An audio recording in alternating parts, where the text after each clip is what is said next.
Hello, brother.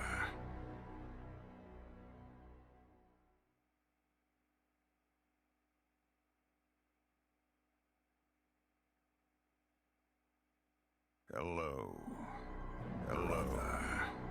brother.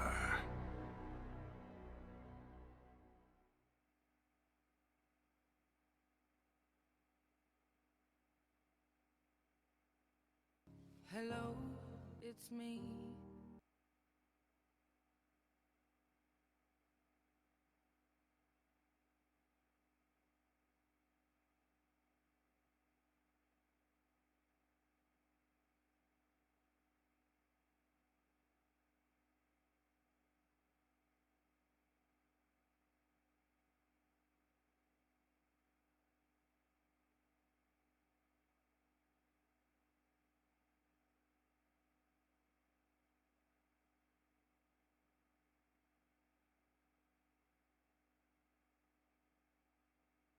Oh, hello, papagena. Tu le bella con la papaya.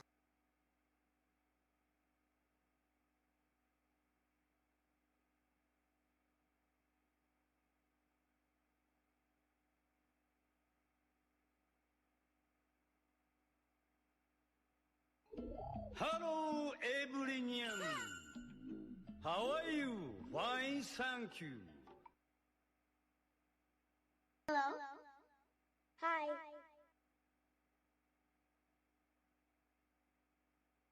Hello, Mario.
Ads suck, I know. Your eyeballs pay for dogs' food, though.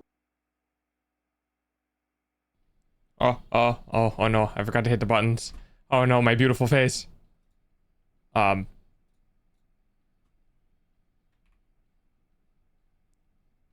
Hi everyone.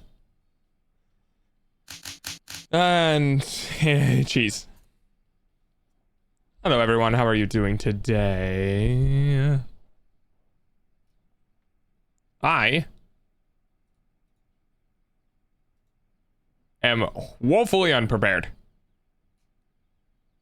But that's okay. I'm chilling. So, we are doing DnD today. They'll be happening in about an hour. Christy had to go out and do stuff. And I think Very needed more time for things as well. So I'm like, all right, whatever. I'm doing it in an hour.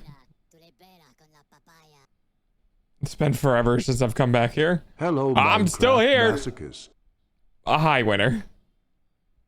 You didn't get to. What? You didn't hang out in the movie night. Welcome to DMing, where the DM is always unprepared. Pretty much. But that's all right. Honestly, I need to open up Word document. Honestly, I'm just gonna do what I originally had planned for the original document.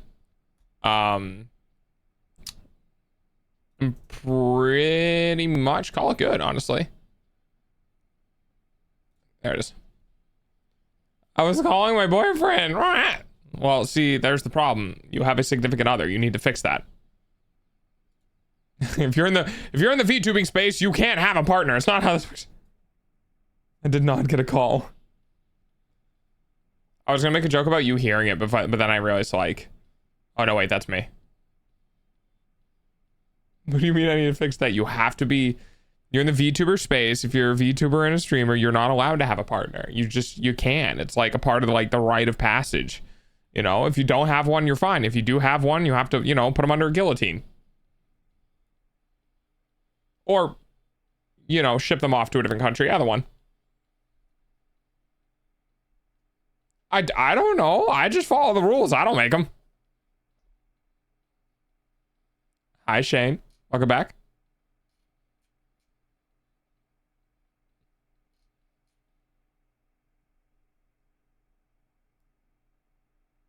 I'm not an idol. Idols cannot. Not with that attitude. Come on, you can be an idol. Can guys even be idols?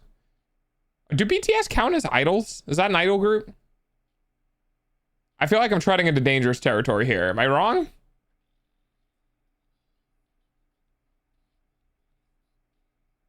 Yes, yeah. Delta is my idol. Yeah, all right, that's fair. Okay, never mind then. I was gonna make a joke about how I can't be an idol because I'm a male VTuber. Just checking in. I got my wrist broken, so I got to go have fun, bud. Oh, thank you, Shane. I hope your wrist gets better, buddy. Hopefully it's like a fracture and not anything serious. I broke my wrist a couple of times. One of the times they were like, yeah, if that was like an inch. I don't remember if it was further in or lower, but basically it's like within an inch of where I got it, I could have hit nerves and like messed up my hand for a bit. Everyone can be an idol, even pets. Oh yeah, I guess that's true. Delta Idol art gonna start in 2025. Yes, December 31st, 2025. I've dislocated multiple joints. I've never dislocated anything. I need to figure out if you're double jointed if you can dislocate things, but I'm pretty sure you can. When Delta not saying that word era, never. Well, okay, so my thoughts were, I kind of, it's all okay, all right. Shut. Okay, Wisha. It's a lifestyle. I'm thinking about having subathons maybe be like bi-yearly. Delta Idol when? If I can sing, if I took like singing lessons, on my own. Dude, singing makes me so self-conscious though. But if I took singing lessons on my own, maybe. Oh, my guy's back. Bye, everyone. Have fun. Oh, call it done. It's fine. Everyone's just leaving me. It's okay. I'll see how it is. No, I'm kidding. You do not have to sing. No, but it will help. You can't tell me an idol is vocal only. No, it's not. It's definitely not. But it will help. That's how everyone else in the YouTuber space becomes an idol. Hello. Yeah, I guess that's true. John Cena. Hi, Banana. Don't be the guy who twerks in the background. No, I twerk in the foreground. No one puts this dog in the background. Banana time. No, you're fine, Banana. Don't worry about it. Please, not the spray Rose bottle creatures. again. No, wait. I have abandonment issues. Stop.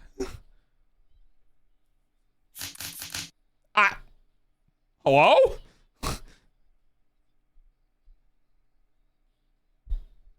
Imagine walking into a place, sitting down. I'm here, but I'm sick. I'm sorry, Galithar. Imagine walking into a place that you're supposed to be, like a comedy club, right? And you're just starting to warm up, and then two people just walk up to you and throw cheese at you and spray you at the same time. I'll see y'all again in March. All right, Eclipse. Delica is secretly Shakira. Shakira. Imagine though if I was somebody popular. Do you guys think my voice could be mistaken for anyone else's? Like, do you think my voice could be some other like popular VTuber who just like streams in soft time or some shit? God, can you imagine with my stream schedule? Like if I was a secret VTuber, you know, with my schedule of streaming every day. Antonio Banderas. Is that the guy who sung I'm on boat? Hang on, let me check this out. Let me see.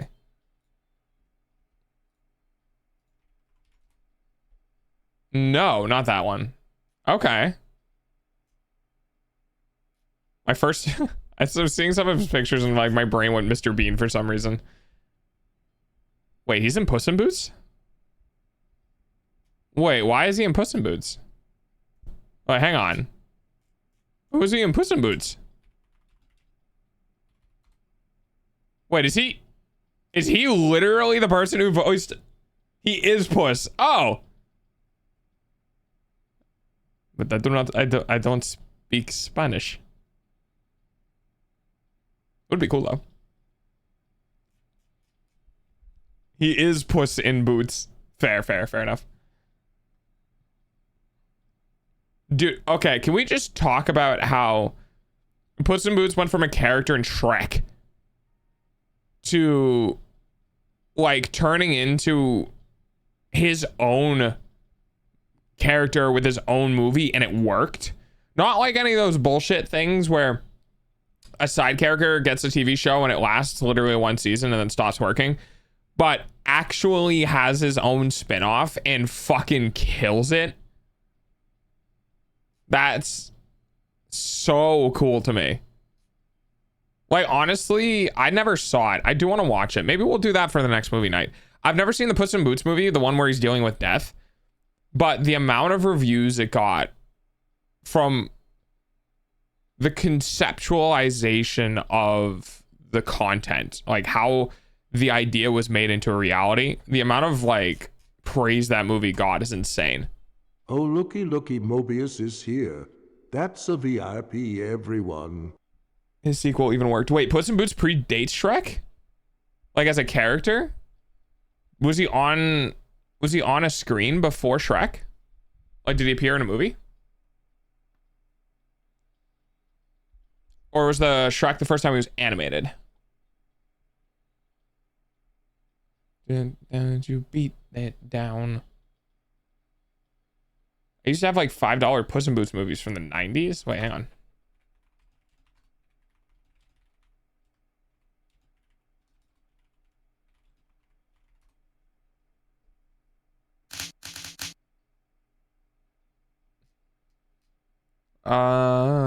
Beyond the legend will live on.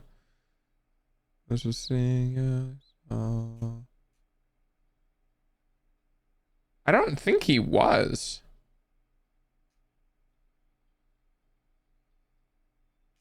Let's see.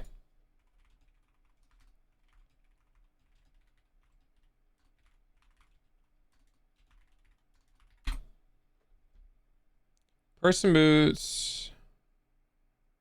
No, I want the character.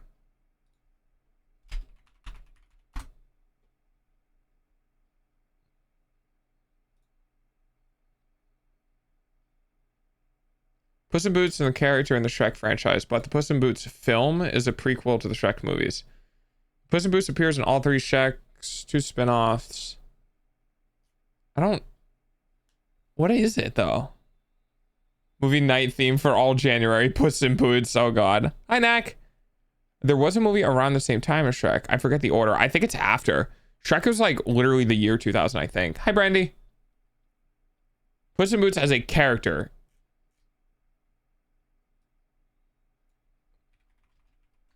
I mean, that would make sense because Disney loves ripping off characters and then patenting them or trademarking them in their own image or something.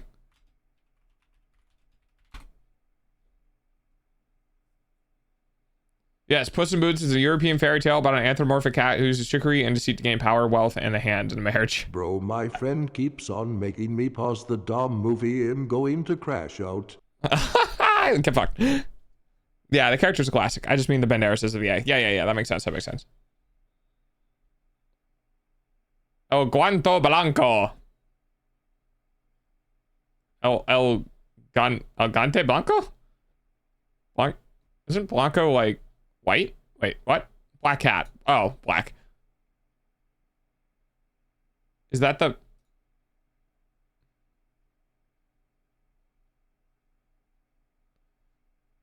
Oh, but okay. So my meaning was the Disney character was first created in Shrek, not the character. Because that would be like saying Cinderella was first made in Disney movies or like whatever, right? That doesn't make any sense because those characters are older.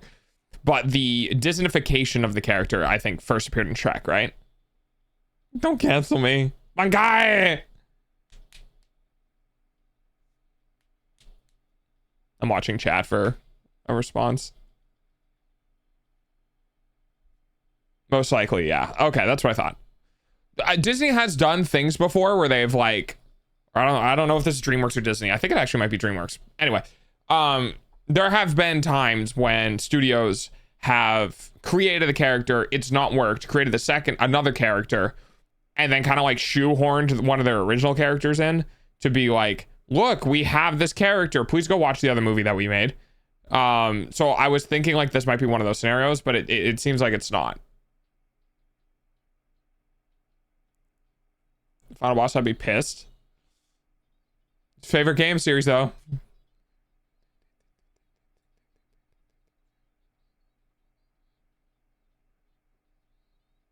No. Decoding the visual language behind the Puss in Boots villain. Okay, so this is the shit. I'm gonna take a screenshot of this, guys. Open image in new tab. So like, this is the equivalent. Hi, Very. This is the equivalent of your English teachers go, what did he mean by he was hungry? I don't know if this is true or not. Like, I don't know if anyone admitted to this.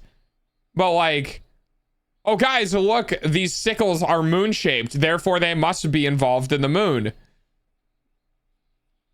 And I'm just like, really? Are we sure about that? Are we sure we're not just making shit up for a narrative? Are we sure? I don't know if it's true, but it feels like people are just stretching. Why did you invite her? Because Very has to actually do things today as well. Smash or pass? Death? If I was gay, yeah.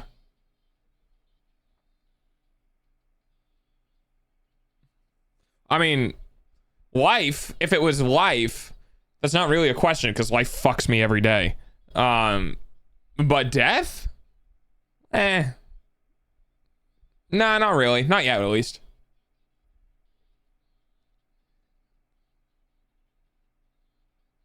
I forgot to do that every so often. Take care of yourself, Mobius. Have you seen some of her depictions? Oh, like from Deadpool? It's really like that. Yeah. Yeah. You know, as long as life is hot. Because life really does do mood swings, you know? You never know how she's going to come around.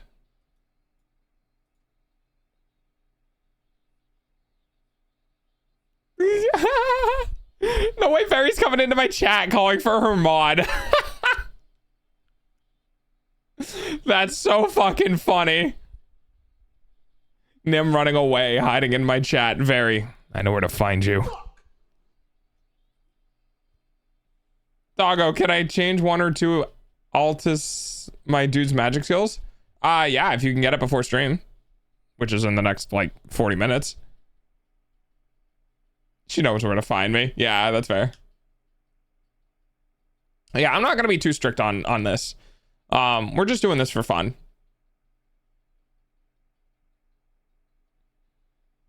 Plus, we didn't get a good chance of like running you through stuff and kind of threw you into the deep end. So like, I'm giving you a huge like freedom to basically do whatever you want as long as it's not power gaming. I don't give a shit. Because I understand it was like, I was gonna help out with a bunch of stuff and then everything happened and then we started doing shit. And at this point, I'm like, you know what? It's for fun. Do whatever. I accidentally scratched a scab off and now I'm bleeding. I do that all the time.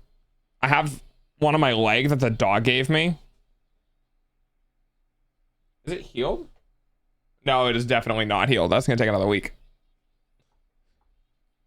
But yeah, that's why I scratched that off because I didn't even know I had it. I scratched that area and picked it off and I started bleeding.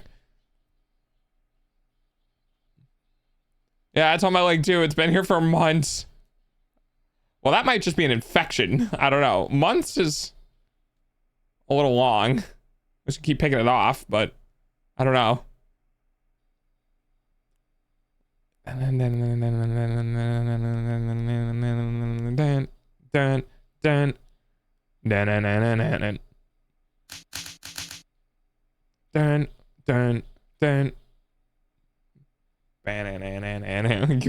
You clicked the wrong thing there, Coco.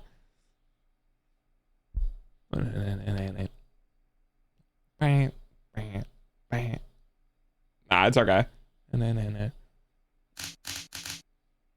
Exactly, Mobius.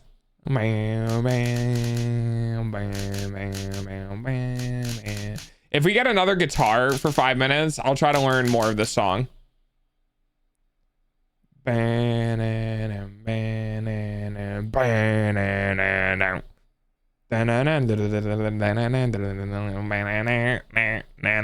love playing Metallica's music, man. Cut myself shaving. I don't think it's infected though. Gotcha. Oh, that reminds me of the time I almost flayed one of my fingers off. I was cutting onion, I think, and it's Jesus Christ. I was cutting onion and I slipped and it caught my finger. And it didn't hurt. I was like, oh, I'm fine. And then it just started gushing blood. And I was like, oh, that's not good. It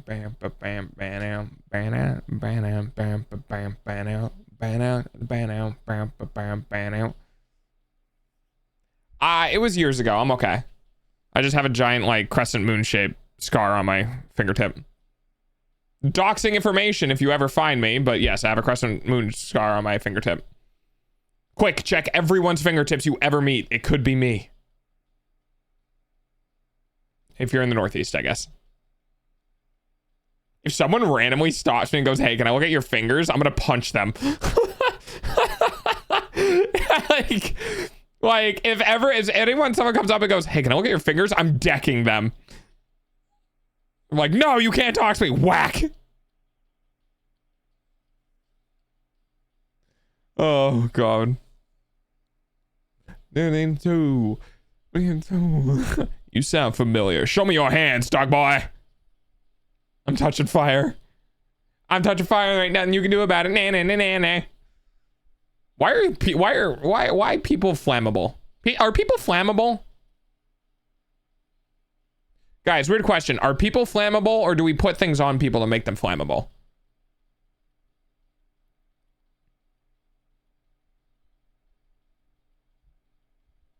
We have oils. The fatness burns. Oh, yeah, that's right. That's right. Yeah. Okay. That makes sense. Yeah. Because I was like, if I put a lighter into my skin, will I eventually light on fire? I'm fine. I'm fine, Twitch AI. I'm fine. I'm fine. I am fine. I just was curious. We go up like candles. It's kind of weird to think about. No?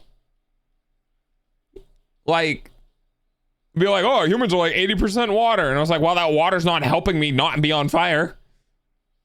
Oh, I disappear. Okay, Coco. Puddle, have I seen you from Very stuff?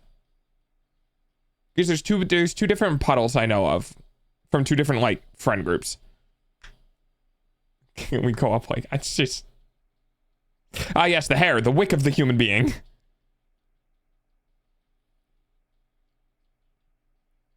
Anyway, random intrusive thought.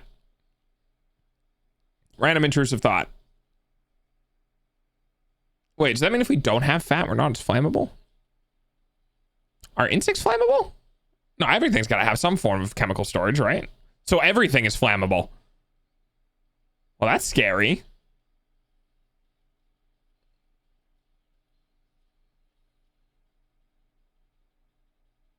Oh, that's weird. Yeah, I guess you could douse it with... Is every organic material flammable?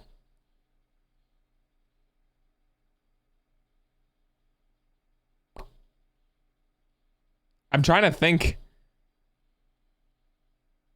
Well, not thinking like things within an organism, right? But I'm thinking just like solid organisms. Is coral flammable? Some rocks aren't.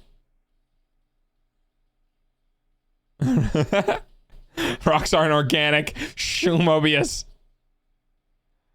You're gonna make them afraid for their pet rock.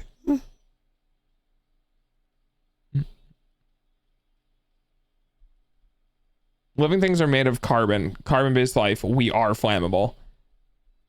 Yeah. Okay. So basically, every mammal is flammable. Every mammal is flammable. Insects, yeah. Reptiles. Ooh. I guess at some point a snake would light on fire, right? I'm sorry, Puddle, but your pet rock is a mineral. Mammal is flammable is crazy. Yeah, my spoonerism sometimes goes a little wacky. Because, like, are scales flammable? I know they're made out of keratin, right? I'll have him anneal to make him fire forged. Scales are flammable. Okay. You're making me look up words. Enigmatic. And then the sub have not. Down. Okay, I need to Google this. I need to know if coral is flammable. All right, hang on.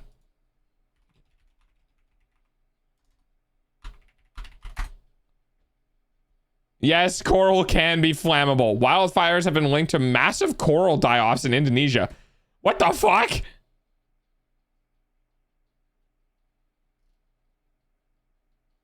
Hello, human. It is I, Waluigi. Hi, New Day. Bye, New Day. Thanks for the dumpies in chat. Pentatonic or Phrygian? No. Mixolydian. Get it right. No, no, we're talking about the things on animals.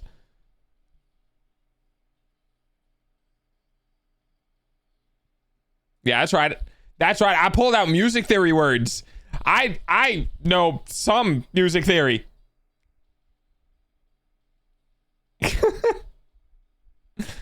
Nerd.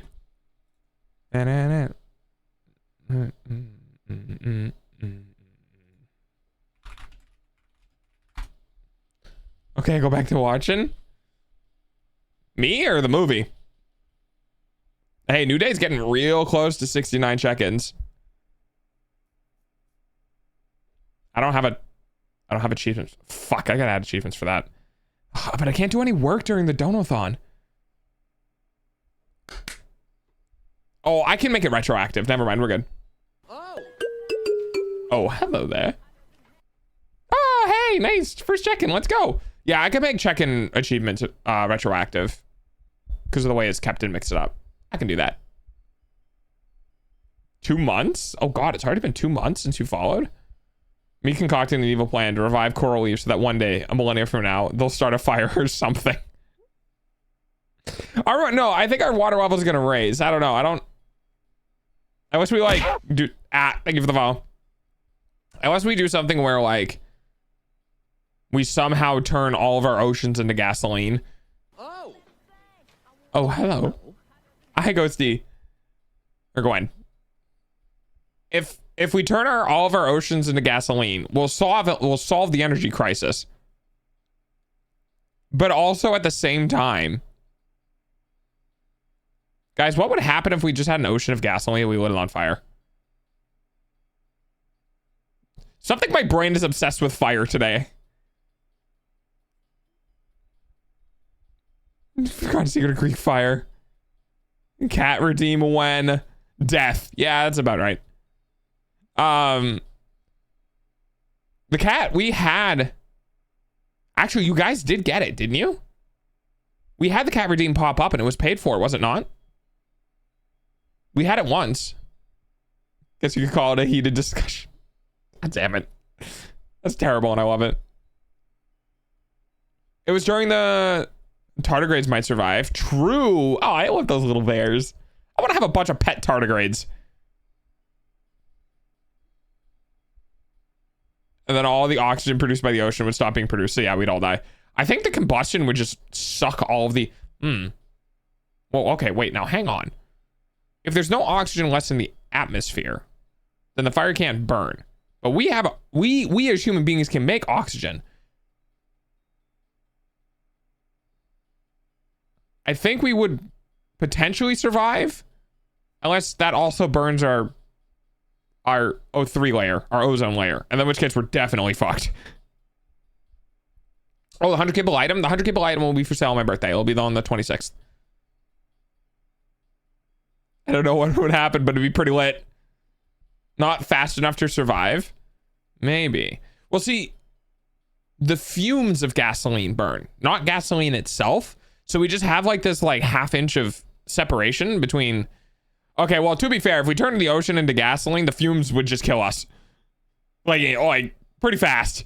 Like, we just have gasoline fumes just wafting into the air constantly. I'm pretty sure if we tried lighting the ocean of gasoline on fire, the entire atmosphere would just immolate. I did not say lit. No, you said pretty fire. But also that'd be lit.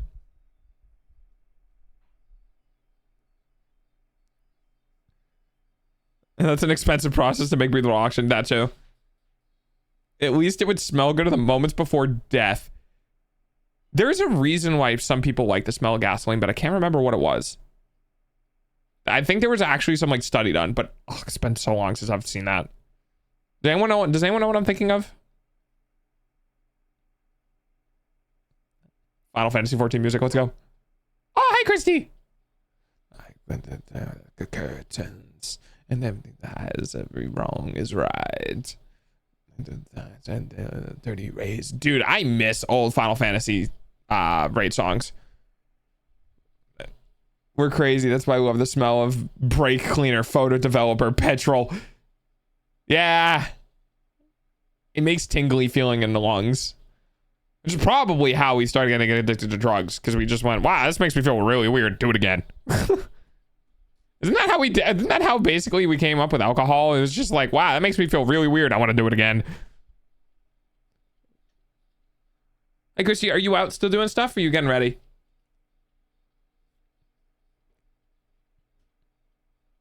Mobius, double check that one for me, will you? Oh, holy shit. I have 777 followers. I got jackpot followers. Let's go. Just got home eating. Okay. Yeah, no, take your time. Hi, Sin. Double check that because I think there was some research done recently that the oceans don't produce as much O2 as we thought it did. So think about the models of global warming. Something about the global warming models taking into account like ocean production was not correct. I don't remember if it was more or less. But take a peek at it. It's apparently it's because benzene smell good and it's using gas. Oh, interesting. Okay.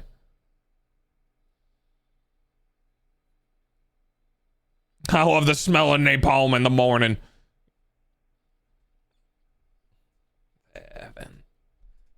Okay. Oh shit, I was supposed to be reading my DnD document. Whoops.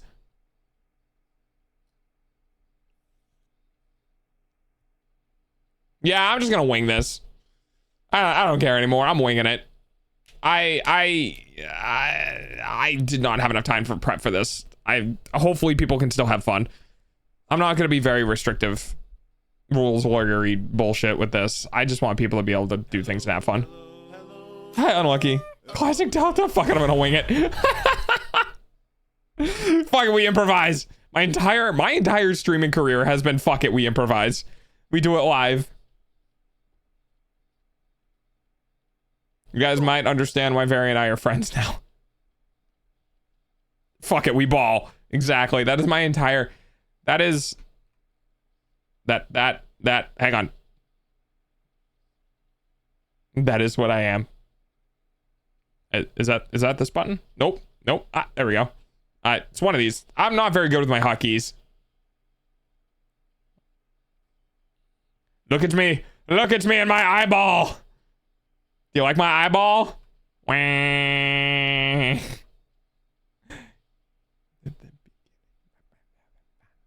Anyway.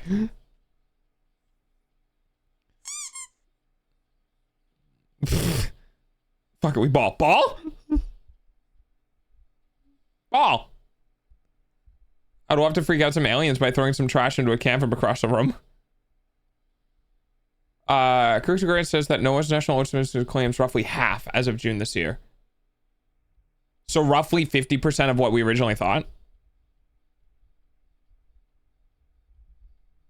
Or half of the total O2 for the planet. Ballin', but at what cost? I don't know. Squeaky toys aren't that expensive. Calling tonight.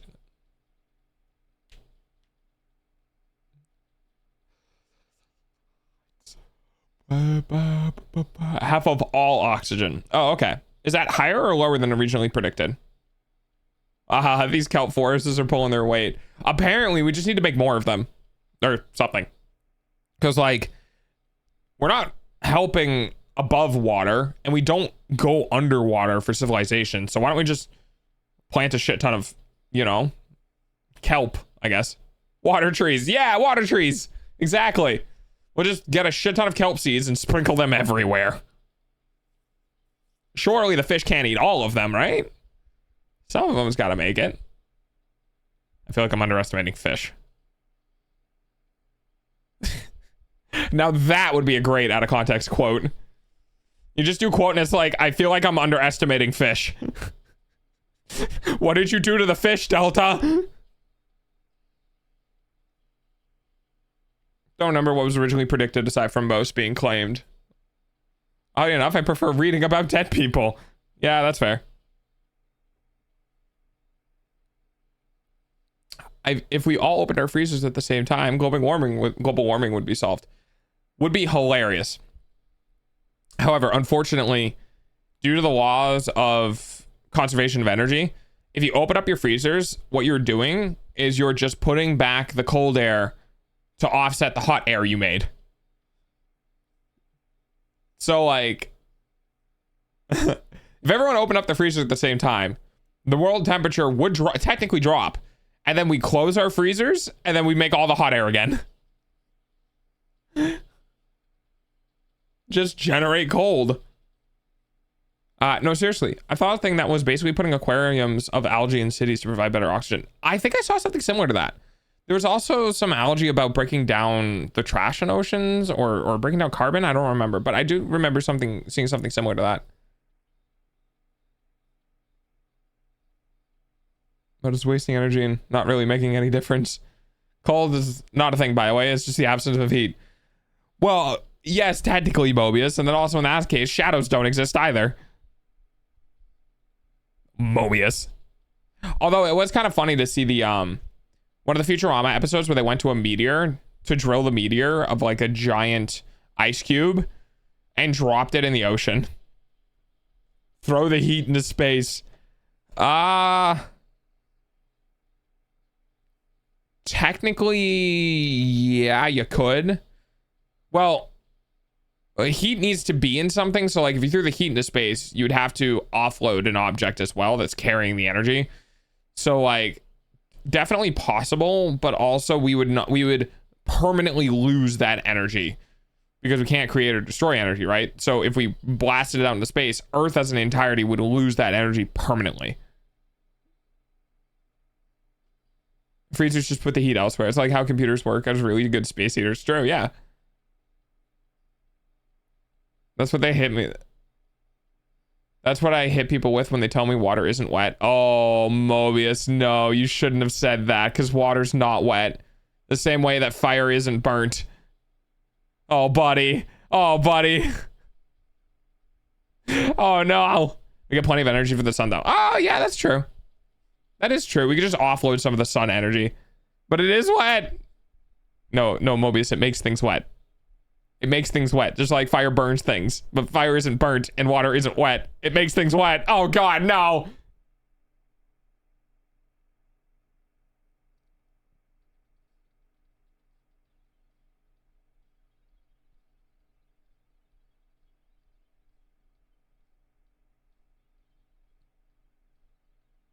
I got a weird hypothetical. If I touch a liquid and it feels wet, it's wet. Hydro's receptors do not matter.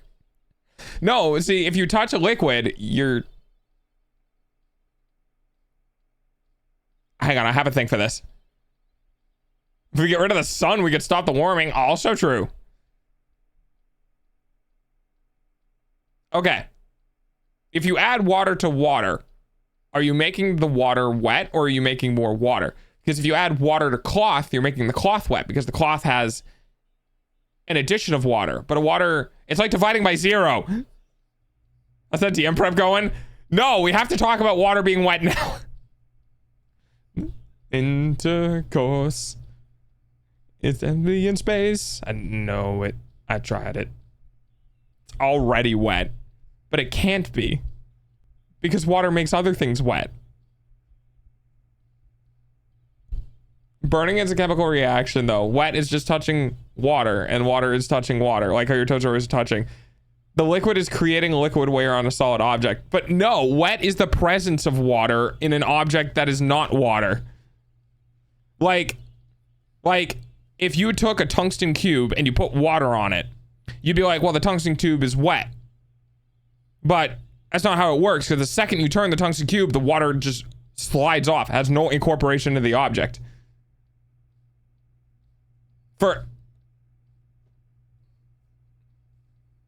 Why is water the exception, though? It's not. It's any liquid. So, like, if something couldn't absorb oil, I don't think it would be considered wet either.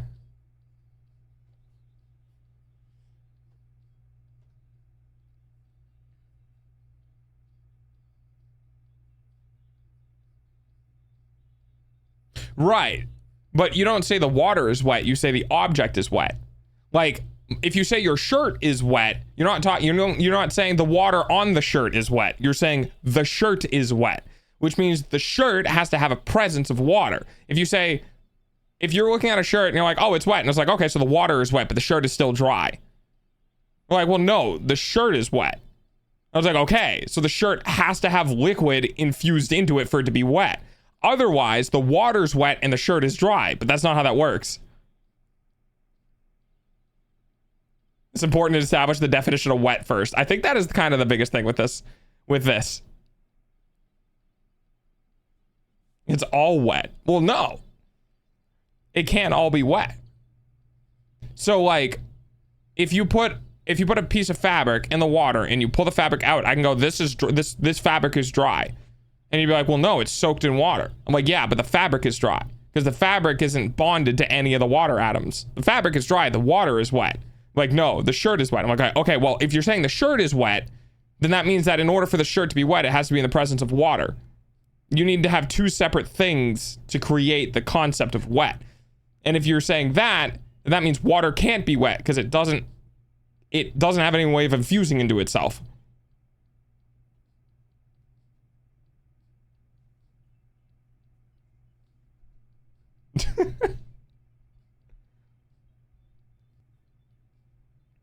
I think we've hit a philosophical physics.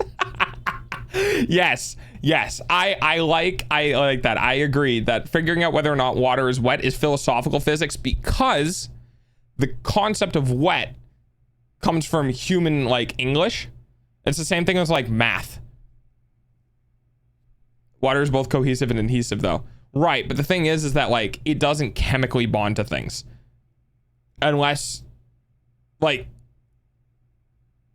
it doesn't intertwine, I don't think, unless it forms a covalent bond. But like the water invades into the thing and it stays through water tension, I believe.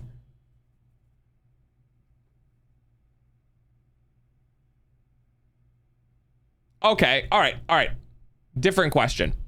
Here's a different question. You can't in retroactively with all your science be like, well, the old definition is wrong because I invented some new rules that hold up under replication when it started calling stuff wet because it felt like it had water in or on it. Correct. We started calling things wet because it felt like it had water in or on it, which means that it needs to have something to go in or be on that is not itself. Also, shit, I lost my other train of thought. Right. Here's a question. Can a shirt be dry? And a shirt can be wet. A metal can be dry and a metal can be wet. A surface can be dry and a surface can be wet. Please tell me where the dry water is. Please tell me where dry water is.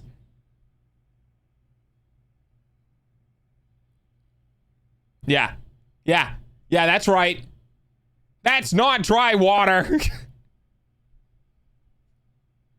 Don't say dry ice. Evaporated? No, because that's humidity and humidity still feels wet. Literally dry ice. That's carbon dioxide, Mobius.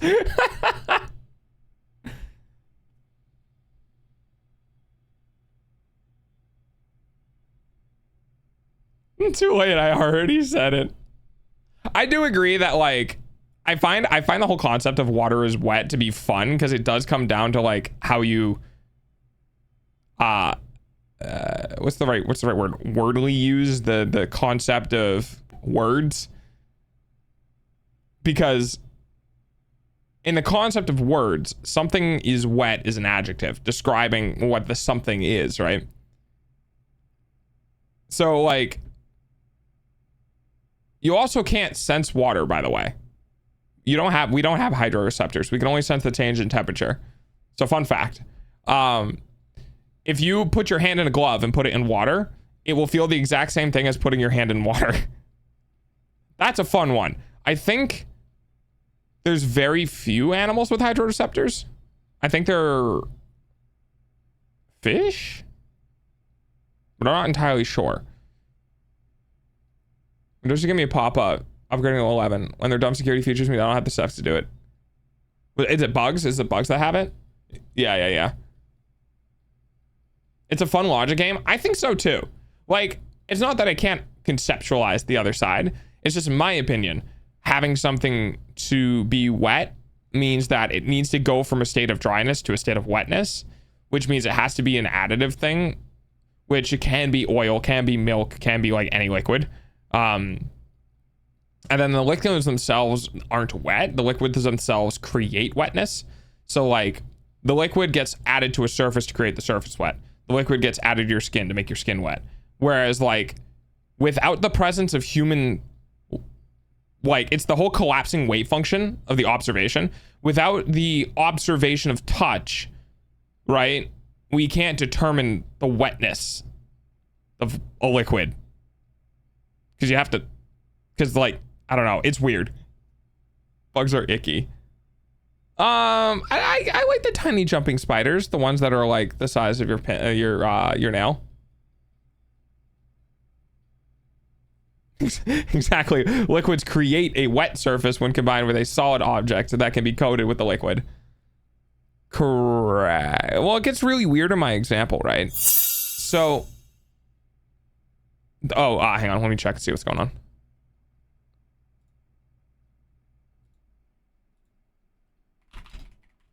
on.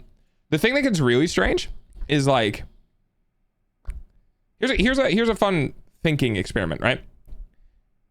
If you have a surface that is purely hydrophobic, does that mean that the object, even though it has water sitting on top of it, the object is still dry even with water on it?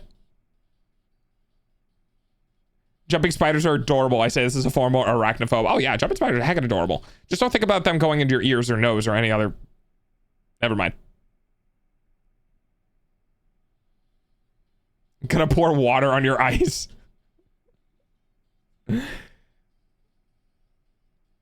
That actually, you know, it's kind of funny you say that though. If I had snow and you put water on my snow, I would say the snow is wet. It gets really weird though, because it's one material concept that's holding a different material concept. Because if I squeeze the snow, I can get the liquid out. Delta can do it. Brandy's gonna hold on to that one forever. It's still water. But we can't say ice is water. Yeah, it's still weird to me. It's still weird to me. Because the water gets absorbed into the other object and makes the snow wet. But when the snow melts and it becomes the water, then it's part of the water making more of the making other parts of the snow wet. There's moisture in the air. Are we wet? I would say the air is wet. Yeah, for sure. So, okay, so this is what's going to do a weird philosophy thing. Okay, so I have a snowball and I put water in the snowball. I say the snowball is wet. And other people are like, well, that makes water wet. And then I'm like, okay, well, hang on. Because if the snowball melts, does the water from the snowball that's melting join the water making the snowball wet, or does the water make the other water wet? I would say that the water from the melting snowball goes into the water that's making the rest of the snowball wet. Whereas other people would say the water from the melting snowball would make the water wet.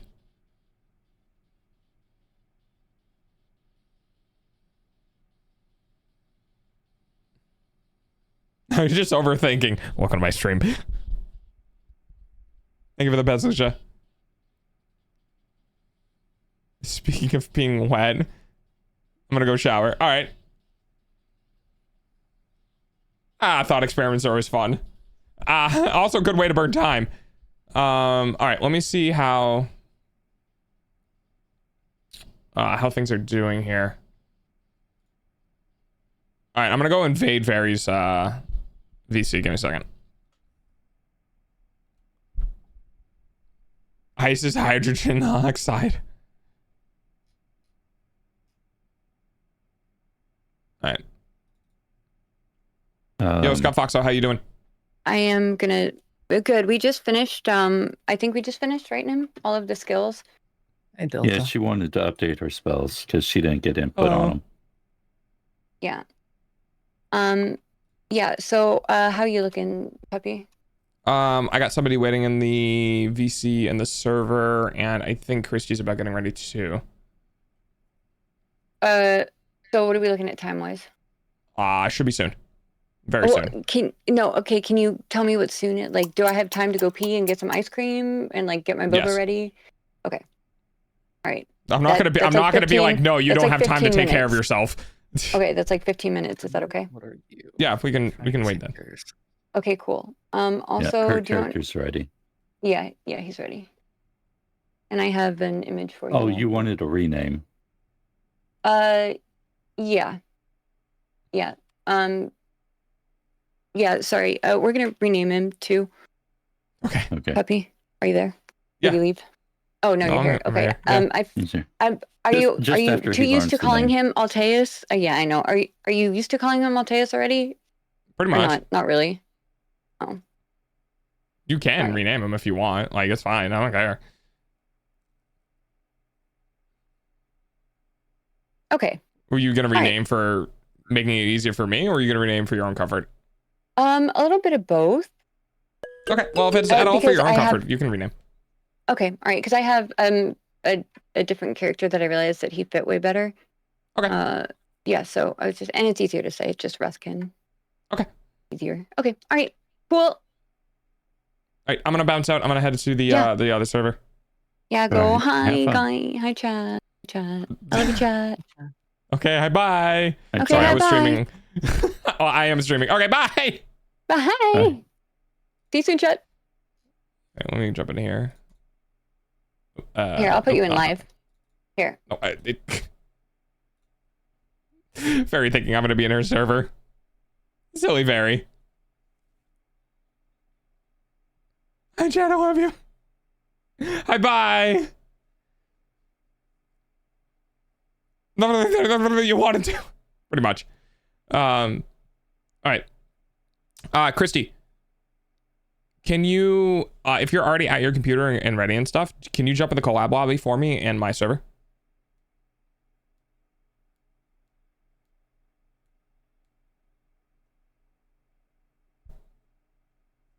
And then I'll move you guys into the collab room.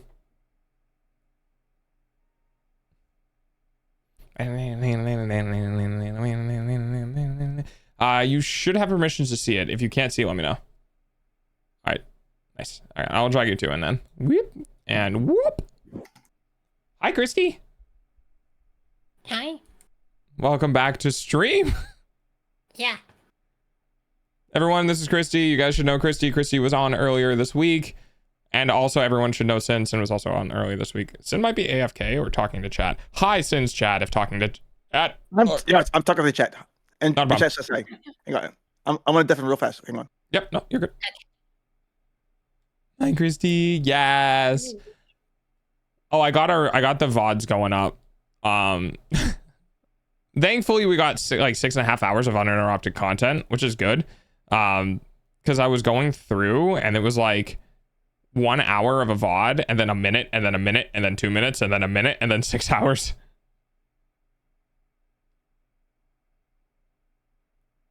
Oh shit, jackpot.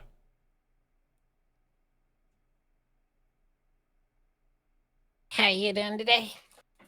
I'm good. How are you? I'm tired. It's been a long weekend. Yeah. We are kind of doing fun D&D, which is like, I don't know how much you saw yesterday. My DM, none? Okay. My DM methodology is I can play both very strictly with the rules and I can also go, fuck it, don't give a shit. We're more kind of on the fuck it, don't give a shit part because Very wanted to participate, which is amazing. But I didn't have enough time to kind of like do a session 0 with Very and get her more familiarized with the rules and get all of her stuff kind of locked down. So we are genuinely, this is like a D&D session of friends of we're just here to have fun, not be so hypercritical of a story or full of plot holes or be like everything has to go in the right order or whatever, Ads are right? going to start in a couple of minutes. Please be patient. Which I hope everyone is okay with because it means that I'm cool with rule of cool, and like if you want to do something in particular and like it's kind of outside of the normal rules, I'll be like, yeah, fuck it, who cares? Like if you're having fun with it, then I'm game. You know what I mean? Mm-hmm. Are you doing something? I'm always doing something, Okay. but I'm listening. No, not a problem. Honestly, that's sort of my DM approach. Like I know the rules. I like to, although I'm not super familiar with I know 5th edition rules, just not as well as I know other RPGs. But I tend to, if it makes sense, I tend to be more relaxed with the rules.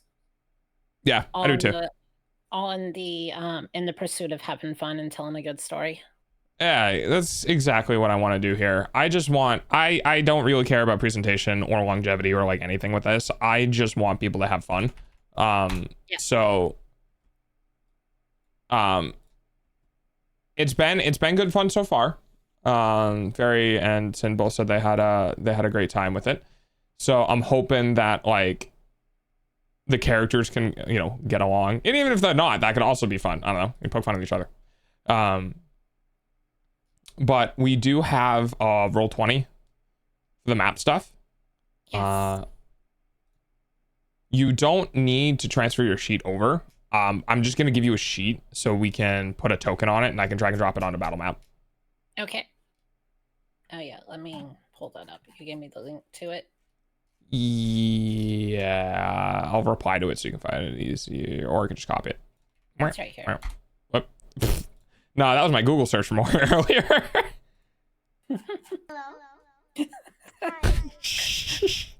It's fine. Yeah, I don't think that was it. No, that's definitely not it.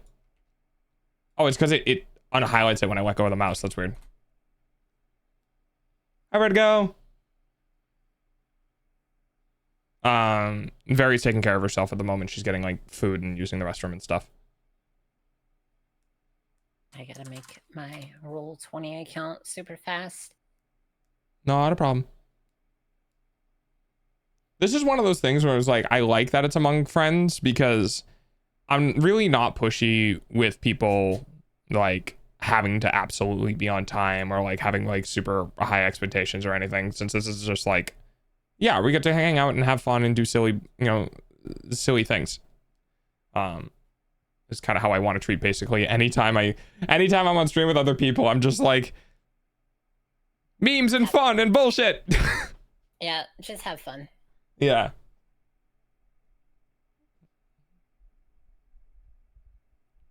Oh, I gotta get my bot in here. Yeah, I have a you probably have already seen this already, but I've talked about having a little custom bot that I made for. That's not what I want. I have a custom bot made for handling like music and stuff. Mm-hmm. Okay, sorry about that, guys. I was like saying hi to my chat because yeah, not a problem. It started so late, and we had some scuff issues. Yeah, well, that's just streaming in a nutshell. Well, no, I mean that was panic going live because like I said, I snapped awake because I was like, oh my god, the game, and yeah. I snapped awake and like immediately just jumped on my computer and just hit go live, put some music on, came in there, and VTube Studio wasn't even up. Oh, so I'm like, hi guys, and there's like an empty background. I'm like, no. Yeah, I've been like, there. Good thing no one's here. Yeah. Yeah, you're good. Yeah, I was like, yeah, we'll start at like a little after 4, and then Christy was like, I gotta do some tour stuff. Like, what times do I have? And I was like, if you need to come in late, it's totally fine. So we pushed it an hour, and I was like, oh, well, that gives you more time to nap because you didn't get to sleep last night, but that also gives more time to Vary, and Vary can always use more time because she's always doing something. So I was like, you know what, it works for everyone. I don't give a crap. I can lock down stream for it on my channel. I've streamed solo for literally months. It's not like it matters to me. We just talked about his water is wet for like the last 40 minutes. Oh yeah. I mean the philosophical reasoning behind wet water is so deep. Yeah, trust me, we were in it. I was actually kind of mad because I was actually telling chat earlier. I was like, man, I am so mad right now because like I went to Walmart yesterday. I bought the canned air and I bought a bottle of Baja Blast because now that it's summer, Baja Blast is back in my stores, and I was looking forward to drinking it, my Baja Blast, and I was like, okay, and then I sat down for the stream. I'm like, where the f is my Baja Blast? I am Baja Blastless. And I was mad because I was running around the house all day yesterday. Well, not all day yesterday, but after the stream, running around trying to find this one bottle of Baja Blast. My house, I just found it like 10 minutes before the stream. I'm like, yes. Yes. Oh, you actually gonna get your snacks in you this time? I'm going to get my snacks this time. If you make the story interesting like it was last time, I might not eat my snacks. I'm actually kind of upset. I'm actually, I'm mad at you for having a good story. I didn't get my snacks. I didn't get my snacks. I was too intrigued for my snacks. Yes, I'm gonna eat my snacks. Okay. I have like a set of lava cakes ready to go. Oh, you still haven't had those yet? I'm impressed. No, I had 2 sets. I had 2 sets. Oh, you still have the other one. Yeah, when I ordered And pizza suck, I know. Your the other day. eyeballs pay for dogs' food. When I ordered food the other day, for some strange reason, I accidentally hit 2 sets of lava cakes. So I just threw one in the freezer. Yeah. Oh, yeah. Oh man, I'm.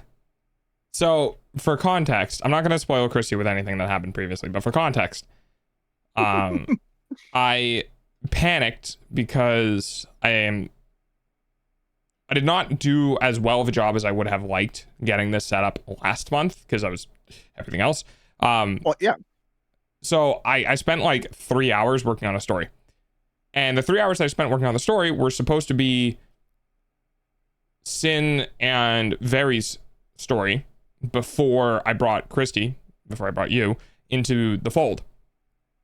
I don't even know if they made it halfway through that. So thankfully, we're just gonna bring you in on it now because why not? Well, some issues happened. We had to get prepped. Yeah, and we had stuff to do. And on top of that, fighting that invisible monster was actually kind of a pain in the neck. Yeah, that's why I only made one. Fighting invisible creatures without having fairy fire or anything that can help with the visibility can be kind of rough. It was actually kind of a test for me because I've never done this before. I've never run a invisible creature into a party that did not have the means of seeing invisibility, because D&D 5th edition gets weird with invisibility where any creature that makes any attack, everyone else knows where it is, even if you can't see it, because of like footprints or sounds or like weird shit like that. It's a little harder with this one because the creature we're fighting was, well, I don't want to say it because it might come up in the start of the session for Christy. But running an invisible creature was really difficult because on the one hand, I was like, well, I don't want you guys to feel like you can't do anything against it, because that's how it will feel if a dungeon master is like, here's an invisible creature, go. It's like, I don't see anything. How am I supposed to swing at shit that I don't see, right? So I was trying to give that feeling of like, well, you know where it is because like this area doesn't feel right, or like this zone has like this weird wave in it, or like, you know, something where it's like you don't really see it, but there's like tells that it's there. And Very doing a thing that doesn't require sight and a whole bunch of other stuff. I'm sorry. I got a chatter in chat just wrote, well, to prepare for the next invisible creature, just bring a paint can. Actually, technically true. Very true. That would have worked. That would have worked because though the creature can move through things, they are not inherently. They're technically speaking, they're not inherently incorporate. Yes. So if you threw flour on it, I would have negated the invisibility until it made an effort to move. I probably it's got like a 10 intelligence. I probably would have had it like move through a wall where the flour gets marked behind it as it's like cleaning itself off, like a car wash for a ghost, where it goes to the wall and leaves the powder behind. But it would have helped, and who knows, maybe you can do something else with that. You know what I mean? It's always the fun thing of like, I like when my players have innovation, right? I don't punish innovation. Like if you come up with something really cool, I'm gonna make it work because you obviously put in effort to figure out something really cool. There are some things where it's like, well, I'm punishing that because I know what you're doing, which is totally different. But if you're like, man, I really want to do this thing where I can like do this and this, and I'm like, will that work? And I'm like, that's a badass. So yes. Okay. All right. That's what I mean by I'm pretty loose with the rules, especially in this game of like, right. You know, maybe it doesn't technically work within the rules. It's not technically an action you can do, but it's cool. So I'm going to let it happen. I do limit that because I don't want to step on other players' toes where like other players might have an idea of something cool they want to do, but then like you do something that's way too far out and then it kind of like brings other people down. So there's a limit of like cool teamwork shit. I'll normally let go pretty far because it means that my players get to interact with each other more and do cool things together. But when it's like individual coolness, I kind of bring that a little bit back because it segregates them from the rest of the party. It makes them, you know, the power dynamics a little out of whack or whatever. But always check with me because I might say yes. Yeah, well, look, I always like trying to come up with some kind of not really fancy, but some kind of like creative way. Just keep it spicy. Yeah. Spicy. And I like the whole PvP thing that happened the other day with players being okay with it, and me being like, it makes sense for this to happen in the scenario, but I don't want to punish people for having fun with PvP. So instead of just being like, oh yeah, you're just gonna take another 2d6 damage, I gave it the opportunity that it was out of like that. And to be fair, I absolutely love the fact that I rolled a double nat 1 when I did that half-ass punch towards Perry. Yeah, that actually could have gone terribly. It could have, but you know what? It's honestly, I could lose characters and laugh and just like, all right, that was fucking hilarious. Yeah, absolutely. So I didn't give you a guard though. You'd be like a well, I don't want you not to play this anymore. So I don't know, you're a guard.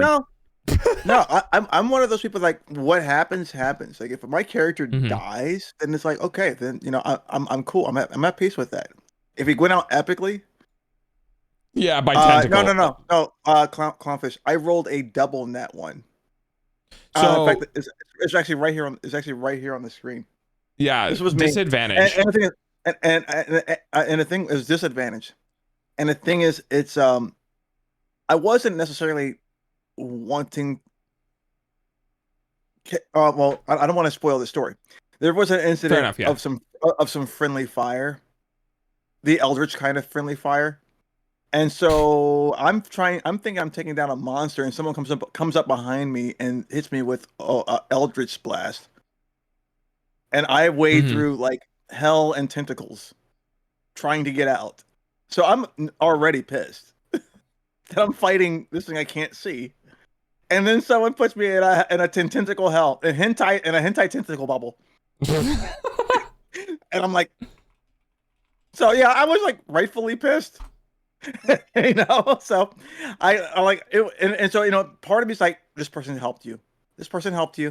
And at the same time, I'm like, I had things crawl up places I didn't want it to go. Eldritch Void.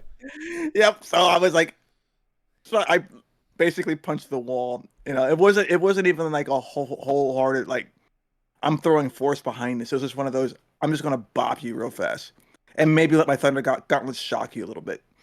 That's I could have gone. I ran a campaign one time, and we had somebody in the party who wasn't really up to snuff with social stuff.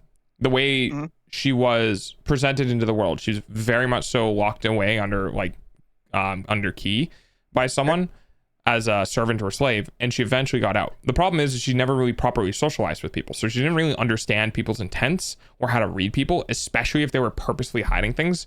She was very naive that way. So one day her friends were with her in the center of this town, and she was trying to figure out what they were meaning or what they were talking about, because they were talking to each other in like code words, and because they were purposely trying to not let her, the other party member, understand. And she was like, well, can I roll insight to see how much through these code words she can see? And I was like, yeah, sure, absolutely. And she rolled double nat once. And I was like, oh.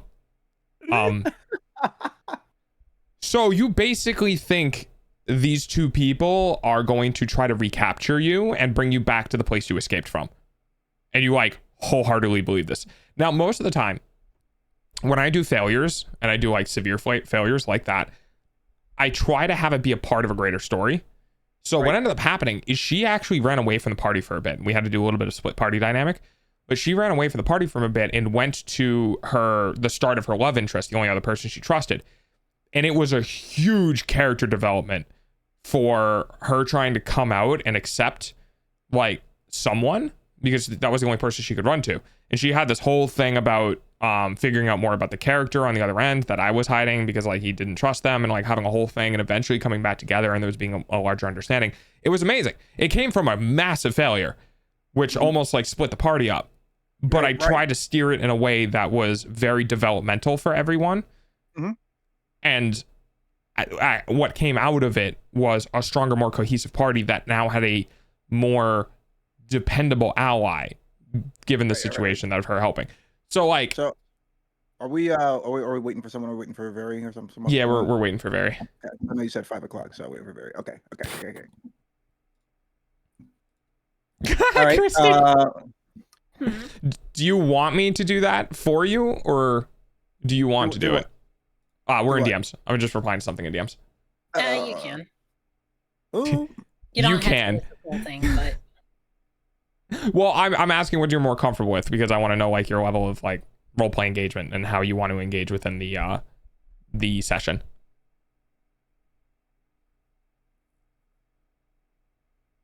I'm not sure exactly what you mean.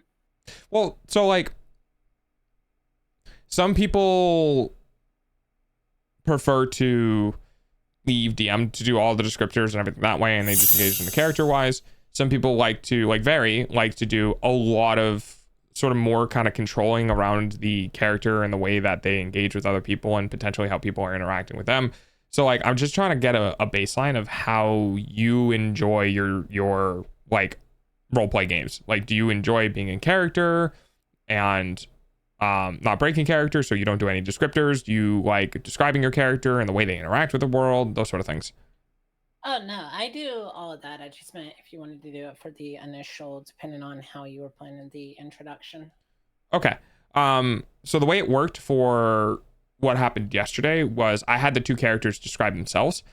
And the reason why I do that is because there may be specific details or specific things they want to bring to attention, or there may be specific things they want to take away from attention. So you can go as light or as heavy in the description as you want. And that's why normally I have characters introduce their appearance themselves. Fine, I can do it then. Okay. I mean, you asked how I like playing though, but I've been a forever DM for like 15 years. I'm so sorry.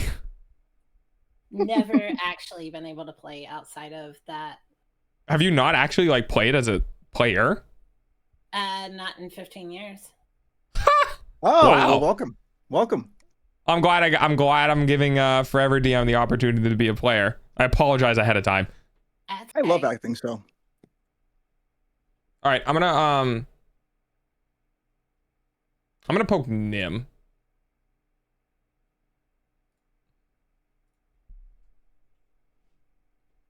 Or I can just DM Very. We'll see. Oh, trying to see. Nim. Okay. Yeah, Nim is. Nimmy. Yes, Nimmy. Nim. I normally DM Nim to get Very's attention. So excited, so happy. I woke up this morning and I finally hit the 300 follower mark on Twitch. Nice. Let's go. Very cool. We're growing. We're growing. We're getting there. We're like, hey, Delta's chat. Have you gotten him to say the words yet? No. What words? Oh, Mr. Self put self down over here. So I'm like, I don't think I'm doing it. I'm like, bro, you are going to fucking make it. Okay, look, say after those are the words that I tell myself every stream. I am going to make it. So I want you to say those words with me, and he refuses to say it. So I was like, chat, get him to say the words. I am going to make it. And then he tried to say some half-ass. I'm like, I said 5 words. You added like 8 more. No, I want you to say 5, and I want you to stop. I want you to believe it too. So I'm trying to get him to say those words. You're going to make it. Thanks, Fred Mari.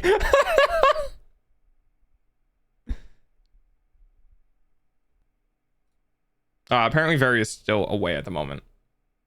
It's over versus we're so back mindset. Exactly. I'll be right back real quick. Yep. I am more of the clownfish. I am more of the I was always here and I'm just going to get better. You know, there was a time where I thought, that maybe streaming wasn't for me, but the more I did it and the more people I meet, makes me feel so much better about what I'm doing. And recently I met some people who have really helped me unlock like a part of me that I've kept hidden away so long and just like have way more fun with what I'm doing. Yeah, it's a tough one. Way more fun with what I'm doing and everything. And how you doing, Rat Mari? In fact, yes, we do have gambling again. I brought gambling back. Oh man, this is the last day though. This is the last day with other people on stream. My boy here is my boy here actually programmed his own gambling system in his chat. He programmed his own casino. This guy is bringing Kick over to Twitch. One line of code at a time. I have a bot that's 1,700 lines of code. So yeah. He writes his own bot. I'm learning. Nice. I'm learning in a way. I'm not doing the actual code, but I am with a streamer bot. With streamer bot and everything. I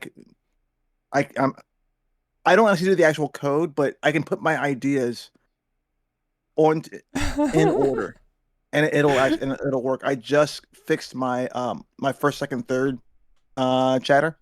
Shh, Rat Mari, you can't tell them. My first, second, third chatter thing through that bot. I showed you my raid, my new raid setup. My new raid alert. I did that through streamer bot. And whatnot. My new follower alert is done through streamer bot. I gotta touch that one up though, and I still need to program resubs and gifted subs and all that. But that'll come over time. Gambled to make the little guy in my head happy. God damn it, Shane. One of my chatters was just like, I have to gamble. I'm waiting for Very to show up. Very to show up. Very yep, we're waiting on Very. So Very, look. I took your, I followed your demands, and I made me a vanish command just for you. Hi, Morg. Well, I didn't roll a 1 this time. How are you? Damn it. Oh yeah, let me turn on the hand cam for you guys. It's a button. It's that button. His chat's getting the paw cam. By the way, Clownfish. The people that you're hearing, because I have an interest into you guys. The DM is Delta, or the Dog VT here on Twitch. He is currently doing a SUB-A-THON. Here, chat. Here, you can look at my sexy grippers. He's doing a SUB-A-THON right now, and he's a really good friend of mine. Probably my very first collab. Yeah, he popped my collab cherry. Oh my! Oh my! Yeah. And we also have Christiana, who is I met through Delta, and I think we bonded because we're both like big BattleTech fans.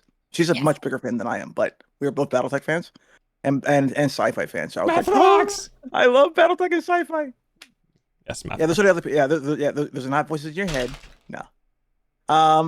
Or tool. More. I'm doing very well, and we're also going to be. We're just waiting for one more. Very, of course, we're waiting for the important person, the Twitch partner. This is 20. That Twitch partner. She arrives on her own time. No, very. No, I'm don't. I hope she's not hearing this. I hope she's not hearing this. Yeah. No, she's working. I will say though, she is I know she's dealing with stuff, so yeah. Well, no. I mean, she's self-cautious of her ability to do things on time. So let's try to not joke about that too much. Okay. It's because of the ADHD. It makes her really time blind, and it takes a toll on her because she constantly feels like she's not on time for people and that sort of thing. No, I don't want her to feel that way. I don't want her. No, I know you don't mean it that way. No, yeah, no. But Very also has anxiety, so there's like are they joking or are they not joking level of things, and she kind of just met you, so. Okay, I will refrain from those jokes anymore. From those jokes. I'm just letting you know. I'm not. No. I appreciate it. Yeah, absolutely. Things I should be aware of, and things I should be aware of, and yeah, I will. Oh, thanks, Rumano. Yeah. I respect a lot of things. What the hell did I walk into? Hi? I'm yeah, playing with my rocks. Oh my. Live on stream. Are they? Look, you guys want to see me play with my rocks? Are they big rocks or are they pebbles? They're not that big. I have metal rocks. You want to see my metal rocks? Hang on. Are they brass? Are they brass rocks? No, they're rocks? Well, actually, they might be. No, I think they might be aluminum. They're definitely not steel. Well, they're pretty fucking heavy though. Aluminum rocks. I don't normally use them in this tray because the pointy metal ends will break the PLA. Because this dice tray is 3D printed. Which, by the way, if you don't have a 3D printer, it's great. Oh yeah, I have one. I need to hook it up. I actually have one sitting behind me. Resin 3D printers are great for models, which I'm thinking what Christy's brain just went to. I'm No, actually. I have 2 PLA printers and 3 resin printers. I knew you would have a fucking resin printer. Yeah. There's no way you're into BattleTech and you don't have a resin printer. See, I bought mine so I could start doing the rocks. Yeah, math rocks. Cosplay. So I started doing cosplay. Like I actually have this designs for a Doomslayer costume for cosplay. I just need to actually and buy enough of the materials to make it. And 3D print my own food. Shame it gives me microplastic poisoning.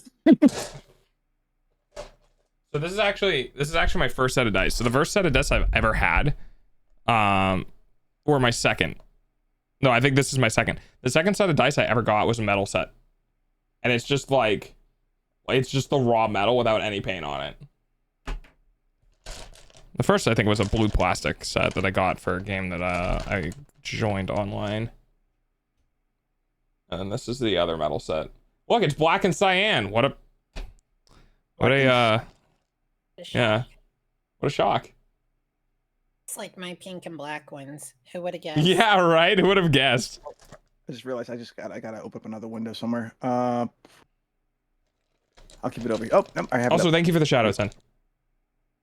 Huh? Absolutely, 100%. 100%, dude. And then I have other math rocks that were gifted to me. So I have 2 sets. We'll do a little story time. I have 2 sets. I have an amelioration and a desolation magic set. So the what those words are is I created a campaign and I created 2 new schools of magic. The 2 new schools of magic are amelioration and desolation. And essentially within the Forgotten Realms world, right, in D&D, you interact with the weave in order to create magics, right? The weave is sort of the conduit in which you pull magics from. However, in my world, there was a very long-standing person who kept using soul transfer to go from body to body to essentially try to live forever, who figured out that there were more arcane, almost like the transmutation of magic, where they figured out how to do magics that would directly manipulate the weave itself. Rather than pulling from the weave in order to do magics, they figured out magics that would change the weave, and magics that would heal the weave were called amelioration magics. Magics that would break the weave were called desolation magics. Desolation magics were insanely strong. We're talking literally rewriting history levels of strong. Desolation magics basically gave spellcasters access to spells that would quote unquote effectively be above level 9. For those who are not aware, within the D&D universe, you cannot cast spells above level 9 because Mistra, who replaced one of the older gods, put a cap on how strong magic can be, because Karsus, if you guys are familiar with the folly of Karsus tried promoting themselves into godhood using a 13th level spell, and basically revoked or removed the current god of magic, and then in doing so destroyed all magic in the process of ascending to godhood. So all magic stopped, and a new god came in, obviously not the one that did that, and basically went, okay, you guys can't be trusted, 9th level max, because you can do wish at that point. We're not giving you anything else. People got bored over literally thousands of years and eventually came up with a way of circumventing that restriction by changing the basically foundation in which magics were pulled from in general. That threw all of the gods into a tizzy, because humanity's ingenuity is a problem. And I can't get into too much more than that without doing a whole bunch of plot line and plot details and a whole bunch of stuff. But essentially that was not okay, and the world was not okay, and that kind of sunk the world into a level of disarray caused by people being able to quite literally rewrite magic. Now, in order to keep it in check for plot purposes, every time you cast more than one spell a week, you had a 25% chance stacking that you would just instantly die. So the first time you do it, you're fine. The second time you do it, it's a 1 in 4, then a 2 in 4, then a 3 in 4, and then the last one, you're just dead. And it's a level of death you can't come back from, because it tears your very existence out of reality, because you're trying to mess with the foundation of reality, and it kind of backlashes and just removes you. It removes you from all memories. It removes you from being revived. It removes your name from books. It basically makes it as if you never existed in that world, period. Which somebody dealing with these magics, wanting to make a mark on the world and allowing others to use it, basically had to ensure that they were never destroyed by it. Yada, yada, yada, plot stuff. So I have dice sets that represent those two new schools of magic. One is white for amelioration, one is dark for desolation. Bro rediscovered level 10 spells. I am a nerd. I like making world building and stories and stuff like that. It ruined it for us all. Yes, humanity's ingenuity is a problem. It should be stopped. Oh wait, shoot, I'm showing my hand. See, the thing is you're not wrong, because all of the gods came into agreement that it needed to be stopped, including the evil ones. It was one of the most unifying factors in existence that got all of the gods on the same page to work together, because they were all basically at the mercy of what humanity figured out. It was very interesting. Now, unfortunately, we're not doing that level of story. We are random ship floating in the ocean. Well, island.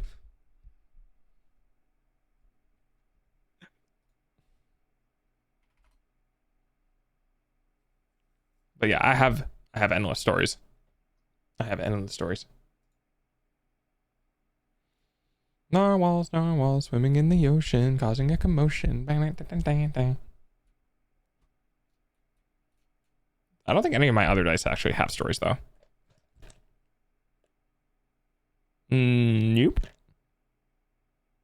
Oh, that's my Persona dice. I actually do technically have dice that were black and cyan after my Persona.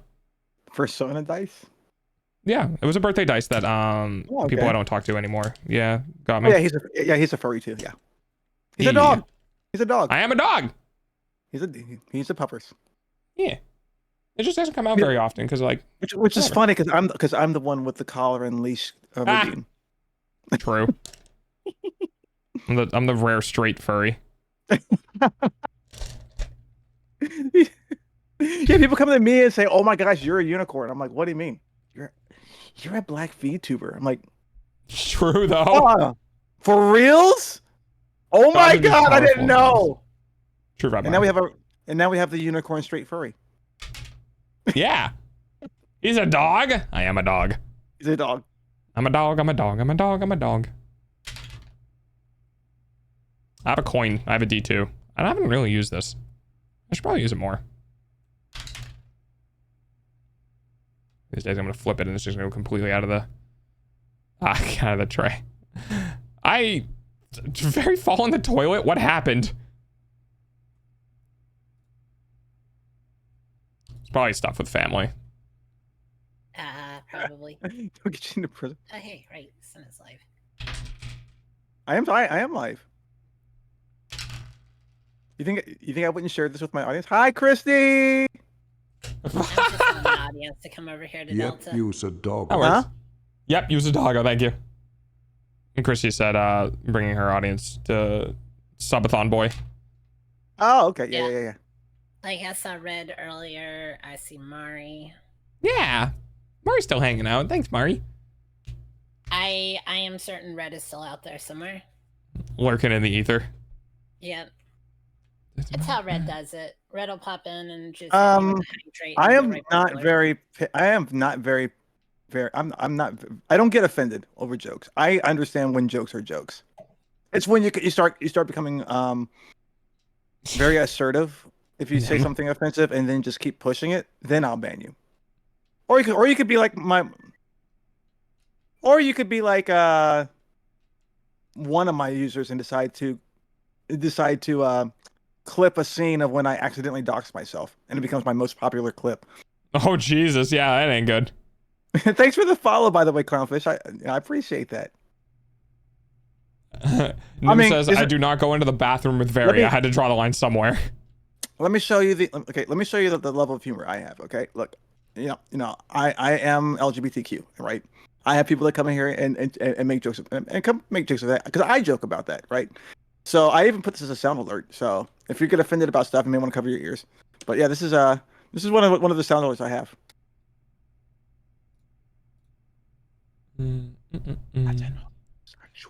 For context, for those who don't know, Nim is Very's mod. Okay. Yeah, Nim is Very's mod. Nim is there she is. Nim is Very's mod. Nim is not Very's handler. She's trying to hire somebody for that, but Nim helps. Oh, no one knows it. I like it rough. Thanks, Sin.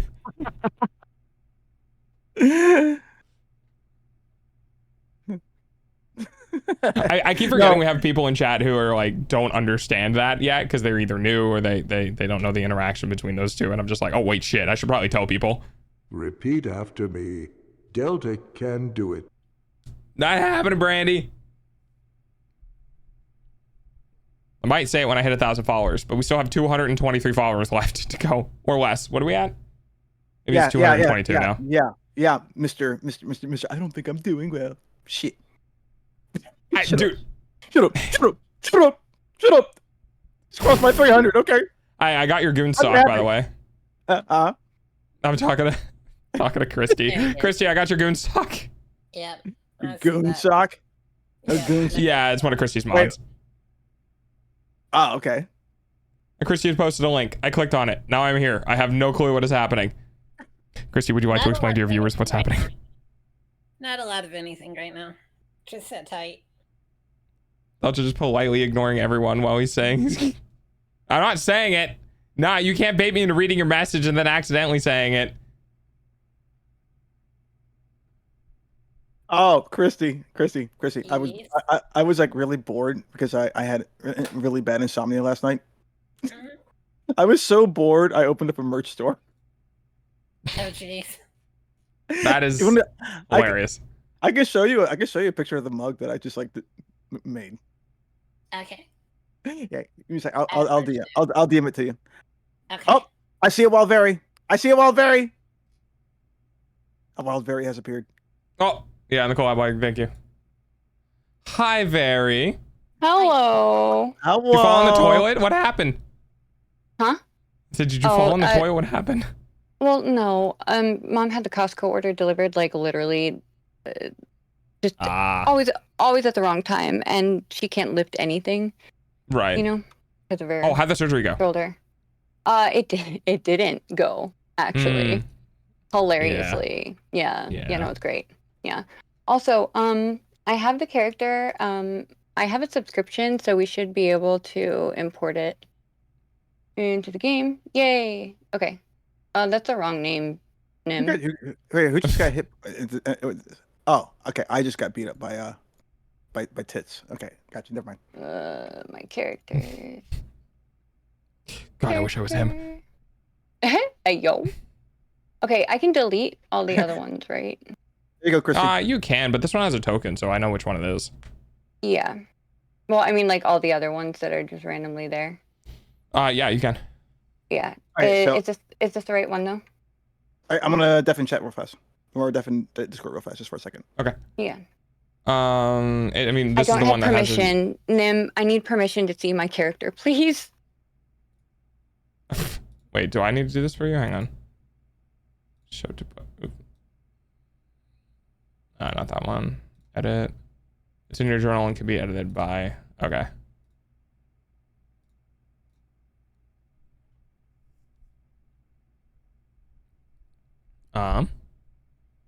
Why don't we not worry about it for now?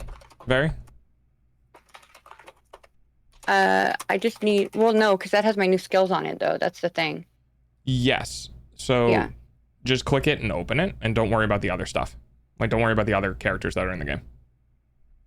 Oh yeah, no. But I'm saying, like, in order to look, like, in order to see my character, I have to be able to view him. That's what I'm saying. I don't have permission to view my own character. Weird. Nim knows what I mean. It's the same thing that happened yesterday. All right. Anyway, I'm coming in. Okay. I duplicated the character, and can I edit in player's journal? Very. Controlled by very. So you have a duplicate now? Can you see that one? Okay. It says copy of. Can you interact with that one? Nim said I need to exit game and re-enter. Okay. Okay. Exit game and re-enter. I love that emote, Christy. The Coca-Cola one. It's so cute. Wait, you have a Coca-Cola emote too? Oh, you do? Do you want to see mine? Sure. Ah. Okay. Hi, Christy. Yeah, there it is. There's a sip emote. Hello. Any specific reason why Coke? There's no side chat here. Christy? Because I like Coke Zero. Yeah, all right, fair enough. Nice. I have a Coke toggle on my model where she actually like takes a sip of Coke. Yeah, I can edit permissions for side chat. Give me a second.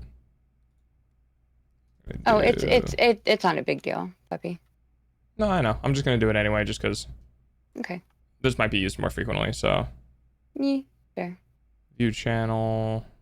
Now that you have real friends. Well, it's not gonna be happening this month. Oh, most of the time it's just in DMs anyway. Where's the send? There it is. Okay. All right. Gigafanti, your sound instead can barely hear you. Oh, for Christy. Oh my god. Coke any is good. I'm more of a guy who just infuses gamer subs with fizzy things because soda has so much goddamn sugar in it. I just can't. Okay. Adel, you can barely hear me, Adel, because I haven't been saying a whole lot. Yeah, Christy's being quiet. Why you been quiet, Christy?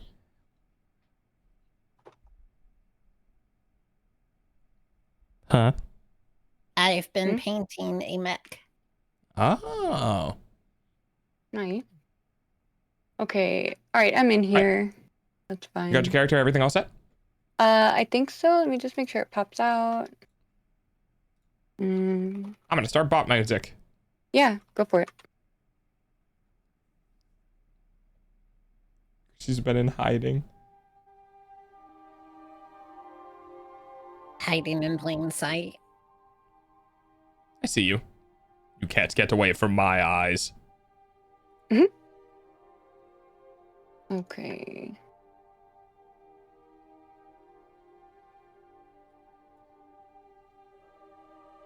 Skyrim music jump scare. Yes. I have a whole board. I have a custom program filled with tiles that I can click on for different moods and shit. Unfortunately, I didn't do city because this is for something else. And it's like woods and woods night, and woods camp, and woods quiet, and town quiet, town busy. I don't have like sewer system or anything.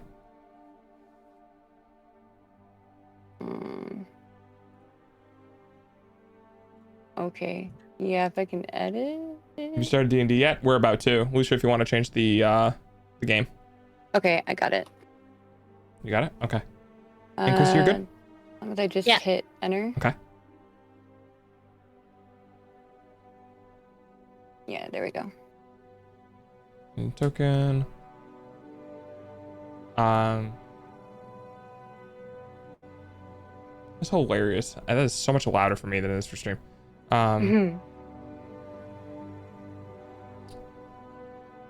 So Christy, can you do me a favor? Zippy zappy time, Thedig 5 for Pete. Can you... there it is. Sorry, I was waiting to get shocked. Can you go to your character, go to edit, and then you'll have the option to drag and drop your token for like an imagery. I just need any image, just so people can differentiate themselves on the board. Okay, I'm looking. Yep. If you need help getting there, just let me know. There it is. Okay. Awesome. I just gotta put character sheet and edit. I don't think I have a token. Do I have a token? You do not know. I did not. So I always go to character sheet and then. Yep. Top right hand corner, you'll see an edit button, and then you'll see like avatar and default token, and that will change it. So when we drag and drop you, or when I drag and drop you on the map so you can move yourself around, you'll actually have like an image of, whatever you want. If it's a PNG, is it transparent in the game, or does it just give it an automatic white background? I don't know. I don't really care either way. You'll be able to see, trust me. This isn't the battle map. This is just a placeholder. So yeah, we'll have colors and stuff. Yeah. Okay. Second game, Dungeons and Dragons. Nice. Let's go. All right, there we go. Sweet. Okay, we can get into it now. Game time. Let's go. Game time is going to be hopefully 3 or more hours. I want to go for 3 hours. If at any point after 3 hours anyone goes, hey, I'm tired, or I have things to do, or whatever, you can speak up, and we can end it there. Try to do so like 15 minutes ahead of time, so that way I can do like, okay, we have to end early. Here's all of the shit that would have happened, because this will be the last day we get to do this. But we're here to have fun. So like, if we don't get all the way to the end, that's whatever. It's more about in the moment. I just may have prepped too much or too little or whatever. Hopefully we can at least make it to 3 hours. All right. Okay. Gotta get brain into DM mode. Let me close out this, and all right, here we go. So, we're gonna go ahead and do a quick little intro for Christy, so Christy can kind of get into things. It's not gonna be 2 hours long like you two, but I do want to give Christy a little bit of time to kind of feel out stuff. Oh, okay. Okay, cool. I thought you already did that. Nope. No, we've got. Oh, okay.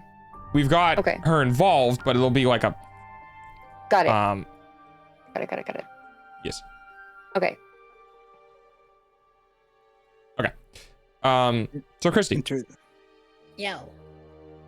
Your character has basically been asked to do a favor while you're on this floating island, coming and going from wherever you're coming and going from. You had a conversation with one of the members who is a part of the church, who was talking about how there have been numerous issues, and they've decided that they need a little more faith strength, so to speak, at which somebody of the faith can assist them in doing things. Right. You're instructed to go to the one of the great churches, which is a little bit different than where you're from, as most of the churches from where you either left or came from have very specific deities for each church, whereas something like this was a little bit off-putting, because rather than having an individual deity for each church, they're all collected into one. Okay. You make it into the great church. They tell you it'll be about a couple of days before they'll have very specific use for you, but to just keep an ear out on one of the stones that they gave you. You are familiar with sending stones. You've used sending stones in the past. These ones are a little bit different.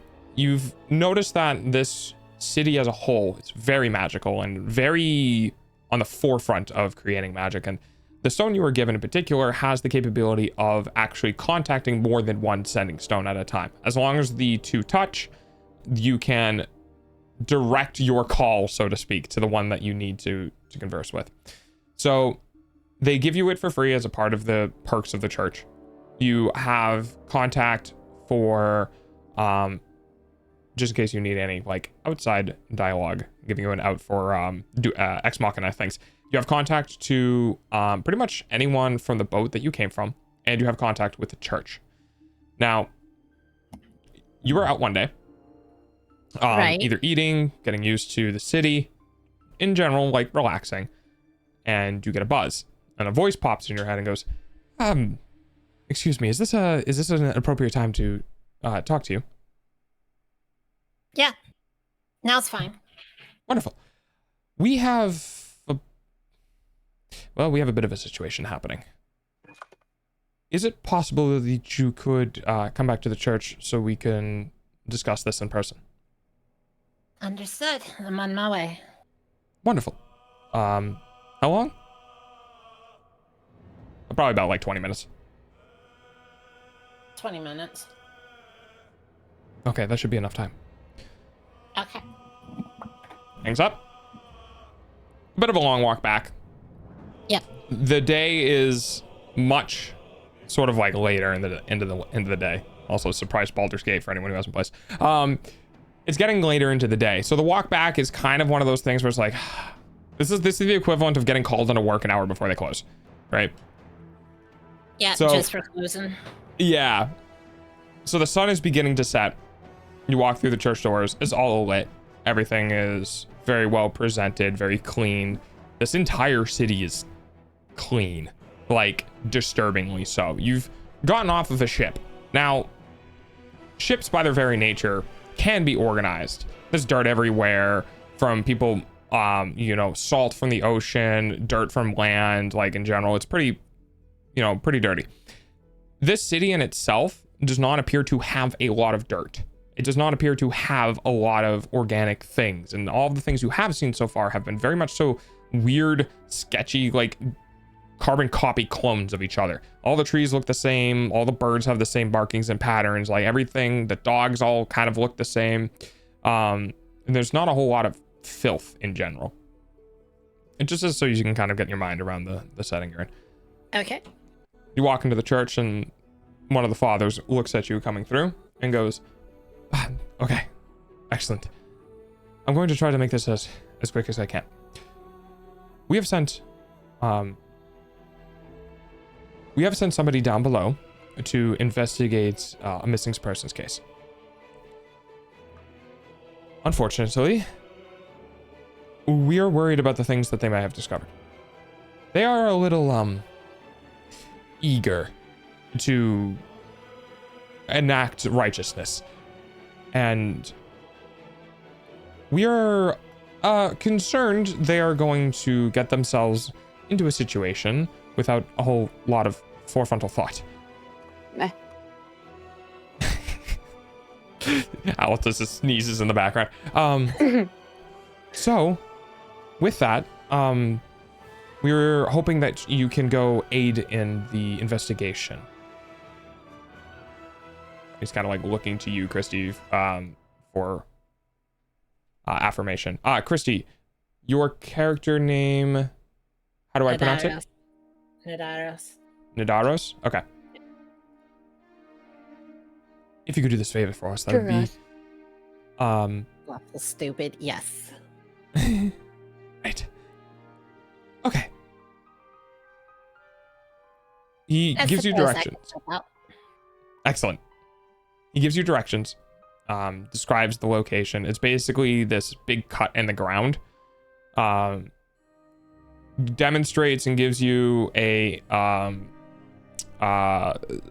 sort of a minor image of all the people that went missing. And the one that catches your eye is one of the team leads, who has female dwarf, very rough and tumbling looking, has a broken nose, has a tattoo on her neck that looks like a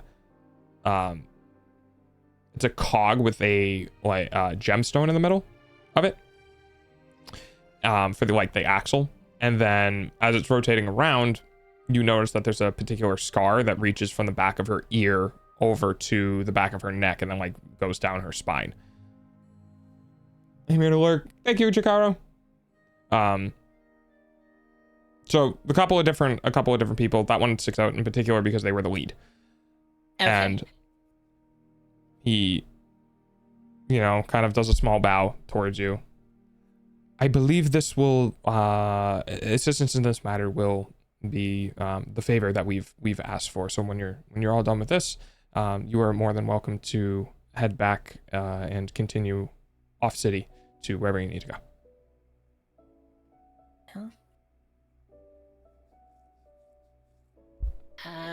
Everything went quiet. Oh, I'm here.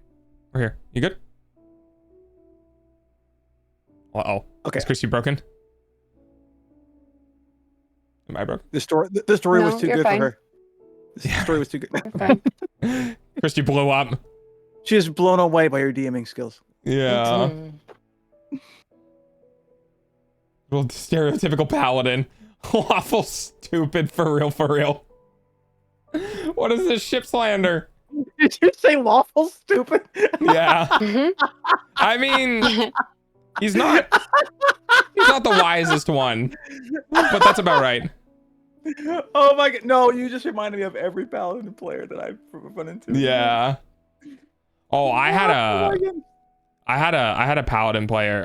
Not a paladin player, but I wanted to play a paladin who was the wrong side of good, where they were overly obedient to the teachings of the gods to the point where like they would. Lord, no. Yeah, one of those. Yeah. They were a straight zealot. Oh no. The thing is though, is that he wasn't dumb. It's that he was sort of brainwashed by his belief system, who basically molded him to behave that way, which caused for some really traumatic moments when he started surrounding himself with friends and was getting into situations that he'd experienced in the past and was enacting things he did in the past, and then finding out that that was not good, and was being taught like that empathy, being taught that like, well, no, that's not how the world works. That's what you were taught by a very small subsector of a group that we're not even sure was actually had your interests in mind. And dude went through like so many episodes of problems because he stopped being able to understand like what parts of him were allowed and what parts weren't, and was starting to like not be able to do anything because he's like, I don't know, is this bad or is this good? And it was a really emotional like character development because he was slowly becoming aware of the atrocities he was committing. Even though they were technically correct for the religion, they were not ethically good. And yeah, it was really interesting. He was a problem child for like 4 or 5 sessions before the group started getting kind of annoyed with allowing him to continue to do things in a specific way and started being like, you can't do that, you can't do that. And he was like, but I was taught how to do this. And then people were like, oh no, wait, no, it's not you, the person, that's bad. It's you, the person who is like wanting to be taught to do things was bad. Oh crap. That was weird. My sound just suddenly cut out entirely. Like, not a problem. My entire computer. Oof. Are you back now? Yeah, I can hear now. Okay. So he instructs you to head to the location. It's not that far. It's a bit of a walk. It's probably about a half-hour walk. Ads are going to start in a couple of minutes. Please be patient. Okay. It does take some time to get there. And by the time you do get there, it is relatively dark. I'll go ahead and continue to push you forward so you can catch up with the group. You climb down the scaffolding into this system. Now, it's not a septic system. It's not like a sewer system. It's a underground, like, it's an underground utility system. So you're seeing a whole bunch of pipes that, because you are more faith-based, not like wizard-based, you recognize that they are some form of magic, but you're not exactly specifically sure what each pipe is or what it's used for. But you know that this is definitely a utility system.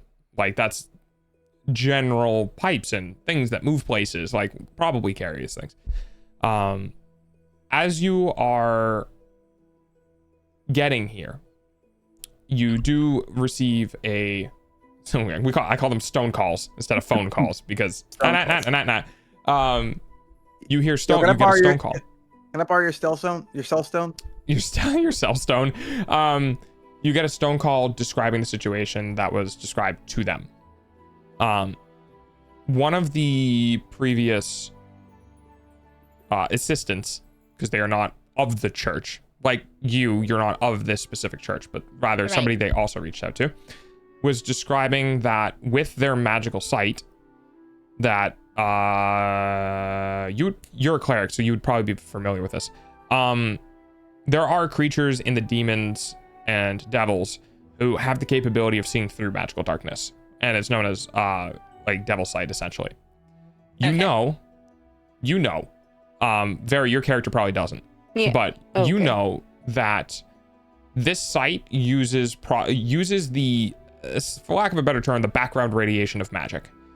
When they enable it, the reason why they can see through magical darkness is because the darkness is magic, and anything that has magic can essentially assist in this vision.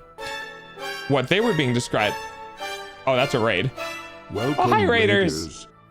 Hello, Raiders. How is it? Hi, Raiders. Getting raided in DnD is really hard. Really interesting. That's okay. That's okay. We're at a. He told me to be nice. Anyway. Fuck you.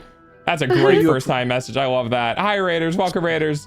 My name is Delta. You approach the gates and all of a sudden, Raiders. Yeah, pretty much. I'm getting a stone call. Give me a second. D&D is so cool, man. Hi. I'm Delta. I'm a variety VTuber. We are at the end of our collab week in the SUB-A-THON, and I've brought in a bunch of people to do some D&D stuff. It is going about as well as D&D normally does. Yes. We are just getting one of our players integrated into the party and describing the events that have happened. Oh, thank you. I appreciate it. I'm getting an upgrade at some point. I'm going to 3D. That's what the SUB-A-THON is for. I need so much money. Yeah. Yeah. Yeah, I'm going to like Zentreya level of 3D. Oh, damn. See, I want a 3D one, but only so I can have like a rear view when I do Beat Saber or something. Yeah. No, I'm doing it because I really like the particular artist that I want to go with. They have like, it's super hard to tell the difference between their 2D between 2D stuff and 3D stuff with their specific 3D stuff. They're really good with their shaders and stuff. Oh yeah, it's great. Oh, you'll have to show me that soon. Yeah, but it costs like $3,500. Yeah. For the model. So well, that's about what Live TD is too. It's expensive. Depending. And I also need to get trackers and character design work and a whole bunch of other stuff. So, hi everyone, welcome. Ow. You don't have to give me money by any means. You could just hang out. That's totally fine. I love people who hang out. It's just, this is what it's funding. Holy crap. By the way, you got incoming. By the way. one of my viewers was like, "What's it?" One of my viewers was like, "What's his Twitch? What's his Twitch? Quick!" So I just, another shout out. Oh, I appreciate it, Samurai.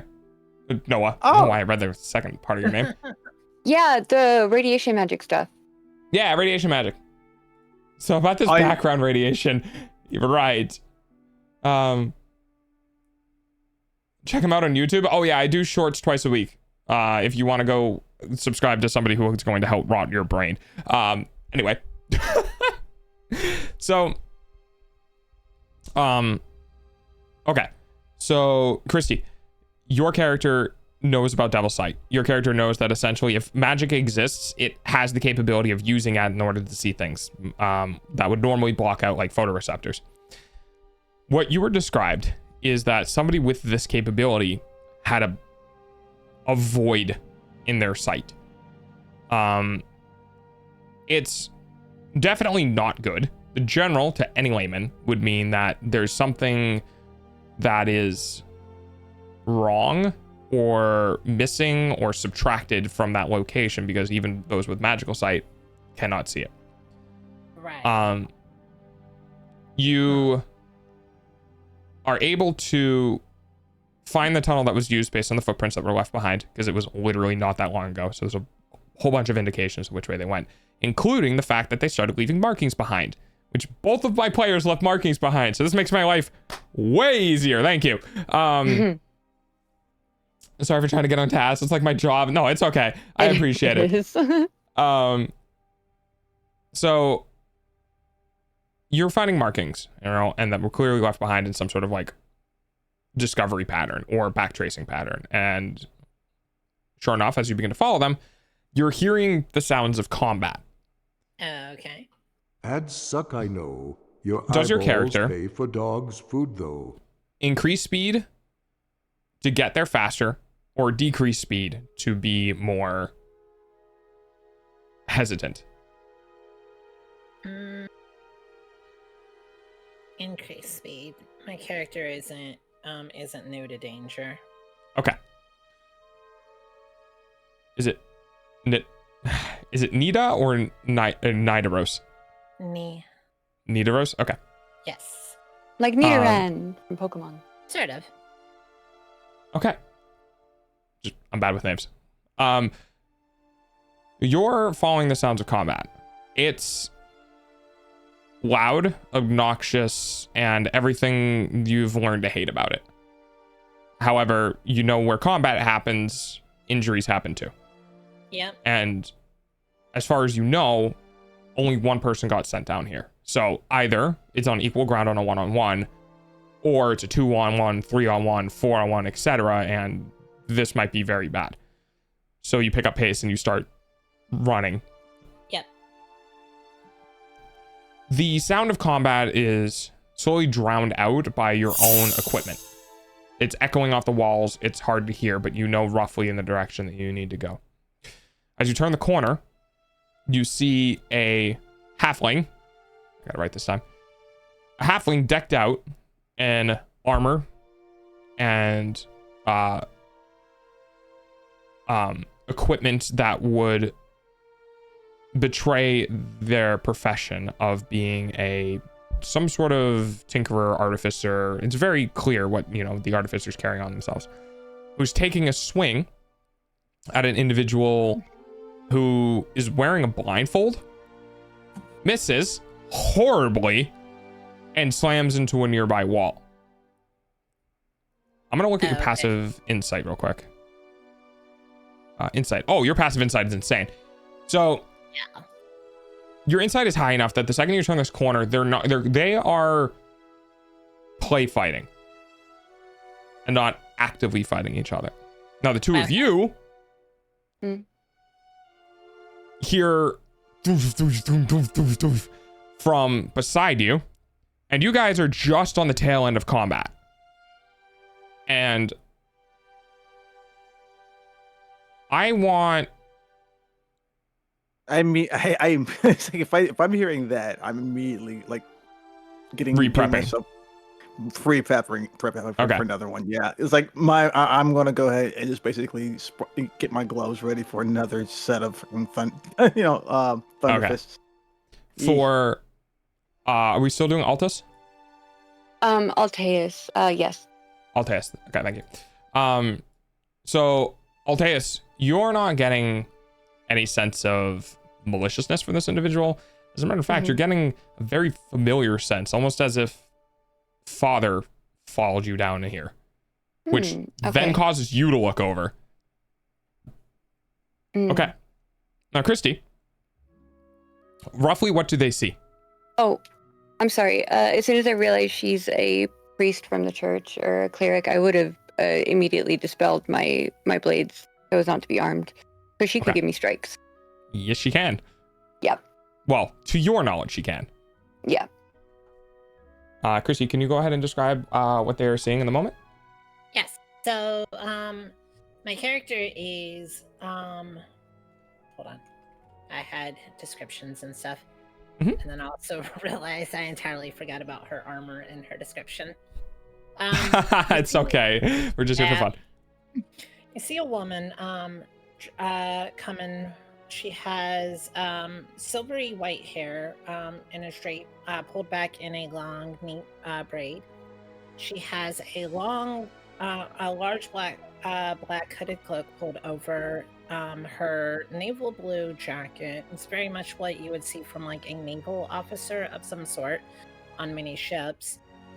Over that, she has a white tabard, which covers a set of silver decorated scale mail, and a holy symbol rests on a chain around her neck. It's a disc with a golden sun and a blue background. Okay.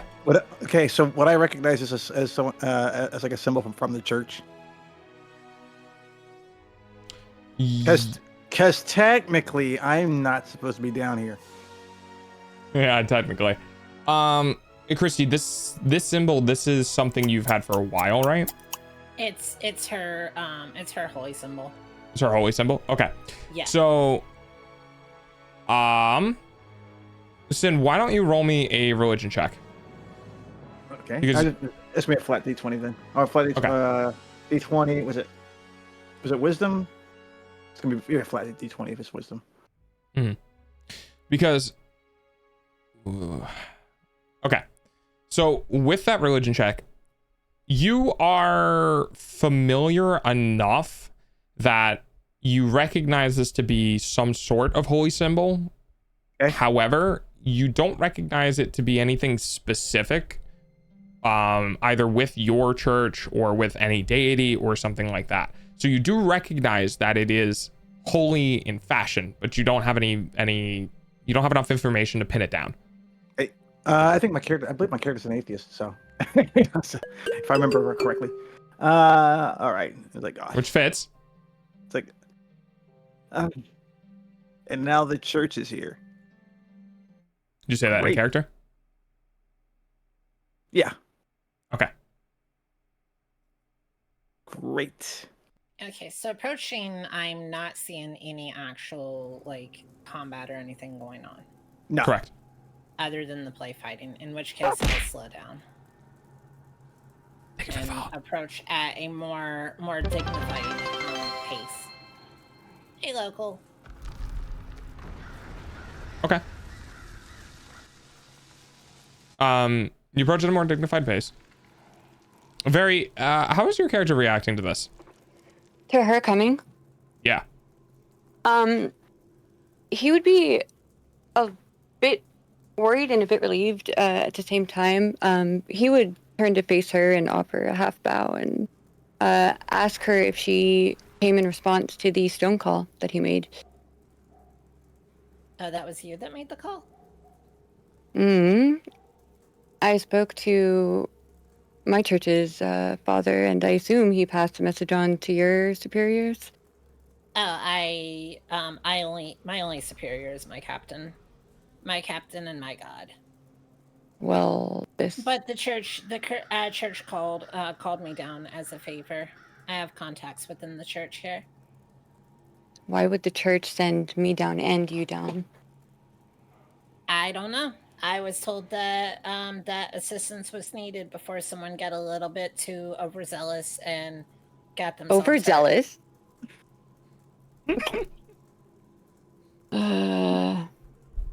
You churchmen and women are so stingy. I'm not with the church.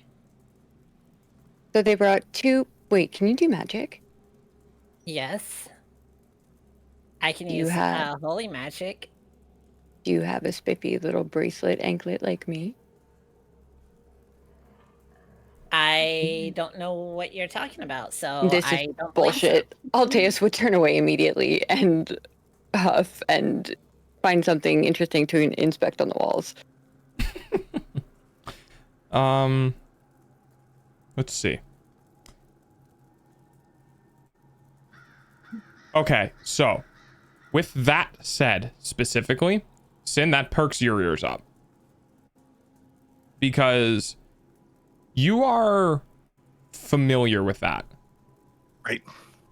You know that those bracelets are very much so used as a form of control. Yep. There are very select companies within the entirety of this city that are even permitted to begin creation, not enchant, but to even begin morphing raw materials into that specific thing, because there's different metals that can do different properties, right? So the specific metal used for this bracelet, people aren't even allowed to touch without an approval from the government. Oh dear Lord. Okay. Yeah. Right. That means that you have somebody who is under government control next to you. You can do with that information as you wish. Give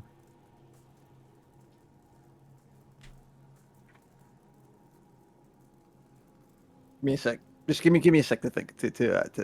And Taking get in. this in Yep. I'm yeah. I got Twitch chat talking to me, and I have not been able to get fully in character here. You're okay. Streamer life, am I right? It's like yeah, streamer life, yeah. Because Actually, yeah, I will wait. You can explain that after you do your shit. Puppy, do you know how what that is? Do I know what is? Why would that be of interest to Sin? Why does he care if somebody controlled by the government is next to him? Because I'm not supposed to be down here for one. I'm literally committing a crime. Okay. So. Just like as a general rule, like the public isn't allowed down, or is it more serious than that? I literally broke in to get down here. Oh. So you have a totally different reason than I do for coming down here. Okay, got it. We're here for the same problem, but for different reasons. Bet. Now, all right. Here's Go the handle thing. your Twitch thing. All right. So yeah. Okay. I'm good. I'm like.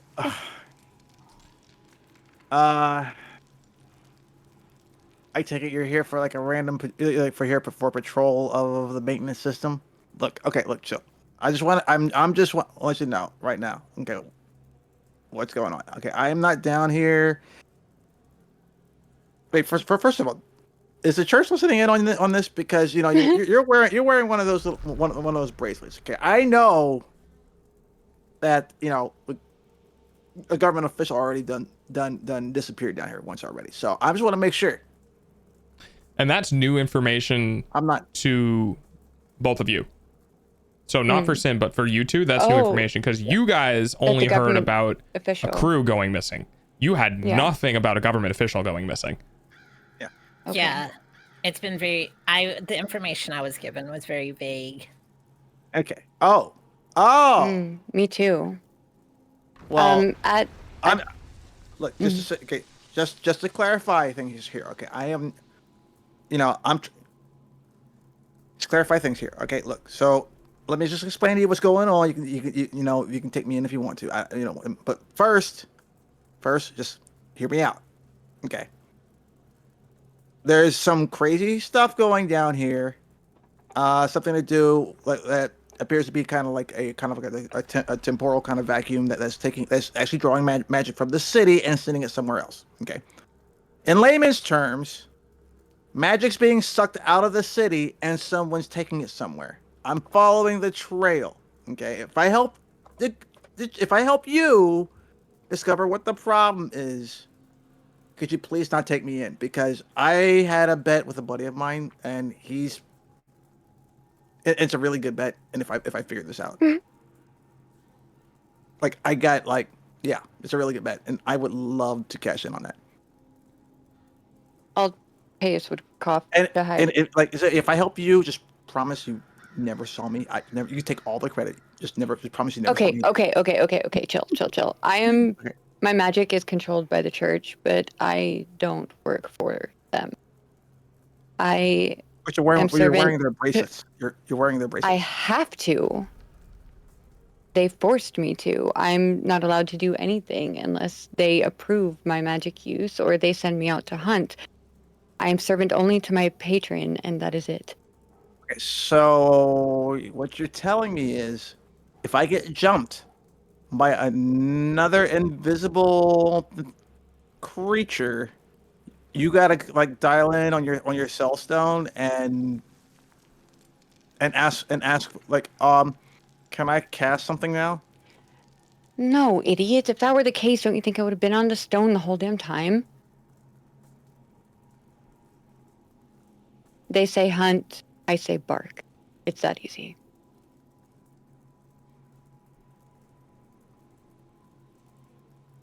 Okay. But wait, if you're not with the church, No, I'm just no. Not you, halfling, not you. Okay. Okay. I apologize. What was your name again, cleric? My name is Nadaris. I'm the Nadaris. Sailing Master of the Black Hound. Wonderful. I am Altaeus Malbane, servant to my patron, and not the church. He would direct a glare at Sin. Sidara, if you're not with the church, then what exactly? Why did they call you in if you're not working with or controlled by them? Hey, who called me in? No. Oh. No. Oh. Well, you talk. That was pointed at Nadaris. Oh, and Yeah. Nadaris. Just have friends within the church, and since the Black Hound was at port, one of my friends decided to call me in because apparently they needed more muscle down here. All right. It makes no sense to me, but whatever. Let's get on with it. So, what do we all know here? I don't know half of what's going on down here. I know I was sent down here because of missing people. I'll explain it again. Someone has put like an arcane sucking temporal kind of black hole in one of the junction boxes. It is sucking arcane magic from the city. I mean, for those of you who live in the super high towers, you might not notice and everything, but us people living here in the cities are noticing a massive power outages and massive drops in efficiency in any of our living areas. And since I am pretty much kind of really knowledgeable about that, I was asked to kind of try and I've been going from place to place, and from the workshop I work in to a friend's house to other people's now I'm kind of to other people's houses. I figured out that no one's house is at fault here. It's actually from the city. So I kind of decided to check out to see, make sure everything was okay. And there is I've literally found. Can Altaeus cast Detect Thoughts, please? Yes, I believe you can. Perfect. Can you tell me what the components for Detect Thoughts are? Yes, the components for Detect Thoughts are... Should be VSM, one VM. copper piece. Oh, that's the... So you have a material component. Yes. Let me pull up your sheet. I can find it. For the here. duration, I can read the thoughts of certain creatures. So this will be your last spell spot, by the way. Before we rest. Before you have to rest. Okay, so it's verbal, somatic, and material. So while you're talking, Sin, you see in front of you, the person in front of you that you've been talking to just begins to start speaking arcane words and doing gestures in your direction. Look, if you're about to turn into tentacle hell again, okay. Go ahead and make me an Arcana check. And that's going to be determined. It's going to be the DC equal to the spell level to determine whether or not you can figure out what spell she's casting in the moment. All right. 7. Okay. So, yeah, you don't know. She does it either too quickly or too obscurely, and or he. Sorry, she as in the character, the person who's controlling the character. It's fine. Either works. And it just goes away. Nothing happens. Okay. Nothing appears, nothing changes, nothing's going on. Everything's fine. Yeah. Smile. Now, with that said, out of character, you are in the middle of a conversation with everything that is going on, and you're trying to explain the conversation. Right. What are the most forefrontal thoughts? What is your character... What is on their brain right now that's constantly going through their brains, either repeating thoughts or fears or whatever? Or worries or basically trying to figure out the source of where the magic is being transferred to, since it's on obviously on this level, and the burning desire to figure it out and get it done so that he can cash in on his bet for that free trip to the brothel, to the free night in the brothel. Okay, so are you replaying events in your brain, or like I'm imagining scenarios of what I'm going to do in that brothel too. Okay, so this is gonna be hilarious. Alteus, you got a mixed bag of stuff. Yeah, I am able to ask questions that can kind of drive thoughts one way or the other. But when you initially cast a spell, you do get information. The information that you get, is surface thoughts. Is a lot of what he's explaining. However, because he's specifically recurring thoughts are going through his head about the situation he's in, how he got down here, like it's just kind of the general premise. You are seeing, it's hard because it's like influencing your mind, but it's not giving you pictures. It's not like transmuting pictures. It's just like the feelings and sensations. Sure. He is telling the truth. He did have a situation at work happen, then he went to help a friend, then he came down here, and then you're getting the sensation of working on a thing and being surprised by the thing that you found in it. Discovering that it had a link through some sort of connection, or you're not exactly sure how this little magical creature figured it out, but you're getting that thing, and you're also getting the same feeling that you had of following or hunting down the same thing. The void ribbon. Okay. Yeah. I can shift my attention to. So wait, I can probe deeper into his mind or shift my focus to somebody else. Yes, right? I believe so. I don't know. Okay. You might take psychic damage for that one. Probably into my mind. Can I go ahead and shift my attention over to Nadaris, please? Just surface thoughts. I just want to. Let me check real quick. Friends on in the the action church. of each of your spells, you can shift your mind. Okay. That being said, Nadaris, you do see this spell going off. Can you make me an Arcana check as well? We'll see if you can identify it as it's being cast. This is important because if Nadaris is able to identify that you cast Detect Thoughts, they can just try to clear their consciousness. Their mind. Clear their minds. Yeah. You can roll that with a D20 on your. Yeah. Well, she might have IRL dice. So if you want to use a real dice, if you have anything IRL you want to roll, or you don't have to do it in chat. I trust you guys not to fudge numbers. It's fine. Whoops.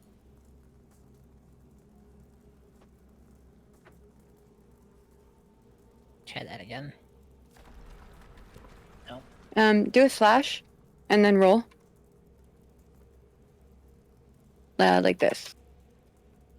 Roll. Can't use roll D20. Like that. Or roll 20. It's a slash roll, and then D20. Yeah. Oh, okay. That without the dot. Oh. Plus 2. So. Oh, 18. Okay, 20. Oh shit. So what happens is because casting and spells and all this stuff has like an order, like it happens in action and then at the end of the turn, yada yada yada. So the order of events happens is you cast a spell against Sin, you get the surface level thoughts. During this time when that happens, Nadaris, you figure out that they're casting Detect Thoughts. Are you going to clear your mind? Because you can't really tell if they're transferring over to you or if they're in your brain unless they're pushing deeper. Are you going to... Go ahead. I'll just focus on the various naval journeys I've been on, and like some of the storms been through and the creatures we fought at sea. Okay. Let them see that. All right.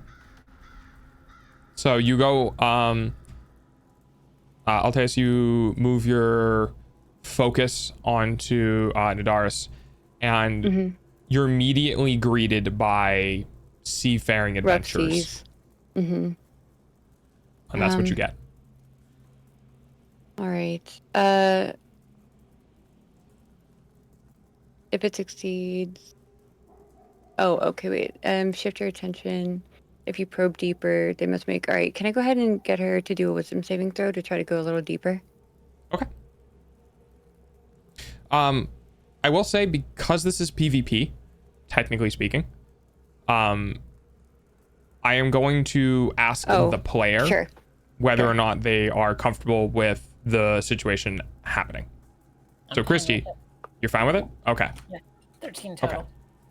13 total. What's your spell save DC? Oh, no, wrong person.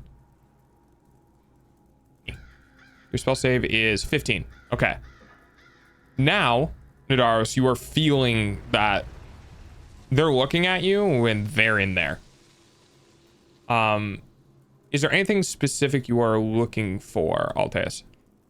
I want to know exactly why the church sent her here. This is weird. The church never doubles up on if they send him, he's there to burn down everything, essentially.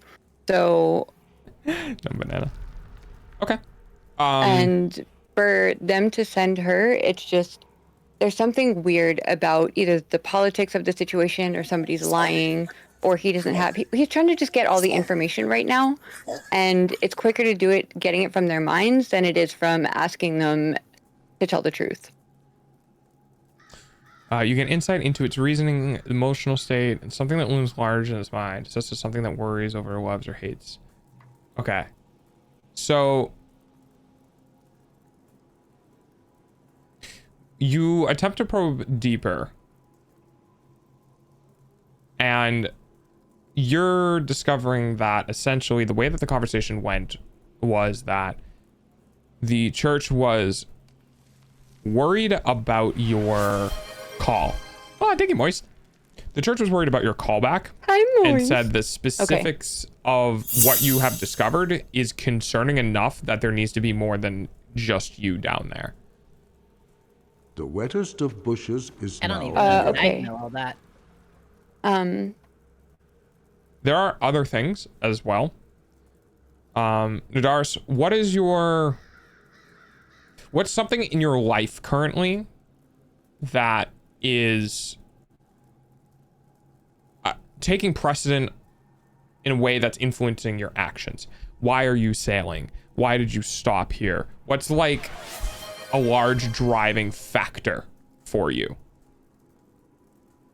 Well, I mean, my character's people are from a small island nation, and most of their commerce and everything is naval, shipping and transport and that sort of stuff. And Nadaros is the sailing master and the priestess of her ship, so that's her entire life.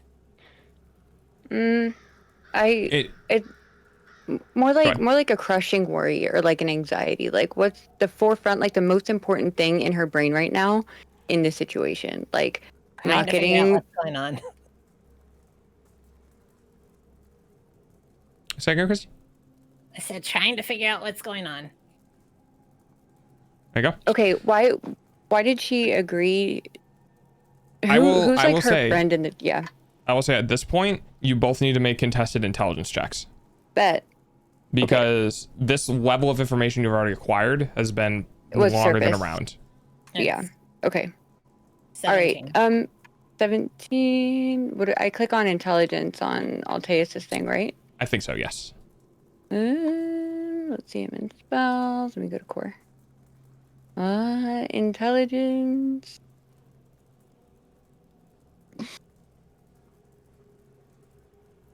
Nat 1.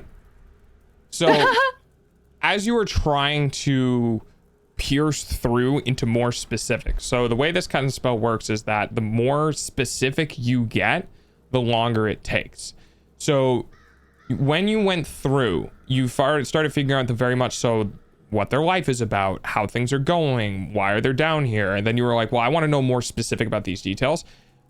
As you try to get deeper in, Nadaris steals themselves and knocks you out, and the spell immediately ends. I'm sorry, say that again. I was knocked out. Oh, the spell is knocked out of her mind, and the spell immediately ends. Yes, it does. We're sorry. This call has been disconnected. Right? Please try again at a later time. At this, Alteus would kind of like, have like a little smile of chagrin and kind of give her a nod of respect that she was able to knock him out of her head, because not a lot of people can do that. Do I know what he was trying to get? Oh yeah. What information? Okay.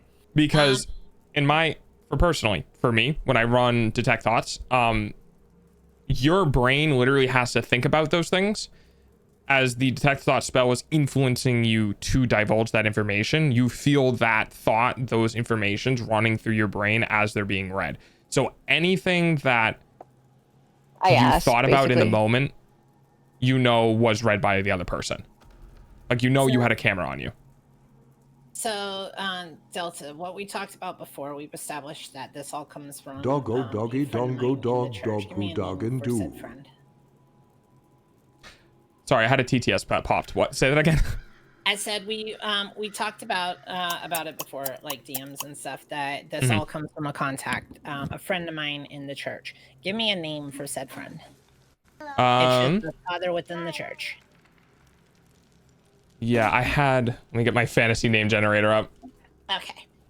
I have a name for you if you want one. Sure. Just Alec is fine, ALEC, or you could do Alec is fine. Yep, Alec works. Okay. If you want a fantasy name, Delta. No, Alec is fine. Okay, bet. Okay, so in response to your respectful nod, she's just gonna look at you, and she's gonna say, "Look, I understand that you seem to not trust my reasoning for being down here. Hi, Toki. I don't know any more than I presented. I am friends with Father Alec within the church after he spent a few months traveling on board the Black Hound as we transported him back home from one of his missions. I was visiting town. He asked a favor of me, and I am here to Alec, it's fine. And I am here to assist a friend of mine. I don't have any connections with the church. I don't know what's going on down here other than that there's missing people and someone that was said to be a bit headstrong came down here. I gather that might be you. Alteus would shrug at this and break his lip. Probably something of the sort. However, Delta, would Father Alec and my Padre know each other? Or be the same? Could they be the same? Because I could see... Father, go ahead and roll me a history check.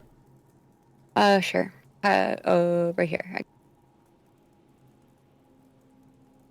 Because that name, I believe, is not the name of the person at the church. The one that you talked to when you got moved. That would be someone else who's within the church, but not necessarily in that specific area. 11? The name tickles a part of your brain. You've heard the name before, but maybe you read it on a piece of paper or something like that. All you know is that whoever that is has no direct connection to either fathers that you have already talked to. Okay, thank you. All right. Can I butt in real fast? I got a question. How much time is passing? How much time is passing as we're stating it right now? Roughly the same amount of time it's currently passed for us IRL. Like 20 minutes or something. Yeah. Maybe 30. My character's going to start walking away to follow that. Okay. Question: while we sit and talk, is it like a do we regain mana or hit points or anything? You can turn this into a short rest. You're already 20 minutes into it. 30? Yeah.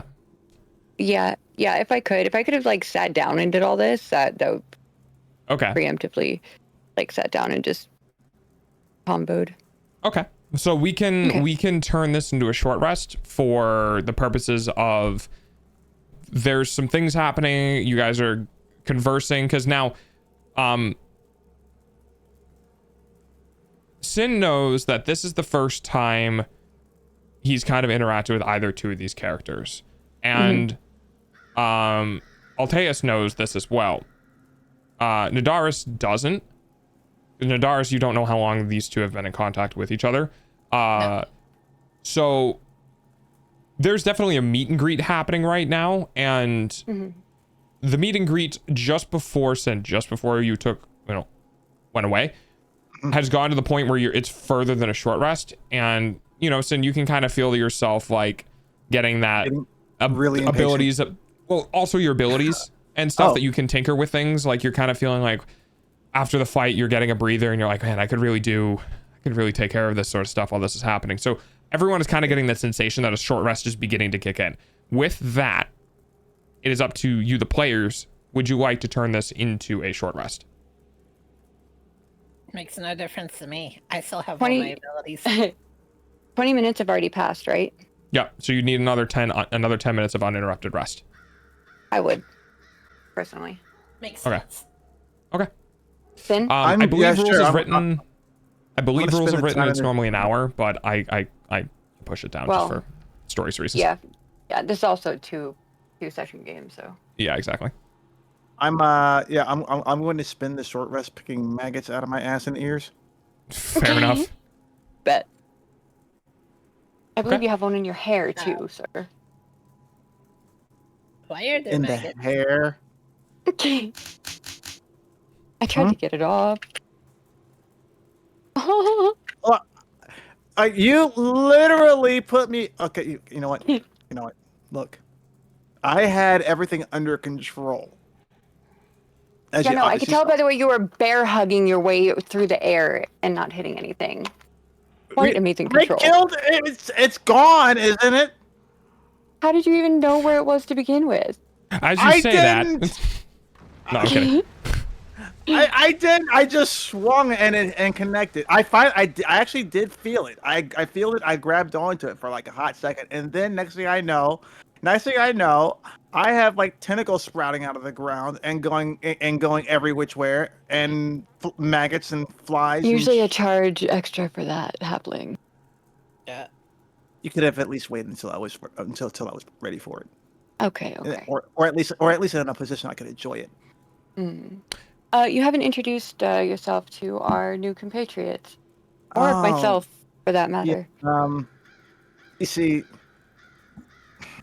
okay, I'm Syntax. Okay, don't hold that against me. I'm Syntax. Don't hold that against me. I know I work in a shop. I'm an artificer. I am working to try and get my own shop. I know, and since with all the crazy license fees that this city imposes to start a shop, I'm trying to get my own. And I do odd jobs on the side, and with half the city, losing their arcane power, I figure, hey, helping this, the city's being drained. Hey, I could technically save the city, and maybe that'll go nice on my record. And now I have two people from the church here. I'm not from the church. I'm sorry. Okay.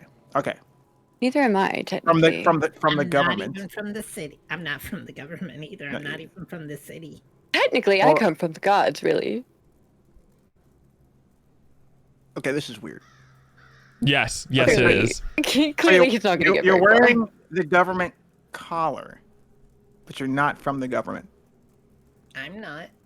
No. I'm talking to. Me, Alteus.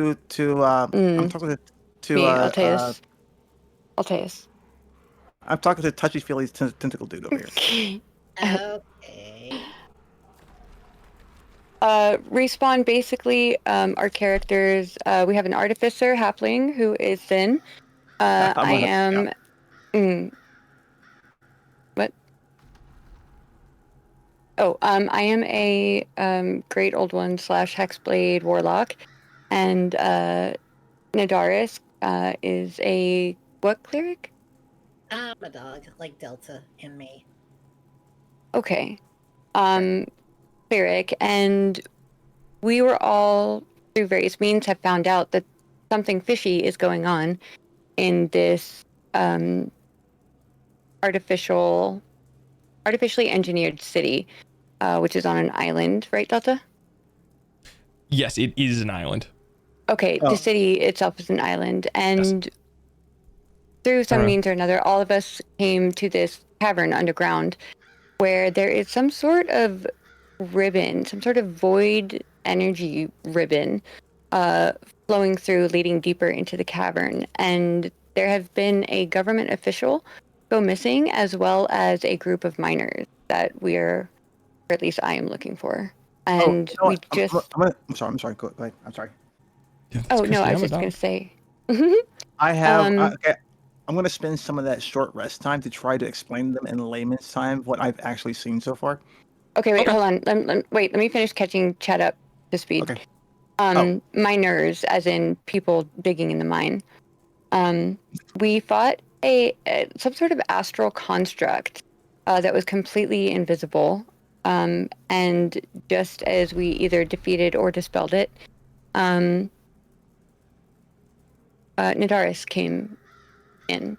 And we've just kind of been speaking and trying to figure out our pooled knowledge before we move on. Woohoo! Yay! Okay, carry on. So you're gonna spend the short rest to catch people up? Yeah, to basically because to kind of in layman's terms, explain to them what I've seen so far and why I'm traveling in the direction that I'm traveling. Okay. Because I saw more than just a ribbon. Remember, I actually saw what's happening and even tested it out. Tested it out. So this is actually, so I want to explain to them what is going on. What I picked up from his mind.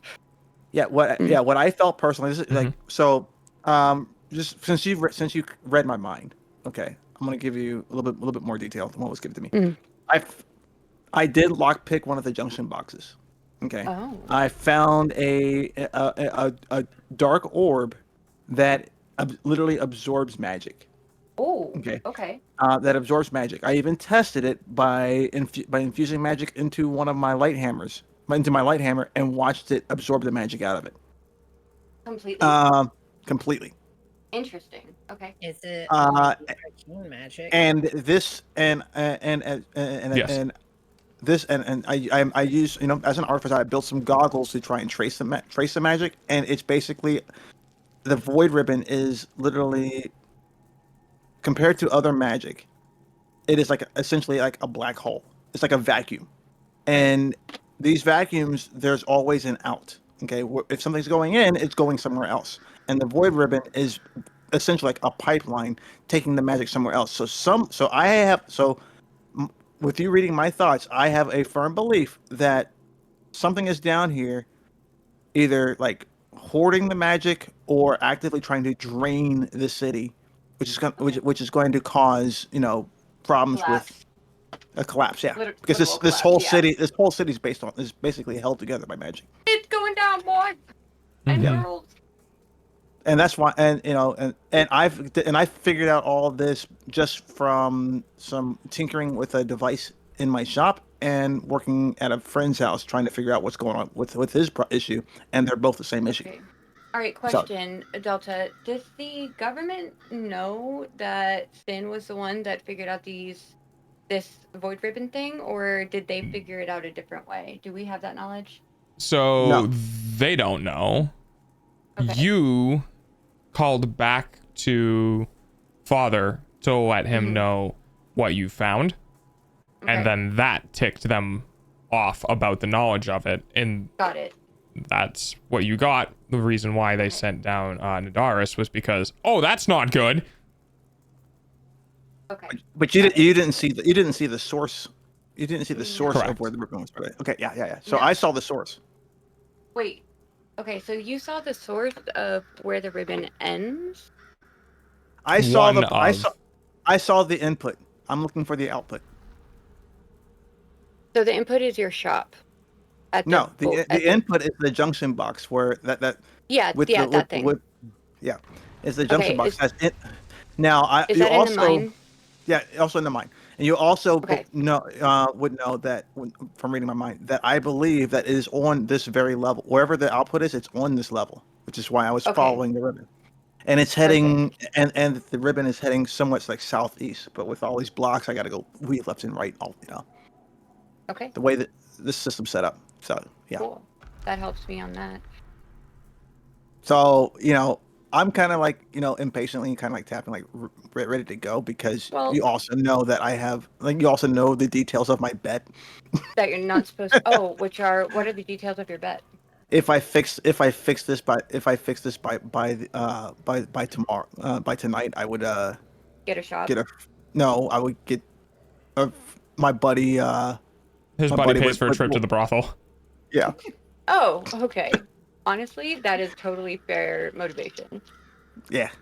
Okay. So Hence, quick hence, question. hence my my agitation and like impatience. Readiness to go. True. Around. Yeah. I'll have to really quick. Yeah. Go ahead. So, Christy. During this conversation, during this kind of information dump, you were finally led to what they were fighting. Okay. That, what they were fighting, can be a couple combinations of, or it could be a couple of different things. It could be either a raw ghost, a poltergeist, something that is undead.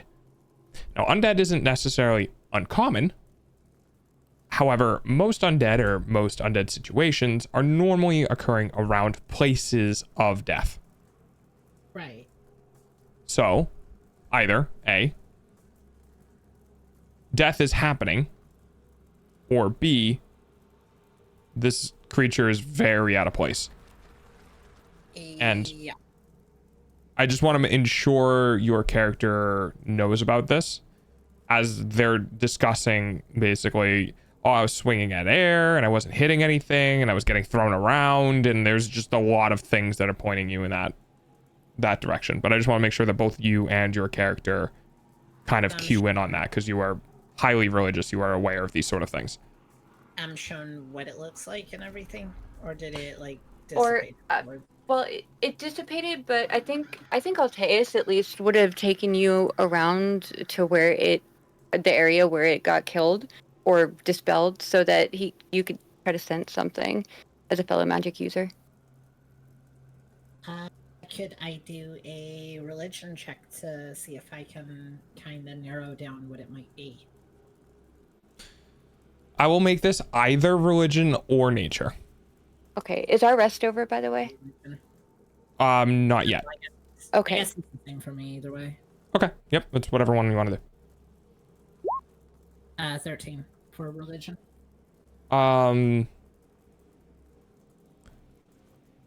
It's hard to discern the specifics of the creature.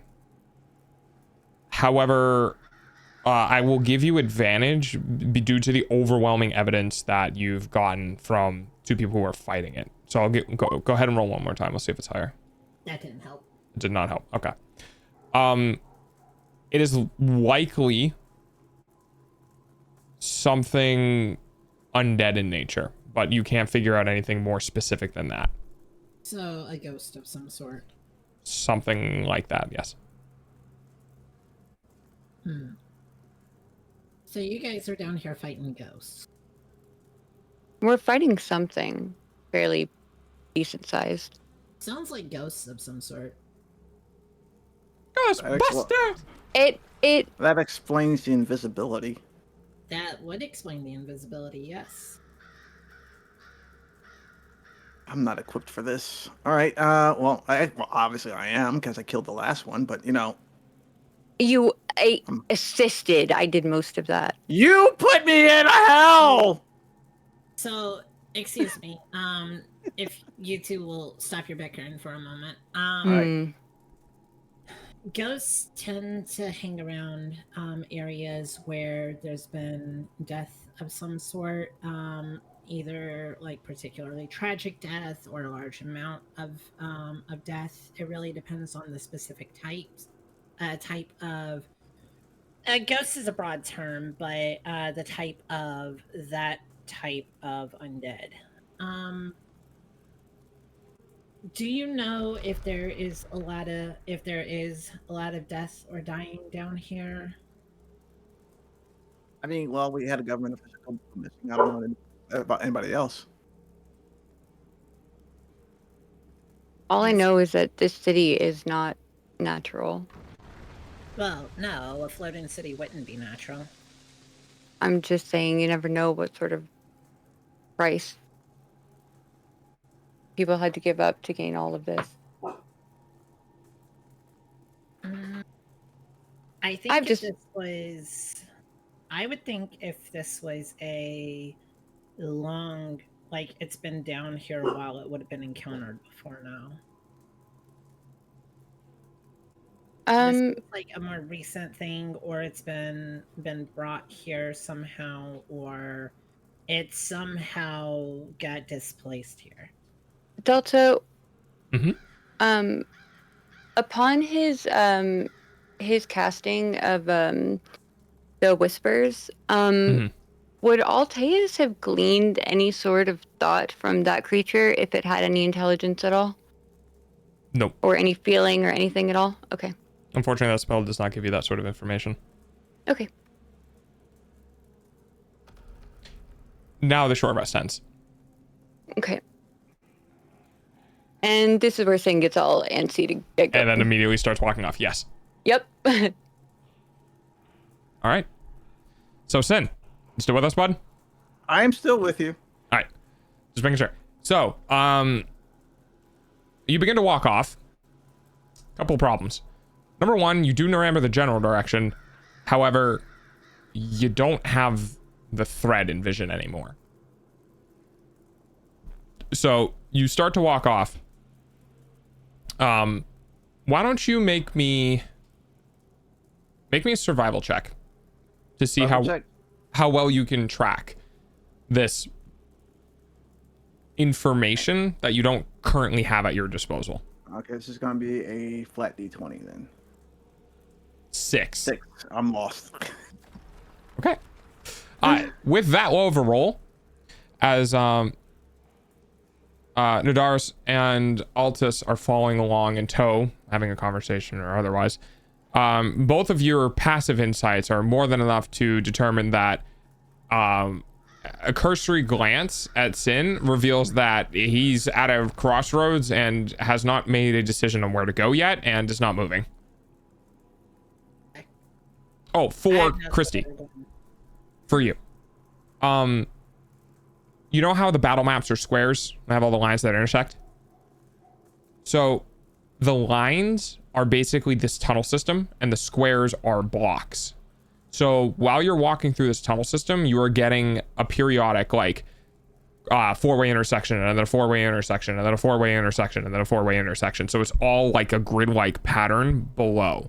So that's just to help you visualize it as you're moving. So some might have taken a left, gone straight, taken a right, gone straight, and then a left, and then right, or gone straight, whatever. But you're able to figure out that the general pattern of this underground area is a constant plus sign of intersections. That's it. I just want to make sure you knew that. What's the lighting like? I mean, I've got dark vision, so... If you have dark vision, it is bright light 30 feet, dim light 30 feet.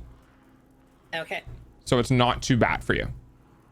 Okay. There are crystal, like, glowstones, essentially, within the pathways that allow almost...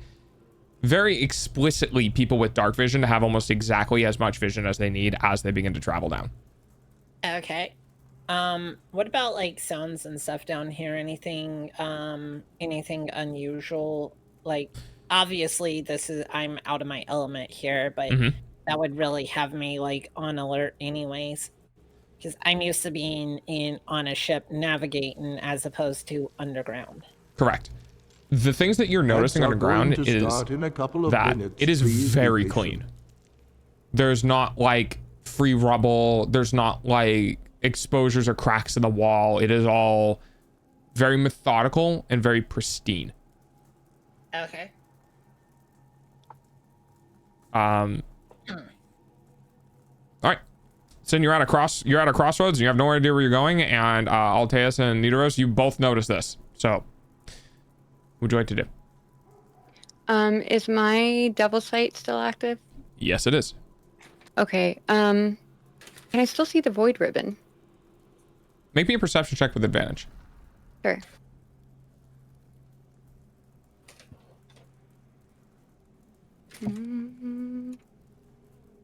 One moment. There we go. Perception, you said? Yep. Roll twice, take the higher of the two. Persuasion. What? Am I blind? I have no perception. Insight? No. No, it'd be. Oh, perception. There it is. Roll it twice. All right. Click it once. It might auto do it with advantage. Yeah, it rolled 2. Okay. Unfortunately, you have lost track of it at some point further back. Okay. You kind of trusted that this guy knows what he's doing, and unfortunately, you're not seeing the thread. You're not seeing the thread around you. Okay. In that case, I think I would kind of wait to see if if Cleric Nadaris, if she knows where she's going or has any information or knows what the hell to do. Okay. And for a dwarf. Oh. I know what I'm gonna do. Okay, what you gonna do? I'm gonna backtrack and see if I can find one of my marks. And I believe, if I remember correctly, she erased some of them. She erased some of the ones that were like at the start of your at things. the start. Yeah, so you'll have some of the more recent ones that. So, because I knew it was going southeast, so Hi, Valor. If I can find the marks, I can probably find the direction that I was going. Yes, you can. Oh my god, edgy boy raid. Hi, thanks for the raid. Hello. We're unfortunately in the middle of DnD, so I won't be able to reply too much, but I do appreciate it. Thank you very much for the raid. I am Delta. I'm a dog. I do things. We're on a SUB-A-THON. We're having fun. He does sexy wolves on command. Oh, God. Why? Because I love you. You don't find the marks. You're all wiped off from combat. Yeah. Okay. Oh, thanks, Nim. I will say that yes, you are able to backtrack successfully, and you can find the marks. Okay. I find my marks, and then I kind of just like get my correct. So I'll go ahead and we'll go ahead and it's taking some time to backtrack. It's taking some time to go forward, so the clock is ticking. But I will say with that, you're able to reestablish your direction and go where you are pretty damn positive where it's leading you. Wouldn't I have found the void ribbon once we started backtracking? Ooh, that's actually a good point. You would have. Yeah. Okay. So maybe we don't lose quite as much time and we can pick it up again? Yes. So as you're backtracking, Sin, Alteus, how would you... Yeah. What would Alteus do? Just... how far can I see with double sight? 120 feet. You can see farther than anyone in this group. Okay. As soon as I see the ribbon, I probably would have let them know. And would have given them the general direction. But I also would have asked Sin where he thought it was heading. And if he had, if we could maybe cut it off at the pass or... I'm actually not going to make you roll for this. Okay. Nadaris, you notice that where you are and where you were when you came from the entrance, this is a different ribbon. Oh. Yeah. Oh, no, that's not good. Wait, what ribbon? The void ribbon? The ribbon is the terminology they're used to describe the absence of magic within the location that she saw in her vision. Oh, and I see that? You cannot, because you don't have double sight. Oh, okay. So it kind of looks like she's making up bullshit, except Sin goes, no, I saw that with my goggles. That only worked for about 2 minutes. And I just know it's in a completely different location from where So... Yes. Okay. Does Alteus know that, oh yeah, no, wait, he would know about Sin getting the thing in the junction box. I'd like Alteus to ask where everybody came into the caverns from. Okay. If they all came from the Great Hole or... Sin? I came in from I came in from one of the manhole covers in the Commerce District. So different. Mm-hmm. Yeah. And you followed a ribbon, the void ribbon, to get here. To get here, yeah. And Nadaris, you followed our marks? That and just the sound of you guys. So you didn't. So you didn't actively see a ribbon when you came in. That'd suck, I know. No, I haven't Your seen any eyeballs ribbons. pay for dog's food, though. What ribbon? The magic, the absence of. Yeah, the pipeline of magic that I Mana. just told you about. See anything weird? Welcome back, Respawn. Okay, so as far as we know, there are two channels of this null magic, right? If Altus shares the information, because you're the only one that figured that out.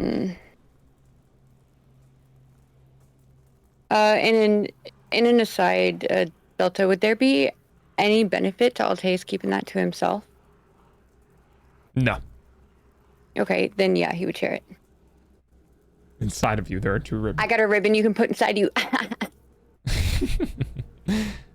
Yeah, he would share that information then as they walk.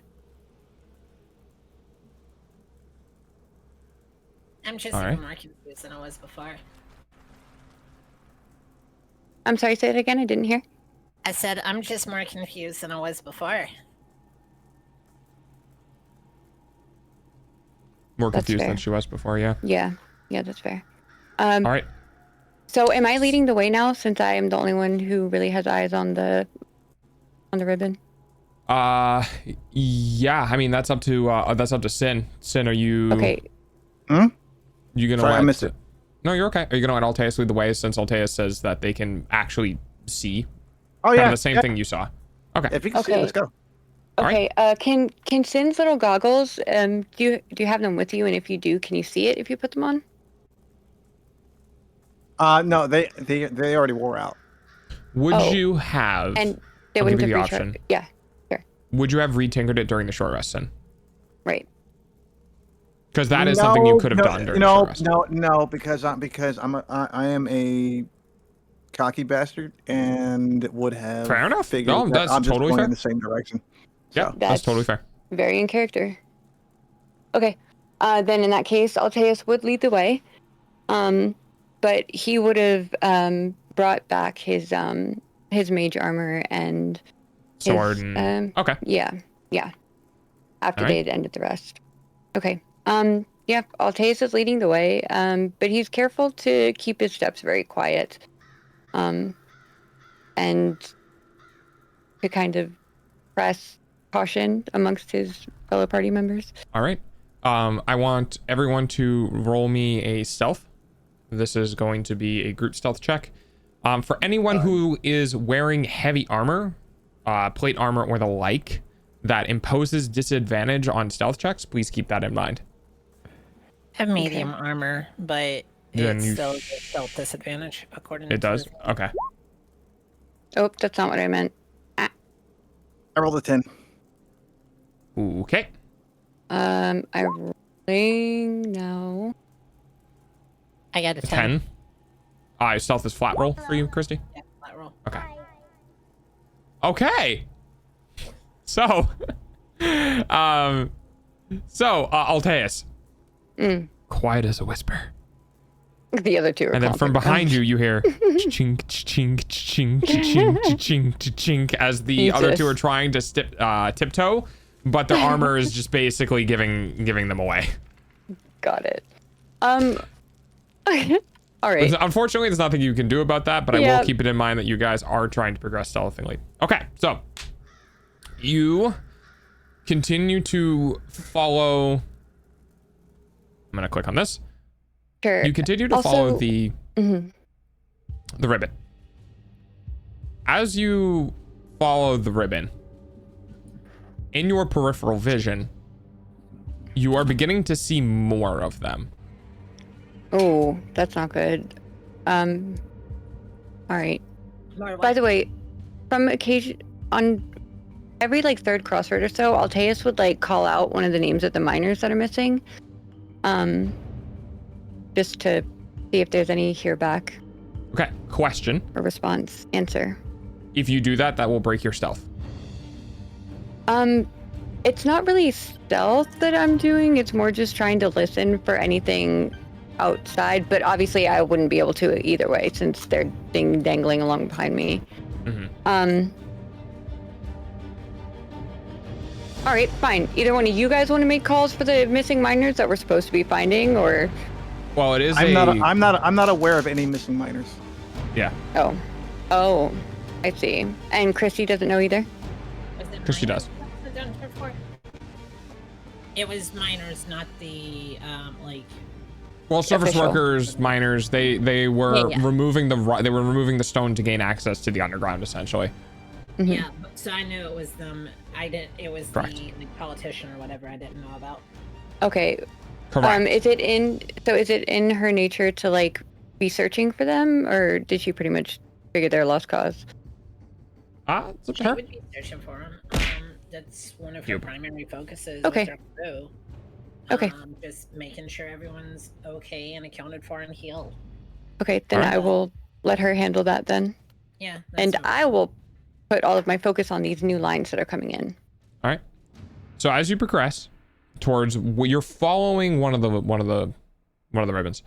As you're following one of the ribbons, you're seeing more, and they're all beginning to appear to converge. Correct. Mm. As you progress, following this one, you start following in parallel one ribbon on either side of you. Mm-hmm. And eventually, you guys are led to a pathway where one of the sides of the walls has an indentation indicating some sort of different passageway or insert or something, but the wall goes inwards. You're far enough away from it that is what you can see, but you can't see anything else. You just notice that you've been going down these smooth corridors, intersection, smooth corridor, intersection, smooth corridor, intersection. Then you get to a corridor where one of the walls bumps in. Not out. Not out. It's in the right? middle. So it's in. not it's not a part of an intersection. It's in the dead center of one of the. Yes. Oh shit. So a recess Oh area. boy. Okay. Now I'm allowing you guys to get to this point and see that because of your devil sight. It's so good. It's very clear to you. I would so point you it can out make to the them choice. probably 100 feet before we go there and stop. Just try to see what Okay. they want to do. And also let them know about the lines converging. Okay. Any? Well, that would make sense. That would make complete sense. If I was to be sitting there trying to hoard magic, I would take it from multiple points and put it into a secret spot. I mean, You think It's actually- somebody it's or actually- something is hoarding it willingly? well, I can't. I can't come up with any other explanation. It's actually quite genius, really. Do I hear anything unusual in this area? Go ahead and make me a perception check. And because of your keen senses, this will be at advantage. However, in doing so, both of you noticed that let me get the name. Nidaros is pulling down their hood. Okay. I'm down. I got big pointy dog ears. For both of you, this is unusual because you have not seen this type of creature, for lack of a better terms, this type of race within the city. 13. 13? Yep. Ooh.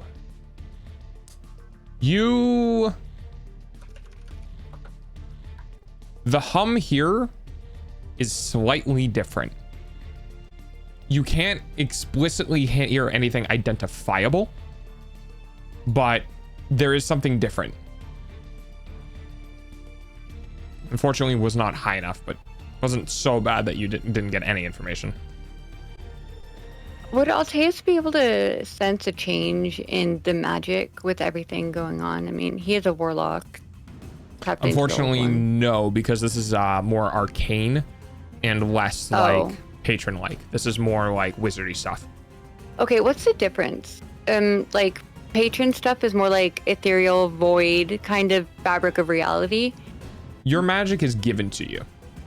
Well, I siphon it and hope that they don't notice. It depends on the patron. Your magic is bestowed upon you, which means it kind of revolves around whatever domain that is working with. You have wizards who work within the weave. Artificers are kind of like wizards, but they work with physical things. And then you have divine, which are more of like the balance of the gods. So pretty much nothing is going to be able to discern this appropriately. Oh, let's get this one. Oh, I thought I lost you. No, you're here. I was skipping the song. Okay. What would you guys like to do? Well, it says it's converging on this spot in the middle of a wall. I'm gonna look, see if I can find it. See if I can find like a hidden door or something. Okay. Is it, or at least like a more, if not something like a hidden door, like something that can give me access to this space. Okay. So, in your mind's eye, in your mind's eye, you're beginning to walk forward. You're walking down a corridor, same like corridor as everything else.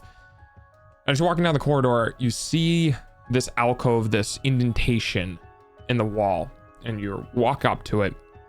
And as you kind of like try to get a clear picture of it, you notice that it is a doorway with one of the door, like it's like a solid doorway, but the door itself has been essentially blown off the hinges. You peer deeper past the doorway and you see a second door inside. Roll me a history check. Let's see if anything in your past kind of gives you any idea of about what this is. By the way, during the short rest, you can recover HP if anyone was missing HP who wants to spend a hit die to get some back. Okay. These dice hate me today. A 2 and a... Yikes. Okay. You are not from... Sorry, I was just gonna say, what level are we supposed to be at? You're level 5. Oh. Okay. everything on your sheet is 5. Don't worry. Nim set it up. Oh, okay. V-Quid, we're gonna have to postpone that redeem, okay? Because I'm in the middle of a D&D session. I'm not gonna do exercise in the middle of a D&D session. I just forgot to turn that off. Alteus, you have 22 current hit points? 38, I should. Oh, you didn't take damage. Okay. And then if you do this, you should have 8 from your false life. Not 22. 14. Yeah. It's D4 plus 4, which maxes out. Oh, okay. Wait, 22 temp? Unless she's casting... do you have... Let me check real quick. What is it called? Mage Armor, False Light, Distant Wizard, such a Hex. False Life is at level 3. Oh... Oh wait, it gets upcast too? Oh yeah, that's right. 2d4, let me check the spells. False life info, please.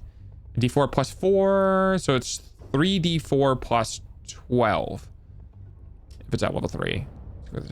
You can cast a spell using a second level or higher. You gain 5 additional. Oh, it doesn't change the d4, it just gives you 5 additional. Okay. You gain 5 additional temperatures for every slot above first, so that'd be 5, 10, 14, 2d4, 1d4 plus 14? Because it doesn't say you get an additional d4. That's okay. So you get 8 at level 1, and then you get plus 10 for the 2 extra upcasts. So yes, you're at 18. The d4 doesn't increase. It's just okay. Cool. I just wanted to make sure. Yeah, no, good. And you took no damage last fight. Right. Okay, go ahead. Yeah, I was just gonna say I have no idea how much I have currently though. Yeah. I believe you're maxed. I don't think you took any damage in the last fight. Okay. What is my max? 38? Yes. Okay, cool. Not a problem. So oh wait, I'm sorry. What did he find when he walked over there? Did he go to the door? Know.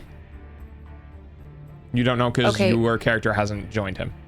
Right, but he walked over to the door though. He walked over to that area, yes. To the area. Okay. Would he have told, like, called back and what he saw or anything, or no? Would he have? I would have. It's like, yeah, we got an access point here. It's the door. I haven't tried to open it yet, but I'm just waiting for you guys. Okay. It's one blown out door that is directly flush with the wall that you're like, well, not flush, it's slightly indented in. It's one blown out door, and then behind that blown out door is another door. So there's 2 doors. Yeah. Is the interior door, is that unsealed or open?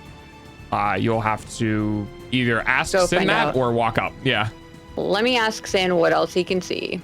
I have Okay. no idea. I haven't tried anything yet. I'm just Okay. gonna walk up there and join them. All I right. don't know anything about the ribbon, so I don't see any reason to be concerned. Okay. Mind if I do an arcana check on it? See if there's any kind of magic radiating off of it, or if it's sealed. The first or second door? The second door. The one that's closed right now. The one I want to get through. Okay. Okay. What's your question, Respawn? Go ahead and describe to me what you want to do. I am just basically detecting if it's magically sealed, so I can see if I can figure out a way to just to Okay. see if it's, So much like the paper, you're going to have physical interactions with this door to kind of like move things around and see if there's any sort of indication. You know what? You know what? Um, You know what? I did what's it called? Considering everything that's been happening so far and everything, I did at one point infuse my light hammer. So I'm gonna take my light hammer out and I'm gonna touch the door with it and observe. You touch the door with it. You stick your hand out. observe. You touch it. Mm-hmm. Nothing seems to be happening. Nothing happens. Okay. Cool. And now I'm gonna see if there's any kind of arcane anything on it, because I want because I don't want to be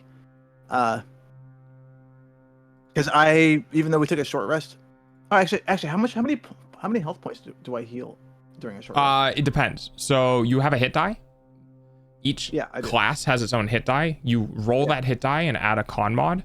So if you roll a 1, you get 1 plus your con mod in HP back. You only have enough hit die that matches your level. So you're level 5, so you have the ability to roll 5 of them. You can roll them 1 at a time, but you have to expend them.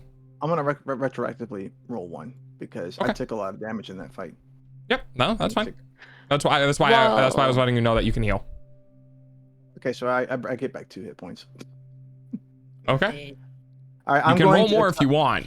Like, she can heal also. You're visually injured, but, right? Yes, you were technically wounded before the short rest. Yeah, I'm kind of bruised up. Yeah. Okay. Do you need healing then? I mean, if you don't mind. Okay. Cool. While she heals him, I'd like to use Mage Hand to try to get this door open. Okay. Walk up and join him while she So heals. there's an order of events that I need to get through before any of this happens. Bet. So the first thing that happens is, Sin, you take your magic hammer and you go to touch the door with it, and then nothing happens. However, as you go to pull the hammer back, you feel it difficult to move. And you give it a harder yank, and it seems to be adhered to the door. Now, I gotta do a thing. There's another 5, son. Not yet. Oh. Not yet. Keep that in mind, though.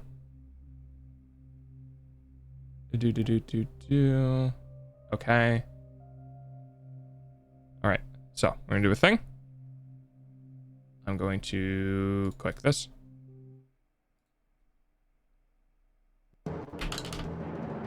Okay, that's a 20.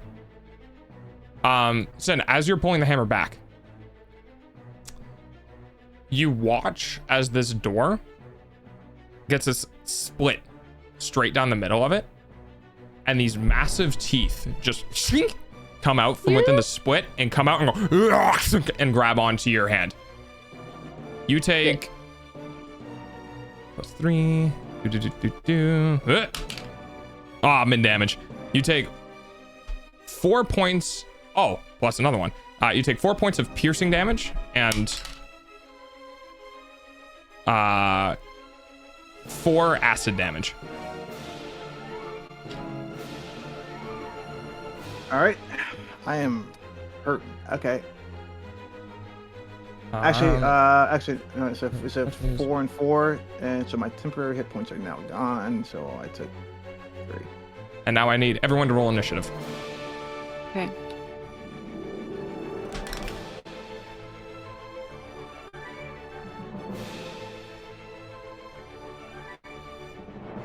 It's 1, so that's gonna be 13.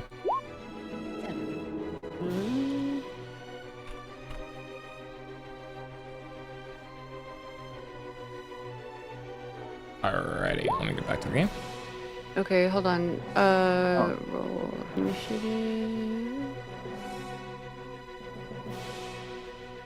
Alrighty. Chris, you got 7 on your roll, but do you have an initiative modifier? Nope. So flat 7. Okay. So wait, which modifier? It is dex based. So if you have any increase in your dex mod, that will be what you add to your initiative. +2. So, very good. So 15. 15. Yeah. Okay. 15. All right. And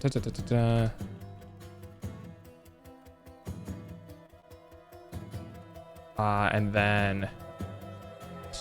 Okay. So it rolls initiative. Then it goes to attack. The second it's attacked, everyone gets the surprise condition.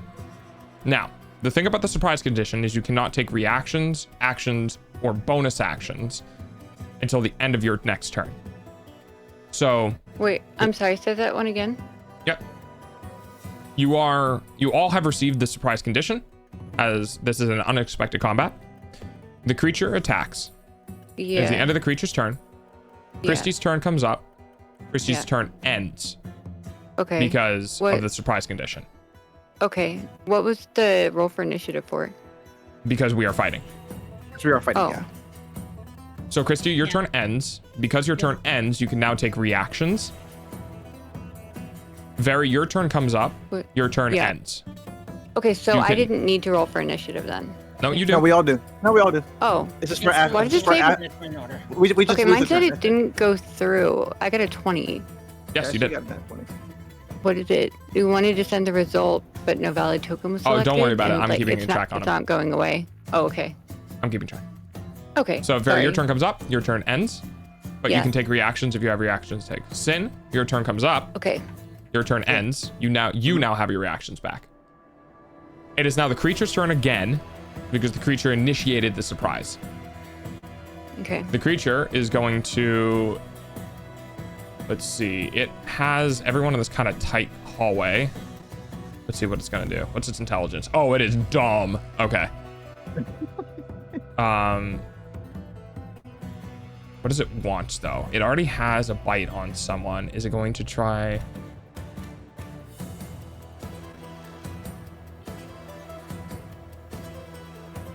It doesn't want things to leave. Pull me through the door. Yeah, right? It doesn't want things to leave, so it's going to try to... Let's see. Sin's closest to the door. Alteus was coming up next. The one furthest in the back would then be Nidoros, who is going to come to heal. All right. So it's going to go after Nidoros to try to make sure you do not get away. And it's going to try to hold you in spot. So this corridor, by the way, is 5 feet wide because it's it's a small passageway within a door. It's going to be hard to move around because of the way space constraints work. Ooh, again with a 15. That is a 20 to hit. Sorry, 15 on a die plus 5. That's 20 to hit. I mean, I would have advanced like immediately behind Sin just simply because I didn't know I said that I was advancing because I didn't know there was a threat since I can't see the ribbons. So Correct. The order of the situation, however, was you were coming in after Nidoros. No, I advanced before. Nidoros went first, and then Alteus came in behind. Okay, so this would be going after Alteus then. Thank you. Okay, well, in that case, Alteus, you have an armor class of 16, I believe? Yes. Okay. So this is going to hit. It is going... Actually, no, it can't. Because it only has a reach of 5. And you're 10 away. Sorry, Sin. Okay. I'm here. I'm for it. Let's go. Yeah. Sorry, I thought for some reason I thought Pseudopod had a 10-foot reach. My bad. Okay, so well in that case, it's trying. Hold on. I forgot to put this on my armor class sheet. Because it is actually enhanced defense and everything. I took the damage, and this is just. I'm not going to retroactively try and get you to figure this out. No, both. We're where we're at, right? Yeah. But from here on out, my armor class is actually 17. Okay. 16. Both would have hit. Because I do have it, huh? I mean, it still probably would have hit, but you know. Yeah, no, it's good enough. Just for here on out. Yep. All right, so that die is going to be gone until the end of the stream. I will search for that later. Oh, there it is. All right, so it's a 20 to hit. It is clearly trying to get around you to get somebody behind you. However, it's not long enough, and as it's pulling it back, it slams this massive pseudopod. So you watch as basically almost this like squid-like tentacle just kind of shoots out from the door, trying to get Nidoros or Alteus behind you, and it misses and comes back and slams into your back. I'm gonna roll this just in case it's lower. Into my back. It's not. It's exactly the same. Okay. You take 7 points of bludgeoning damage. Me? No. Oh, him. No, me. Okay. Sin. Okay. You take 7 points of bludgeoning damage, and you feel that same adhesive that got your hammer is now pulling on your armor from behind as you feel yourself being grappled by this creature. You are now subjected to the grappled condition.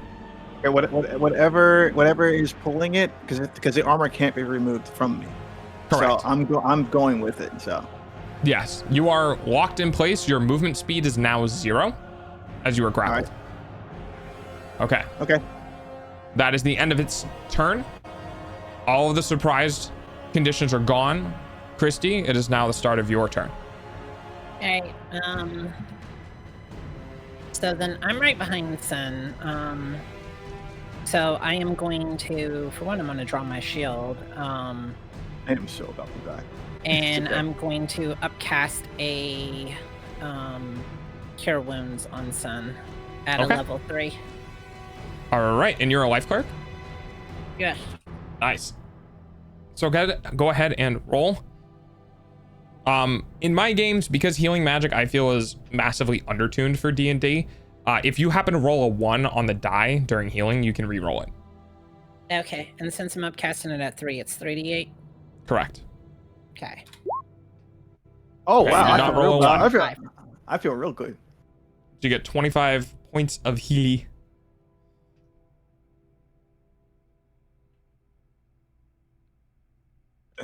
All right, I'm back in this fight. Let's go.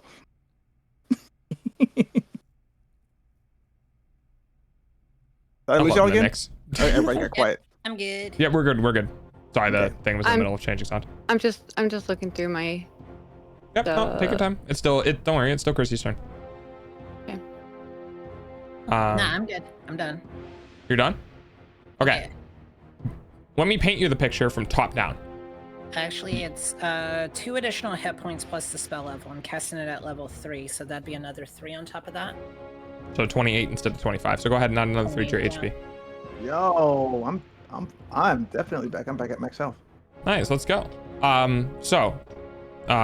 Top down view. Sin, you are immediately in front of this door. This pathway is 5 feet wide. Immediately behind you is Nidoros, and immediately behind them is Alteus. moving through, you cannot occupy another creature's space. No. So, Christy, would Nidoros move at all? Or is he going to kind of, is she going to occupy her space and not allow anything to move through? I mean, unless, like, right now I'm healing the person that's closest to the danger, so stay in put unless told otherwise. Okay, good to know. All right, end of your turn, top of the round. Very, you're up. Okay, I think, okay, question really quick. So I have, what is it? Oh, I've got a spider walking, whatever, spider climb, that thing. Okay. Which, oh wait, that's a movement thing. Okay, Misty Step. For, Nim, did we ever add the Fey Fire on here, Nim, or did we not end up doing that?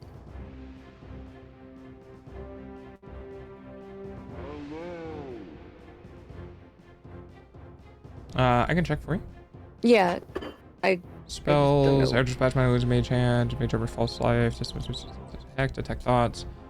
It does not seem like you have Fairy Fire. Oh, right, because it wasn't my class thing. Balls. Okay. All right. Let's see. In that case, I have to see. You can see it.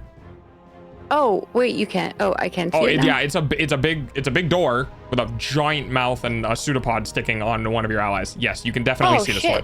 Yeah, Perfect. it's a door Okay. with teeth and tentacles. Great. I love that. All right. Don't. I'd like. Respawn. Okay. Bye. Good to see you, Respawn. Glad you could make the stream. Okay. In that case, my mage armor and everything, that's all on, right? Yep. Okay, cool. I would like to, if I use mage hand, could Sin grab onto it to try to help pull himself off? It can't Unfortunately, carry more than 10 pounds. Okay. Correct, which means the second he exerts more than 10 pounds of force, the mage hand is going towards him. Okay, got it. Okay, why don't you have, what's in the room? Or what can Altea see, anyway? Just the door and the teeth and his two party members? And you guys are in a tight corridor, like it's 5 feet across, so it's one creature wide, and you have both of your allies standing in front of you. Okay, I would like to use my Misty Step, which is a bonus action to go 30 feet up to an unoccupied space. Okay. To kind of close the distance over to them. You are right behind them. I am behind the creature. Hang on one second. Let me visualize this on the map for you. Sure. So I can draw Yeah, this. perfect. That'd be great. Thank you so much. Freehand. Yeah. Yay. So right next to the this is fine. I'm gonna go ahead and do this little drawing here. So I'll go ahead and remove my hand can so Jack can see too. So you guys have walked down this corridor here, right? And then you turned right into here. We have the door, which is here at the very end. And then we have the token for Sin directly up against the door. We have Christie's token directly behind Sin, and then we have your token here. So there is no room to get closer right now. All of these spaces in front of you are occupied by your allies. Okay, so then I'm behind the thing. Can I go behind it? You don't know what's on the other side, and does Misty Step say a place you can see? It's the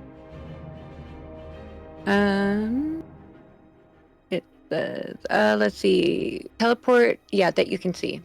Okay, you cannot see through the door. It is a solid object, so you cannot get behind it. All right, but I can see the thing. You can see it, yes. Okay. Let's see. Is there any magic happening in the air that I can feel, sense, see, whatever? Not anything that you would normally see. Like Okay, not anything besides what you would normally see. Okay, but let's do. Why don't we just do? I guess we could do an Eldritch Blast or another Dissonant Whisper. You want to do Eldritch Blast? Well, thing is can I throw though, some flavor because text my in here? because my allies are in the way. No. I want to throw some flavor text in here because like Sure. with me like magnetically pulled onto this thing, I'm pretty much like screaming at like, yo, look, I don't know what this is. like tentacle guy, if you have to tentacle me. My body is ready this time. Let's go. So Okay. the way this works is you have one creature in front of you, right? The halfling right next to the door is relatively small. Okay. So there's a big opening above him you can hit. Now the only thing is you do have an ally standing directly in front of you. Okay. I will say we're going to do some fun stuff here. Why don't you go ahead and just roll me a d20 and I'll find the modifiers I need. Roll a d20. Okay. Yep, just roll a d20. Just random d20. And you have a +7 to this. Okay. So 14, that'll be good enough. So what this means is that you'll be able to do your Eldritch Blast not at disadvantage, as while you're casting it, your hand reaches over the shoulder of Delta, I'm so sorry. 1 second. I'm sorry. Yes. Oh, this is a step away. Okay, one I'm second. back. Sorry. Okay, no, you're good. I'm here. I'm sorry. Mom needed to talk to me about something. Okay. I'm sorry. Say that one more time. I rolled and I got a what? So you got a 14, which means that you can cast Eldritch Blast over the shoulder of God, freaking, I'm bad with names. Nadaris. Nadaris. In front of you. Sorry, second. Dog. Yes. Dog. In front of you without disadvantage. So if you want to roll to attack with Eldritch Blast, which is just fine in this situation, you don't have to worry about anyone in front of you. Hitting an ally. Okay. Correct. Cool. I think that's probably a solid call. I do want to see my core. For you, Eldritch Blast, because you are 5th level, you get to attack twice. Yeah, and I also have my. Oh no, wait, that's my blade.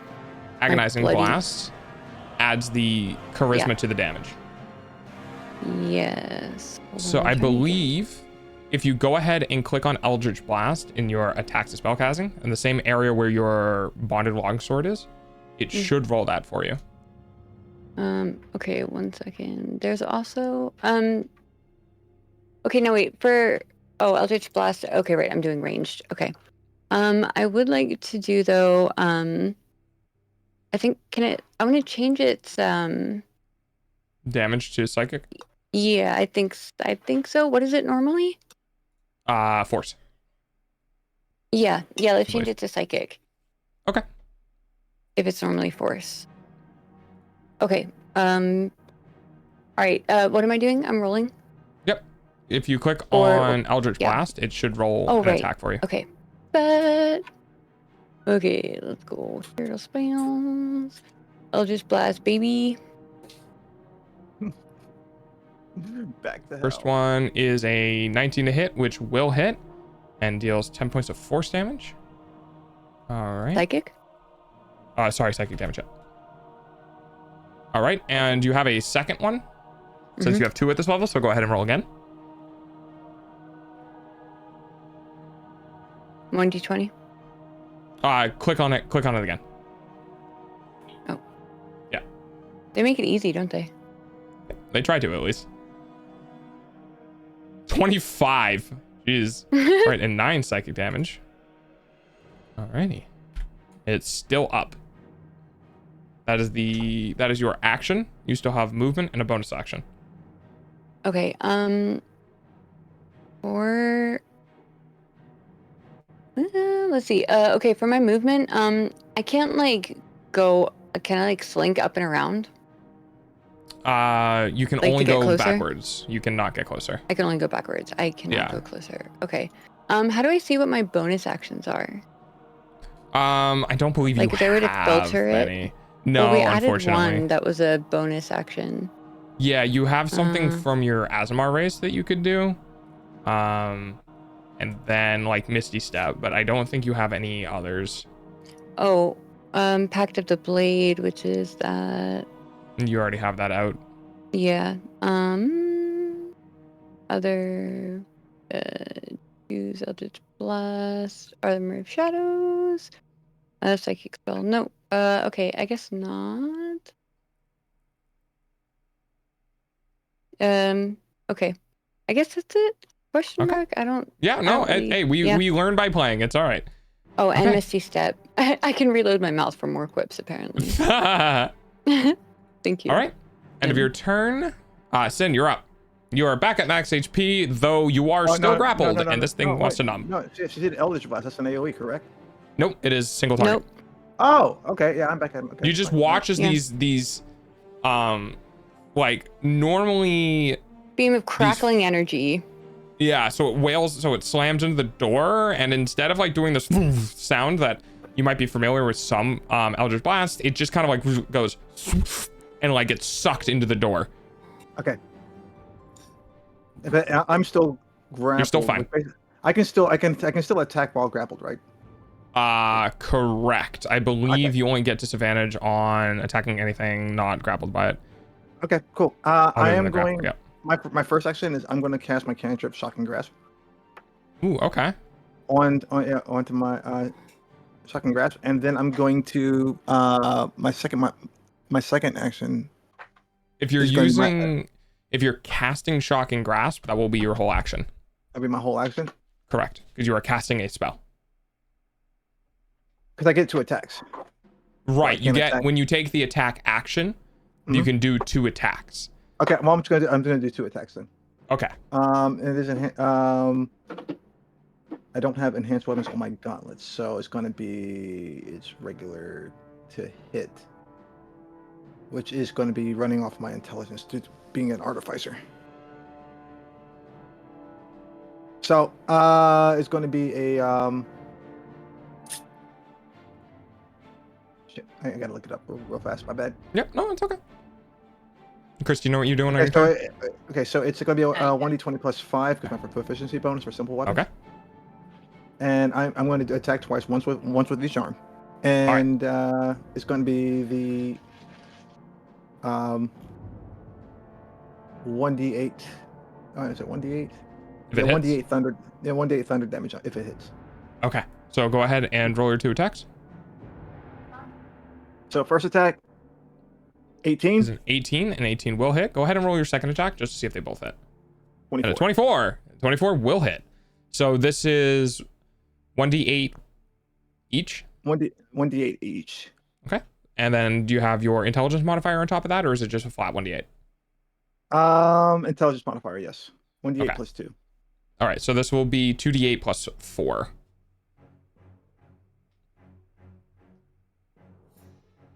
I'm rolling that right now. 15 points of damage. All right. With that, as you slam twice into this door, you're feeling the door like give way, right? It doesn't feel like contacting metal. It feels like contacting flesh that looks like metal. So you slam into it, you watch as it ripples, and you slam into the other side of it. And as you do so, you watch as like this blurt of like greenish blood just comes out of its mouth. It's not looking good. It definitely appears hurt. Oh, we're fighting a fucking mimic, aren't we? Oh, all right, yeah. so all right, and by the way, because those hit, or at least one of them hit, it's got a disadvantage for attack. It's got a disadvantage attacking anything but me. Okay. Oh shit! Actually, okay, I forgot. It's also I forgot to add. No, it's not an enhanced weapon. So never mind. All right, it is the creature's turn. Yeah, the creature's not happy with you wailing into it. Now, with that said, however, I'm not happy with it biting me. It now has advantage on attack rolls by any creature grappled against it. So it is going to... I think it can only take 1 attack. Which one will do more damage to you? Oh, since it's got you, it's gonna do another bite. All right. First roll is a 14 plus stuff. And second roll was an 18 plus stuff. So that's definitely going to hit. And then we're going to go ahead. It's going to do 1d8 plus 3 piercing and 1d8 acid damage. So that'll be the acid. Oh boy. All right, so you take 12 points of bludgeoning damage. Oof. And 6 points. Oh no. And 3 points of acid damage. All right. As it is trying to eat your arm. Thank you for the heal. Yeah, this thing hurts. All right. It can't really do anything other than nom. Yeah, that's the end of its turn. Christy, you're up. Hold on, Christy, before you go, my spider climb, with my, I think it's a level 2, yeah, transmutation 2. Christy, it would let us stick to the walls and still keep our hands free. I was gonna use it on myself. You're right here too. We can move up, down, and across vertical surfaces and upside down along ceilings, and a climbing speed equal to walking speed. If you want, that's fine. Okay. My character's gonna lose all sleep tonight thinking about y'all walking on the ceiling. Yeah, right. Yeah. Okay. I need a drop of bitumen and a spider or whatever. For that, I'm just gonna try and slap it with guiding bolt. Okay. Yeah, we normally have to go in order, so you would have to save that for your turn, Barry. The climb. Yes. Okay, what is the order? So it's the creature and then Nadara. So the turn order for initiative is creature, Nadara, then you, then Sin, then the creature, then Nadara, then you, then Sin, then creature, Nadara, etc., etc. For actions. For actions, bonus actions, movement, all that stuff. The second your turn is over, you can't do anything except for reactions until your turn comes back around. Okay. So like a counter spell or something, or like correct. A counter spell is a reaction that you can do in between turns. Okay. Okay. My apologies. No, we're on. All right. Carry on. Slap it with a guiding bolt. Yep, slap it with the guiding bolt. All right, you are outside of melee range with it, hilariously, and it's a lot of room above our little halfling friend. So go ahead and roll the hit. Nope, I missed. Ooh, unfortunate. It's gonna be a very interesting miss. So you, actually, this is hilarious. So you go to cast Guiding Bolt, and as you go to cast Guiding Bolt, Altair is behind you, goes, hey, can I cast Spider Climb on? And just, and you like whiff the Guiding Bolt to the side of the door. Sorry for breaking my concentration there. By the way, slap. Like a pat on the back. Yeah, like, hey, can I do a shot? And your Guiding Bolt slams into the side. Me. Okay, I know it wasn't a 1. I would have been happy if it was me. I'm just sitting there fuming. I got 2 people to yell at now. All right. Anything as your movement or bonus action? I'm kind of boxed in, so. You in my games you can move through allies as difficult terrain. But so if you stay close, so I can heal. Yeah. Okay. Time around. Yep. Not a problem. All right. End of your turn. Top of the round. Very. You are up. It is now your turn. Okay. I would like to. Let me do. Actually, wait. Would my spell, is that considered an attack or an action? What is that? Yep. Casting a spell is an action. Is an action. So what else do we have to do? There's movement, action, attack. What is it? So you have 3 primary things on your turn you can do. Technically, you can use your reaction on your turn, but that's very specific. But we're not going to do that. So on your turn, you have your quote unquote big action, which is your action. You have a bonus action, and you have your movement. Your action is consumed by doing specific things. You can dodge as an action. You can move as an action. You can cast a spell as an action. You can take the attack action, which means you're going to normally melee. Some classes can do more than one attack as a part of their attack action. So there's a couple of different things you can do as an action. but casting a spell and attacking, they both consume the action. Okay. You can. I think so. Okay. I would like to. You said you can move through allies. Yep. Oh wait, hold on. How far away is the mouth? Is the toothy boy? 5, 10. Like feet wise. Between 10 and 12 feet. Between 10 to 12 feet. Yep. Okay.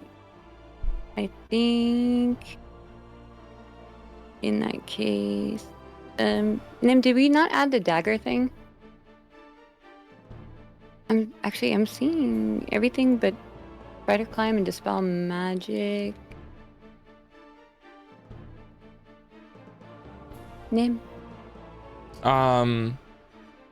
You would not have the range to use your daggers unless you were throwing them. Oh well, no, it's a spell for, it's called like Cloud of Daggers or some shit. Cloud of Daggers? Dagger Cloud. Oh, I didn't choose it? Oh. Okay. Alright then, I will do, Pact of the Blade. Do you know, oh, okay, if the weapon is more than 5 feet away. Spellcasting Focus. Oh, Thirsting Blade, okay. What's the attack range? You, like for melee? For melee, it's 5 feet, so it needs to be basically directly in front of you. It is currently 10 to 12 feet away, so it's not directly in front of you. Okay, can I use my Misty Step to go behind it? You cannot, because you cannot see behind it. Fuck. Ugh, it's a big boy. Okay, let's just do this. Let's do a, I mean, it is a literal door. It is a literal door. Yeah. Oh. It's a fleshy door. Ew. Oh It's a god, I mimic. hate that. It's a mimic. It's a mimic. Yeah, it's a mimic. mimic. That's why, Yeah. that's why I said that. Okay. I was like, oh my god, we're fighting a mimic. Yeah. Okay, I see. Okay, bet. Alright, in that case, let's do, I guess we could do, oh, it can't really move if it's a big ass door, huh? Correct. Okay, bet. Let's just do a, fuck, I don't know. I'll just blast it. Yeah, sure, we'll do that. All right. Although we could do, I mean, you did 3d6. Yeah, do it. Yeah. Do All it. right. So go ahead and click on Eldritch Blast. You did almost 20 points of psychic damage last round, so it's nothing to scoff at. Sweetly. It's a doppelganger. Okay, that's cute. All right, 18 will hit, and that's another 10 points of psychic, I'm guessing. And then that was roll 20 freaking out. So go ahead and click it again. Camoing Lands. A 12? Just barely hits 7. All right. Okay. Yeah, that's 17 points of psychic damage. Alrighty. Would you like to move or use your bonus action or anything? Can I move?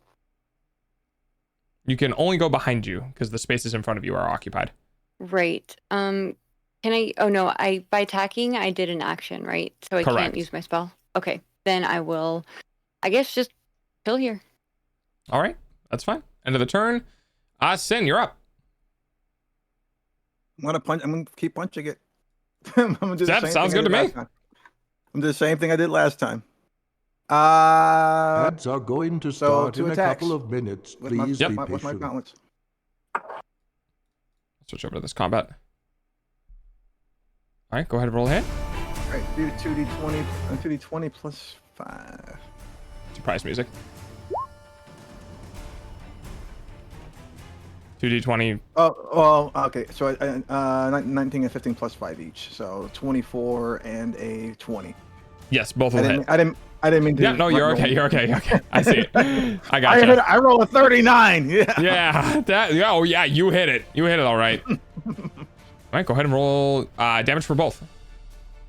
I mean that 2d8 plus 4. Correct. Holy crap! Max damage. All right. Well, this is actually going to be hilarious.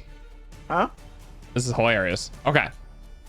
So I need everyone to pay attention to the battle map now, because we are actually going to a different area. All right, you guys should only see this. All right. Blackness. Correct. At the very bottom, if you... Yes, this is kind of the... Well, Devil's Sight is a little different. But this is basically what you were seeing on the other side of the door. Oh, wait. I see the little thing at the bottom. How do I zoom in on it? How do I move the map? Oh, this thing. Scroll wheel and... Yeah, it's a little wonky. How do I move our things? Oh, let me... That's fine. Whoop. Oh, perfect. Yeah, move them over again, too. Oh, wait, can I move them? Oh, I can do it. Okay. I love ads. It's great. Okay. Anyway. So, you blast open this door, Sin. You punch it so hard, you actually just go straight through the door and pry the door off of the hinges, so to speak. And you expose the interior of this room. Now we're gonna go to this, and then I'm gonna drag and drop your character tokens as soon as I can. Hang on.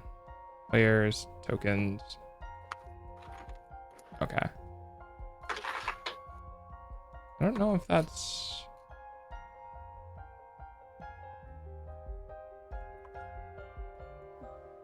I don't know if you guys can see that or not. If you're looking at the bottom of the map, can you see the tokens? No, you probably can't. No. Okay. Yeah, it was placed on the long layer.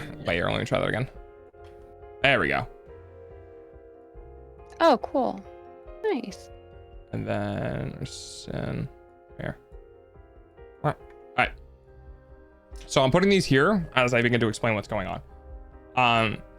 You punch through the door and you basically go through the mouth of the door. And as you continue through it, the whole thing just begins to like dematerialize slightly as it falls out of its shape into this blobby amalgamation of a thing. And you just go stumbling through it down a small side of stairs on the other side of it onto this landing. And then I'm going to go ahead and say the other two players in the group are going to catch up with you, and now you're all on this landing. Now, because you guys have some... I'm going to reveal some areas here. Because you guys have a lot of dark vision and stuff in the party, I'm going to go ahead and unveil a further chunk of this area. There you go. This area is a hum with magic. You don't need any special senses to feel and detect what's going on in here. There are small lights on the northern end, and I'll go ahead and reveal those areas since you would see those small lights and the areas they illuminate around them.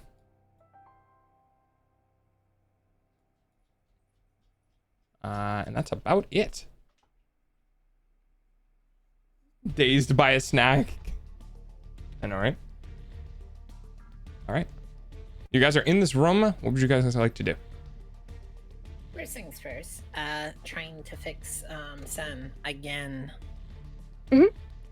All right. I like how you say that. Like I didn't just solo the fucking door. Solo. Okay, sure. We'll go with that. Damn it! Did That you was do? all you, mighty halfling. That was 100%. Sure, It is we'll me. go with that. It was me. You're Okay, welcome. buddy. Okay. Thank you, almighty halfling. And then, as you guys are having this an ability. bickering, No, I'm gonna look around and see if I can figure out where, because I know we know it's all converging here. If there's any kind of like device or any kind of like magical. So in the distance, you hear somebody go, "Hello, who's there?" There's your 23 hit points back. I'm back to max. Thank you.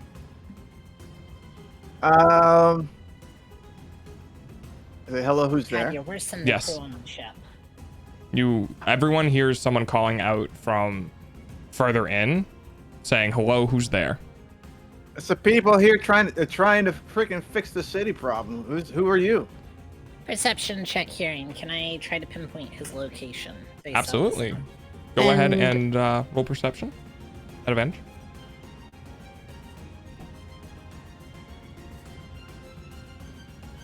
I would also like to do a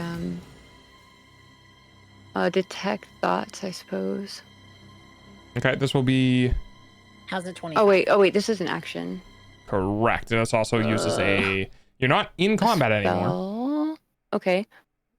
So that's okay, but it will use the spell slot. 25? Yes. So I'll go ahead and eliminate actually, this area. Never mind. I don't want to do that. Your ears perk up. Your eyeballs. Your little radar ears perk up. Boo-doo-doo-doo-doo-doo. And you can pinpoint almost pretty much exactly where that came from. You look over in that direction. It's very hard to see, but there appears to be somebody who's a little bit taller than Sin, who's at an operations terminal, way down in the back. Okay. I have... Sin is already pretty short. I'm tall for a halfling. Let's see. So... Train of thought.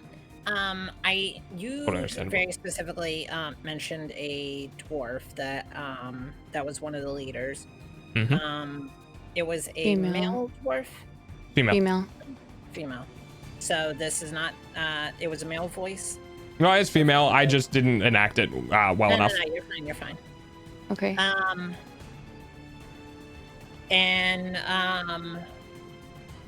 What, I was given the names, I assume.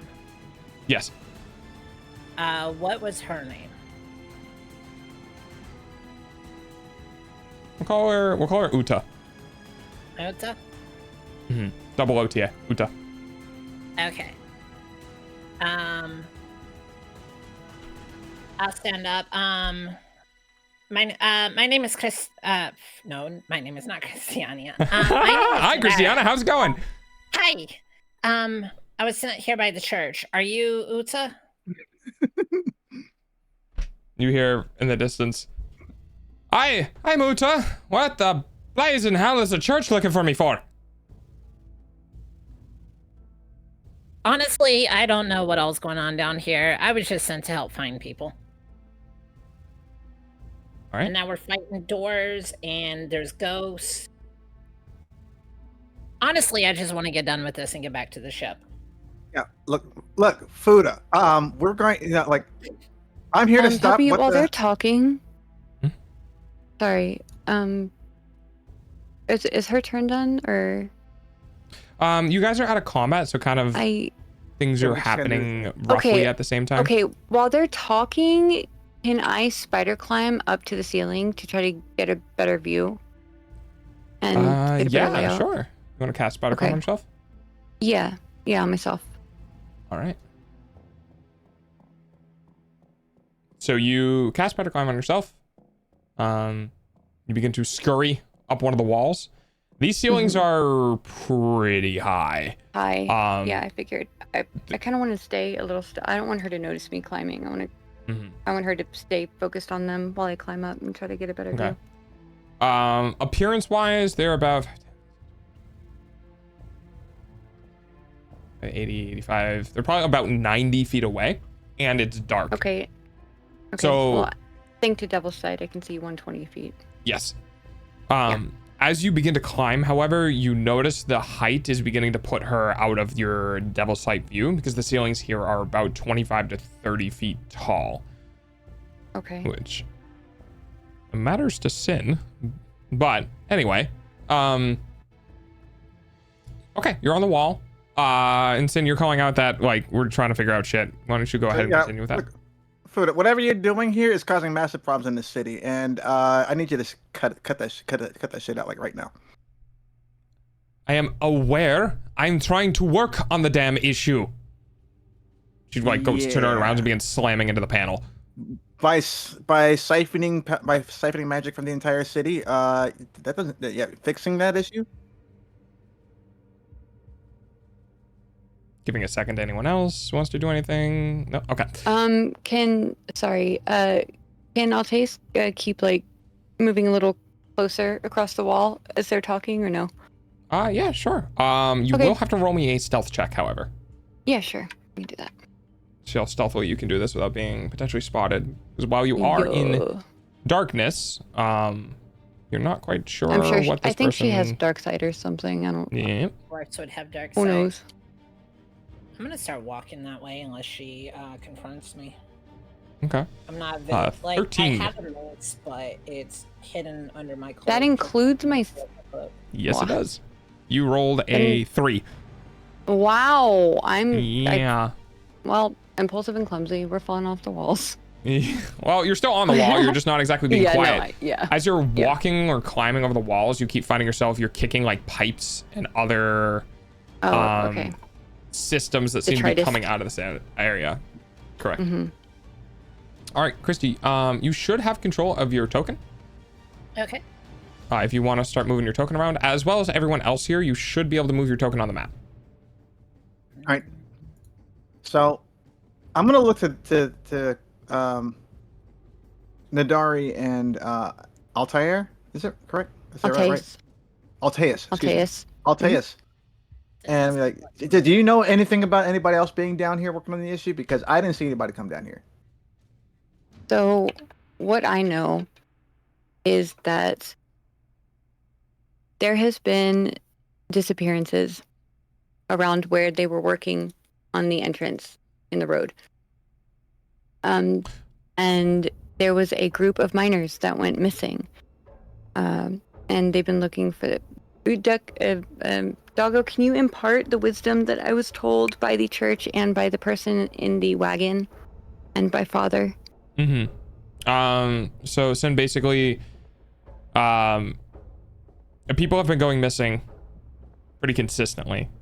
It has concerned the government enough that they need to put people into action, but they don't want to be putting their own government officials into action because that's going to cause civil unrest. So they've basically been hiring out the church to kind of do some underhanded underground work without putting actual government officials out. And one of the things that happened was they were doing work on one of the, which is not unusual. They have to dig up the ground all the time. A pipe burst or something weird happens. New box gets installed for energy, whatever. One of the crews that was in the middle of doing that just disappeared. And there are members that are still missing. I am not sure if halflings have a good sense of smell or not. I mean, if I was a gnome, it'd be one thing, but... I think your sense of smell is average. Everyone's sense of smell is about average unless specifically stated. Does the air have any kind of smell of, like, dead decomposing flesh? You're getting an overwhelming sensation of just, like... Not right. How do I put this? No, it's a lot of magic. It's a lot of magic. I am just sensing a lot of magic. All right. Right. Actually, go ahead and roll me an Arcana check. Let's see how much you know about this area. Kind of like almost an electricity in the air, basically. Kind of, yeah. It doesn't seem to let me move my token. Doesn't seem to let you move your token. All right, let me check.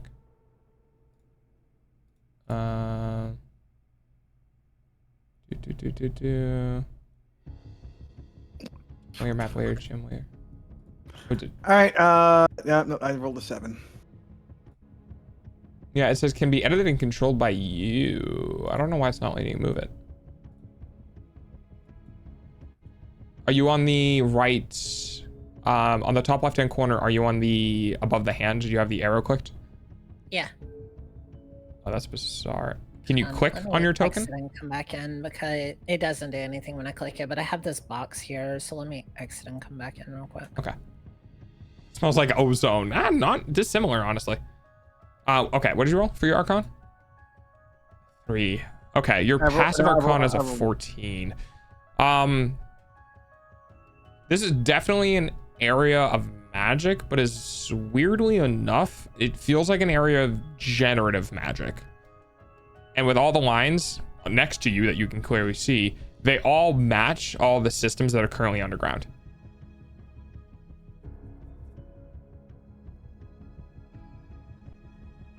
That's about what you there get. goes that. Oh, there goes that idea. Okay. Well, me being me, I'm just gonna fucking start striding towards wherever the voice is coming from. Okay. So it doesn't let me move it. So And doesn't let me move. Can you Can you move yours? No. Why is it token layer, gem layer? I don't know how I can. This is I'm this sorry. is very bizarre. What's going on? That's weird. We can just. I just start walking. I should start walking towards. Wherever. All right, I'll go ahead and control. Christy, if you guys hold down and ping, I can move you into locations. You guys are walking towards her, and you're somewhere on the wall. There we go. Oh, and while I'm walking toward them, I go ahead and just cast my cantrip. Light. No, shocking grasp, just in case I need to fucking use it. Yeah, no problem. Alrighty. I've had a rough day. Yeah, I can, for sure. Alrighty, so you're beginning to move closer. I'm gonna go ahead and reveal the whole back end of the map. Now. Alright. You're moving closer. I'm gonna roll something for them. See if they can manage to at least get the lights back on. 15 or higher. 17. Okay. All right, so we don't actually have to deal with this anymore. As you guys are moving closer, you hear percussive maintenance, and the dwarven woman manages to spread a light all of the lights within this room, so you guys can now see the whole of the map, which will make this a little easier on me. So yes, as you're might need to reattach the token to the sheet. Yeah, I dragged and dropped them directly out. Let me. When you clicked on them, there were 3 empty bubbles that appeared above the tokens. What were those? The empty bubbles are things for things for people, for auras, health and stuff. Oh, okay. Oh, controlled by. Oh, okay. I see. All right, hang on. Settings controlled by. This one's controlled by Christy. There we go. All right, you guys should be able to start moving your tokens here in a second when I get this. While I get this fixed. Sin and controlled by settings. Name controlled by, determined by character settings. Okay, so Very should be able to move. Very, you can move your own token. Let me see. Sin and Christy, can you try now? Yeah, I can move mine. My intent is to just walk up like here and then towards her if she doesn't stop me or if nothing happens. Yeah, I can move my dude. Okay, perfect. And me being me, I'm basically going to move right up the center because. Yeah, no, that's fair. All right, so as you guys are moving, you just hear thung, thung, thung. Blasted thing, just fucking work. Thung, whack. And all the lights just ting, ting, ting, ting, ting, ting, ting, down the center of this facility, just all spurt of light. Nobody is in darkness anymore, including the person spider climbing on the wall, which is fucking hilarious to me. And she looks at the console and goes, finally. Okay. Okay. You're getting a little close, are you? She starts to go into a defensive stance. This looks like a boss fight. Just hold my hands out, some like to my side, showing that I'm not armed. It's like, no, I'm just, like I said, I was just sent here by the church. Apparently, you were missing, and they sent me down to try and figure out where you went. Okay. I'm a healer. I'm not a fighter. You don't have to worry about me. All There right. wouldn't be any visible weapons on me, anyways. Roll an insight check. Okay, she's not doing too hot. She's looking around, and even Chris, your passive insight is about 16, so yours is pretty high. You can tell she's not comfortable with a 3-on-1. And she's also seems slightly injured as well. Okay. Wait. You look injured. Can I approach and heal you? If you're turn to the others. You'll stay there. Do not approach. Okay. We don't need to look like we're trying to gang up on her or anything. I was not sent down here to fight anyone. Okay, go ahead and roll me persuasion. Okay.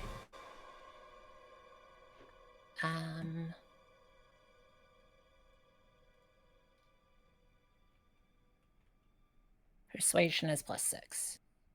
Correct. 24. 24. Okay. W. You see, she's very like hesitant. As long as they're away from me, then fine. Yeah. I'm just gonna stand here and cross my arms and just wait. Okay. Yeah, y'all stay there. You on the ceiling, do not come any closer. In fact, I'm get happy. down from there before you hurt yourself. Yep, definitely from the church. You heard me, mister. I am not from the church. Fine. All right, Christy. She's letting you approach. While this is going on, I want to know everyone's thoughts. What's going through everyone's brains? This looks like a boss fight room. This looks like a boss fight room. This looks like a boss fight room. This is a boss fight room. Come on now. But if I were to verbalize my character's thoughts right now, all I'm concerned about is that we followed some kind of magical vacuumous pipeline to this very room. Fought a mimic. Fought some invisible thing and Spectral a mimic thing. to get here, and now we find the head of one of the government heads here, quote unquote, fixing. This does not appear to be a government head. This appears to be. This is a minor. A minor. The missing minor. Okay. Hence the percussive maintenance. And now I'm hearing, and now just now I've been hearing that a whole bunch of people just went missing down here. Yeah, at this point I'm at the mindset of like, if this is the person standing between me and my free trip to a brothel, we're about to throw down. Okay. That's my character's mentality right now. Very, what's your character thinking? Okay, so to be serious, I was serious. Oh, no. I mean, instead of boss fight room. Oh. Number one, he's wondering why she that is missing. And I just nothing.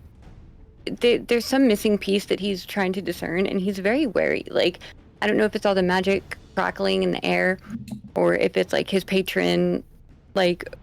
But there's something just rubbing him the wrong way. The closer they got to this place, even deeper than even like beyond the mimic, there was something here that was just screaming to him. Something is just off. Okay. And it's unsettling to him. Okay. And Christy, your character? Want to get this done with so I can get back to my ship and my crew. All right. This is the person that I was sent to find, so I want to see if I can complete the mission in a way where there's no more fighting, if possible. Okay. All right.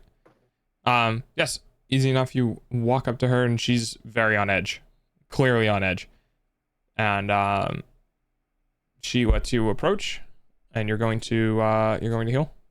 Yeah, just a good old-fashioned level 1 cure wounds. Hey, while she's healing her, can I do a detect thoughts on her? Spider climb. Ooh. Oh, yeah. That depends, because you had to detect thoughts during the short rest. So this is gonna get weird because we need to determine whether or not you have a spell slot left to do this. Oh, wait, I do. Hold on. Let me see it. It is the not thirsting blade, not fiendish vigor, not magical cunning. Clairvoyant. Nope, that's not it. There's something that gives me spell stuff back. Um, I believe it Spell takes Sight, Psychic Spell. it takes about a minute to get spell slots back, but you can do it like once Yeah, per... Awakened Mind. Oh no, wait. Hold on. You and the chosen creature can communicate. Blah blah. Nope, that's not it. 1 minute ritual Magical she can do once a cunning. day. Yeah. Yes, let me see. False life, extra attack feature, noisy dim light. Esoteric Rite. At the end of it, you regain an expanded pack magic spell slots, but no more than number equal half your maximum rounded up.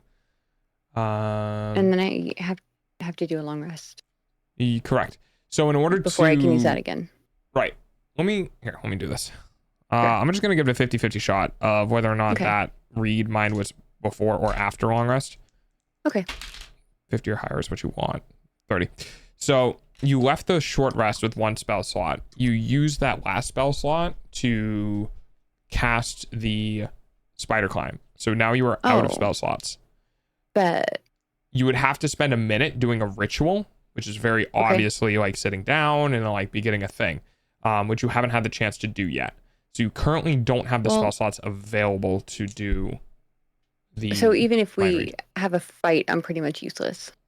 Oh no, you still have your cantrip. Yeah. Cantrips, yeah. Okay, I'm gonna why don't I go ahead and do that while she's healing and talking to her? Because I'm kind of like tucked in up against the wall, right?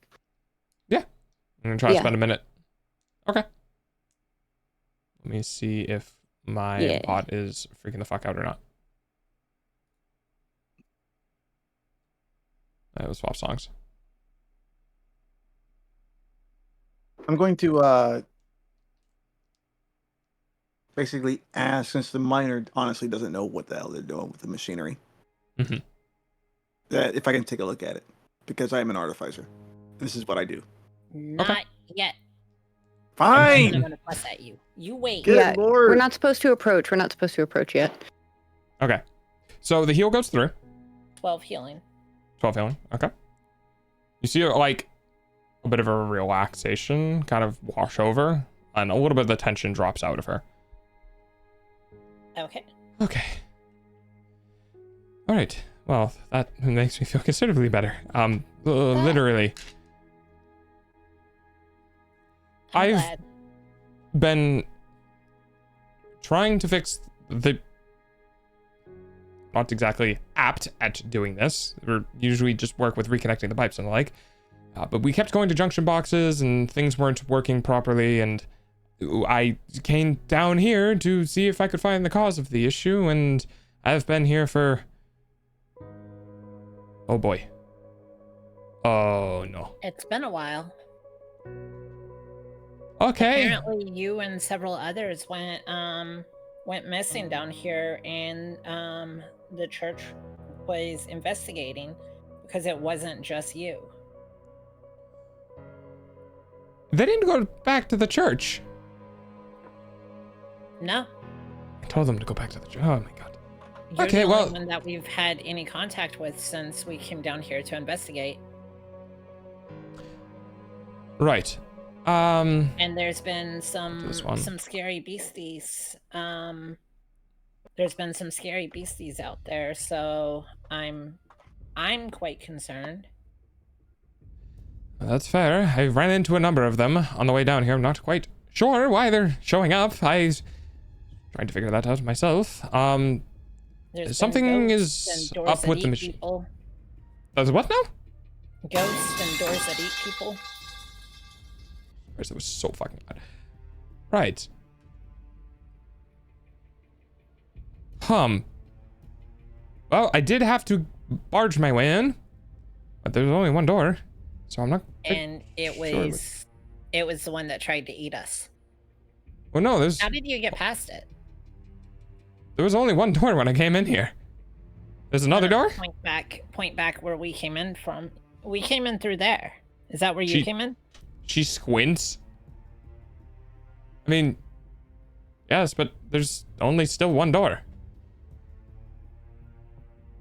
Your insight is high enough. You can tell she can't see that far. Okay. Well, we came in through there, and Either it didn't attack you or something moved in after you came in here. How long have you been in this chamber? She gets a glance around in the room. She goes back to the terminal. Starts like, doo-doo-doo-doo-doo.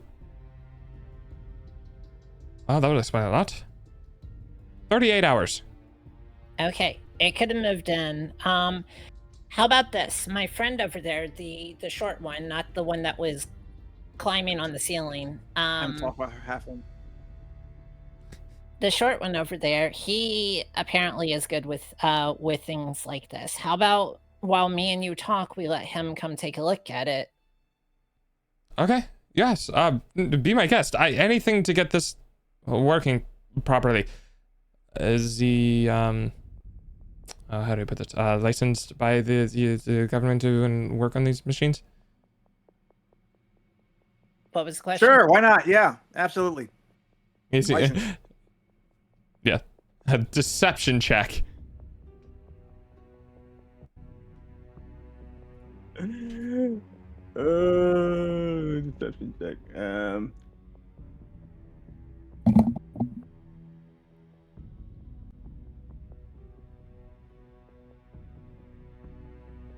$13? What's your charisma? Sure, why not? Well, I don't. It's not a proficient thing. So, oh no, it's a +2, so +2 in charisma. +2 in charisma, so 15 total. Okay. She looks over at you and kind of gives you a squint, but then she like looks you up and down and notices you have like utensils of trade. Okay. Sure. Go ahead. Be my guest. And she gets to walk away. Yeah. I'll follow you away. Yeah, I'm just going to lead her back off of the like catwalk over onto solid ground, and help her like find a spot to sit down while trying to help, so we can talk and try and piece together what's going on. Okay. I should have note. Coming up to her, yes, she has the crooked nose, right? It's right there. You can see it plain as day. Yeah, and the scar as well. And the scar. Well, now hang on. Is there a scar? Are you going to look? You said it was plainly visible. I said the nose it goes was around the back of plainly her head, visible. though. Well, you said when you were talking about it, about the picture, you were talking about it being prominent. She's turned her back on me. She has, correct. Yes. And she's walking past you. Yes. Okay. And you're looking for it? Yes. If I can do it without like clearly. Okay. Like it's going to be. Her hair is there, so her hair is down in a mess. So it's going to be a little bit hard. Go ahead and roll me perception. Okay. Did my spell thing didn't work, right? During this conversation, I think a minute would go by. I think you can get your Nope. one spell slot back. No? Okay. Nope. I got a natural one. Yeah. All right. So she walks by you and you see her crooked nose. You see the same tattoo that's on her neck, and you go to look for the scar, and it's just her hair is a mess on the back of her neck, and you're like, you just can't get a good bead on it. Okay. She's not in her she's in her work attire, but she's not work prepped. It is very clear that there's been some time spent down here and some hair frazzling issues.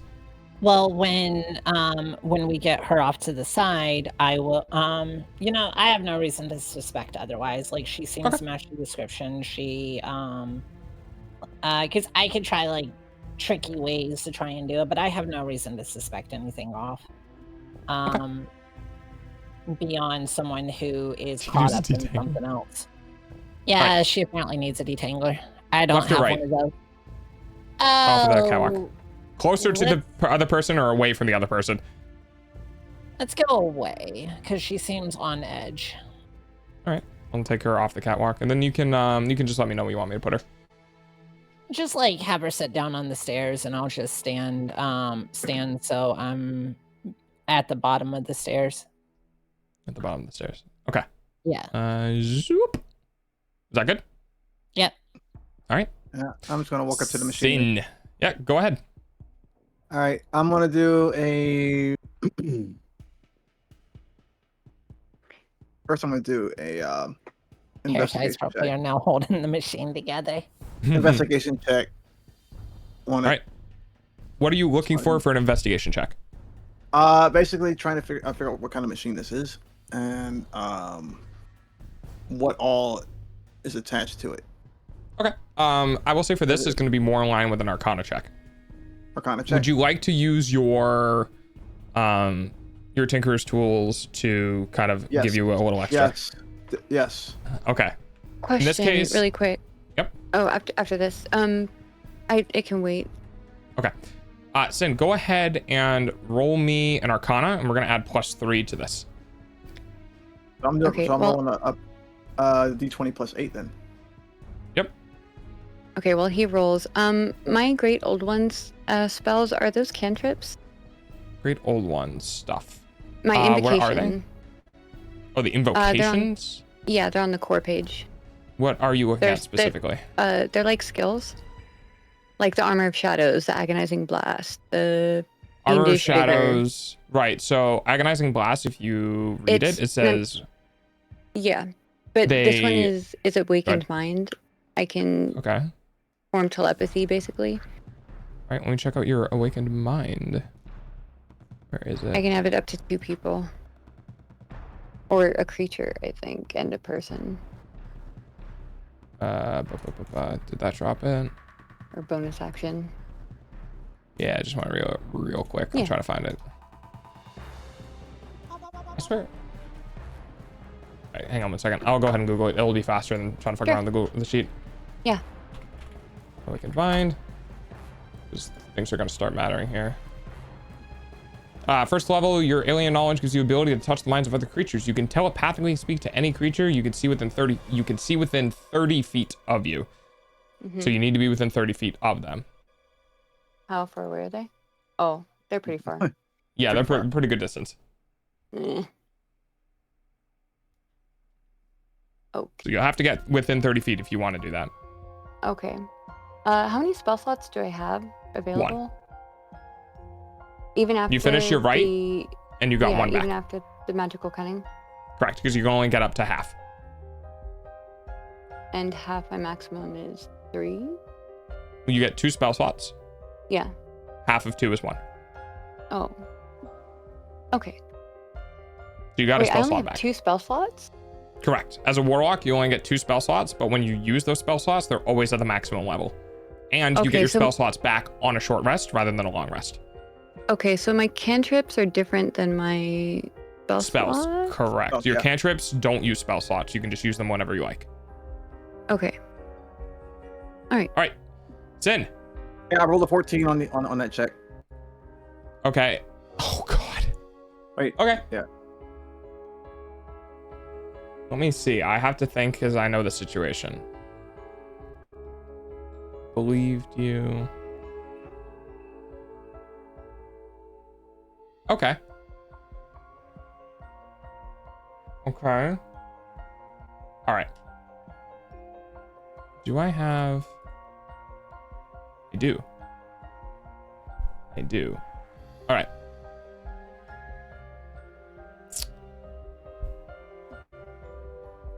So there and there and there.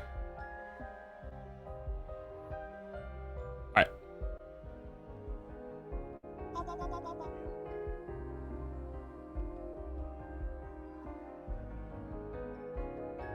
Okay, so this is gonna get... I need to do the things in the proper order. Okay, Sin. You... How to share the situation without giving away the situation. Yeah, kind of. You begin to work on the machine. Right. And it is whole fuck complicated. You've worked on basic crystal structures. This is like basically somebody who's like, I've built a computer, who's being asked to take a look at CPU architecture. This is high magic shit. Okay. And from what you can understand, there is some modifications that have been done to the machine. You're not sure what they are specifically, but as you go over and you begin to mess with things, you do notice that everything is... Okay, time freezes. For you, as you notice this, you see everything is working correctly. Even the weird bullshit modifications are also seeming to be working as intended. Mm-hmm. Time slows down for you. Very. Mm. And I'm only giving this to you because of fun flavor that you were doing earlier with trying to reach out your mind. Okay. You are trying to open your mind and reach out to the creature, the dwarven figure across the room. Mm-hmm. And you just feel the mind travel, and it's just like, it's too far. And as it comes back, it kind of envelops this like radius around you. You begin to get these sensations, either your patron or otherwise, that there are more creatures than you can see, that you can reach into, maybe talk to them, and then time slows down for you too. Okay, that's not good. Christy, you are just watching two of your friend acquaintances dealing with the situation. I need you to roll me a perception check at disadvantage. What type of perception? Not hearing? Ooh, actually, it would be a hearing. Good catch. So not disadvantage, flat roll. 17. 17, I believe, will be good enough. All right. So let me find these. All right. So time begins to slow for everyone as each person individually, hilariously enough, just feels off. Coming out of the back of a combat, everyone's a little bit on edge. And because of that, you guys are not, let me make sure I get this in correctly on the token layer. And then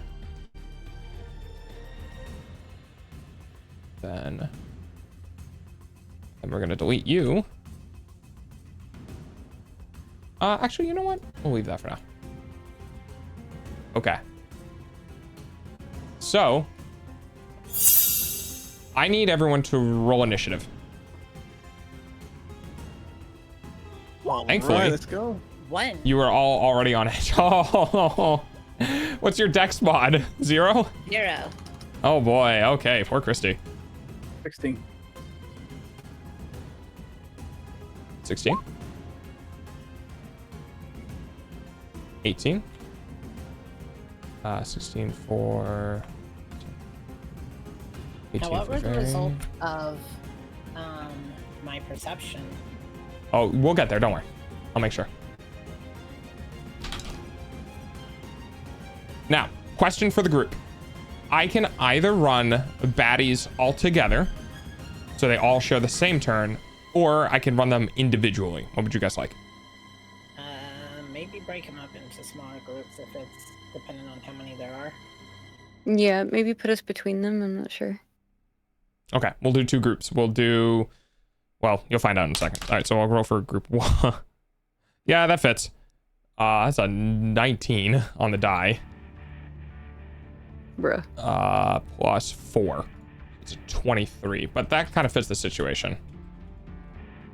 And then for the others, a 3. Yeah, all right, that's fair. Hey, sometimes you roll high, sometimes you roll low. All right, we're gonna grab these, we're gonna grab these, we're gonna grab this. We'll do that one. All right, and there. Oh wow, they have a +9 to their initiative. Holy crap. Okay. So it's 12, which doesn't change. All right. All right. So we're gonna do this one because this is gonna be considerably higher difficulty. Okay. So now I can break into what's happening. Christy, as you sit down next to this individual and you're looking around, your ears perk up. You put your hood back up so they couldn't tell kind of what creature they were dealing with. Right. And from behind you, let's see what they have. Ah, damn it. All right. I would have had advantage on AA attacks roll this round, but you aren't surprised. Oh man, dude, it would have you would have taken an extra 3d6 damage. Ooh, it's a good thing you had that flat roll. All right. Oh, things working out for the better for the team here.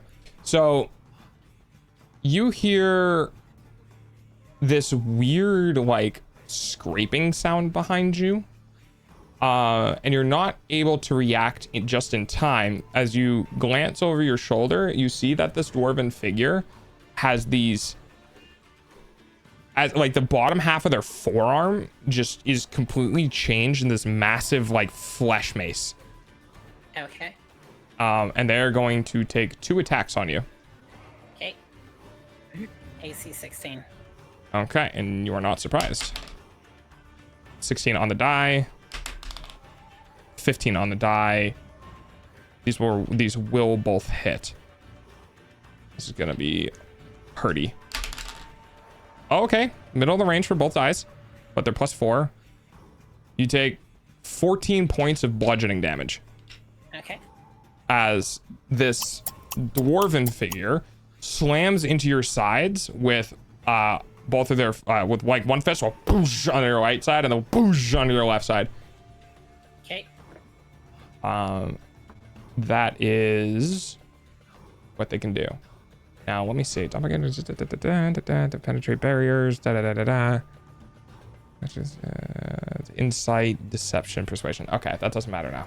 All right. There's the end of this creature's turn. Very, you're up. All right. I can obviously see this from across the room with my dark side or my devils. Yeah, you can see everything because the whole room is lit up. Everything is clearly visible. Okay. Is there anything coming towards me or Sin? So you see where I'm pinging on the map right now? Yes. So you see one creature here. Okay. You see one creature directly in front of Sin. And you see one creature here. On top of the dwarven lady? Yes, above her. Are all the creatures similar in appearance? Yes, they are. Okay. So obviously Sin can see the one by him. I'm about to have company real quick. Can I scurry back up on the wall? It hasn't been dispelled. How long is your... An hour. An hour. Does it require concentration?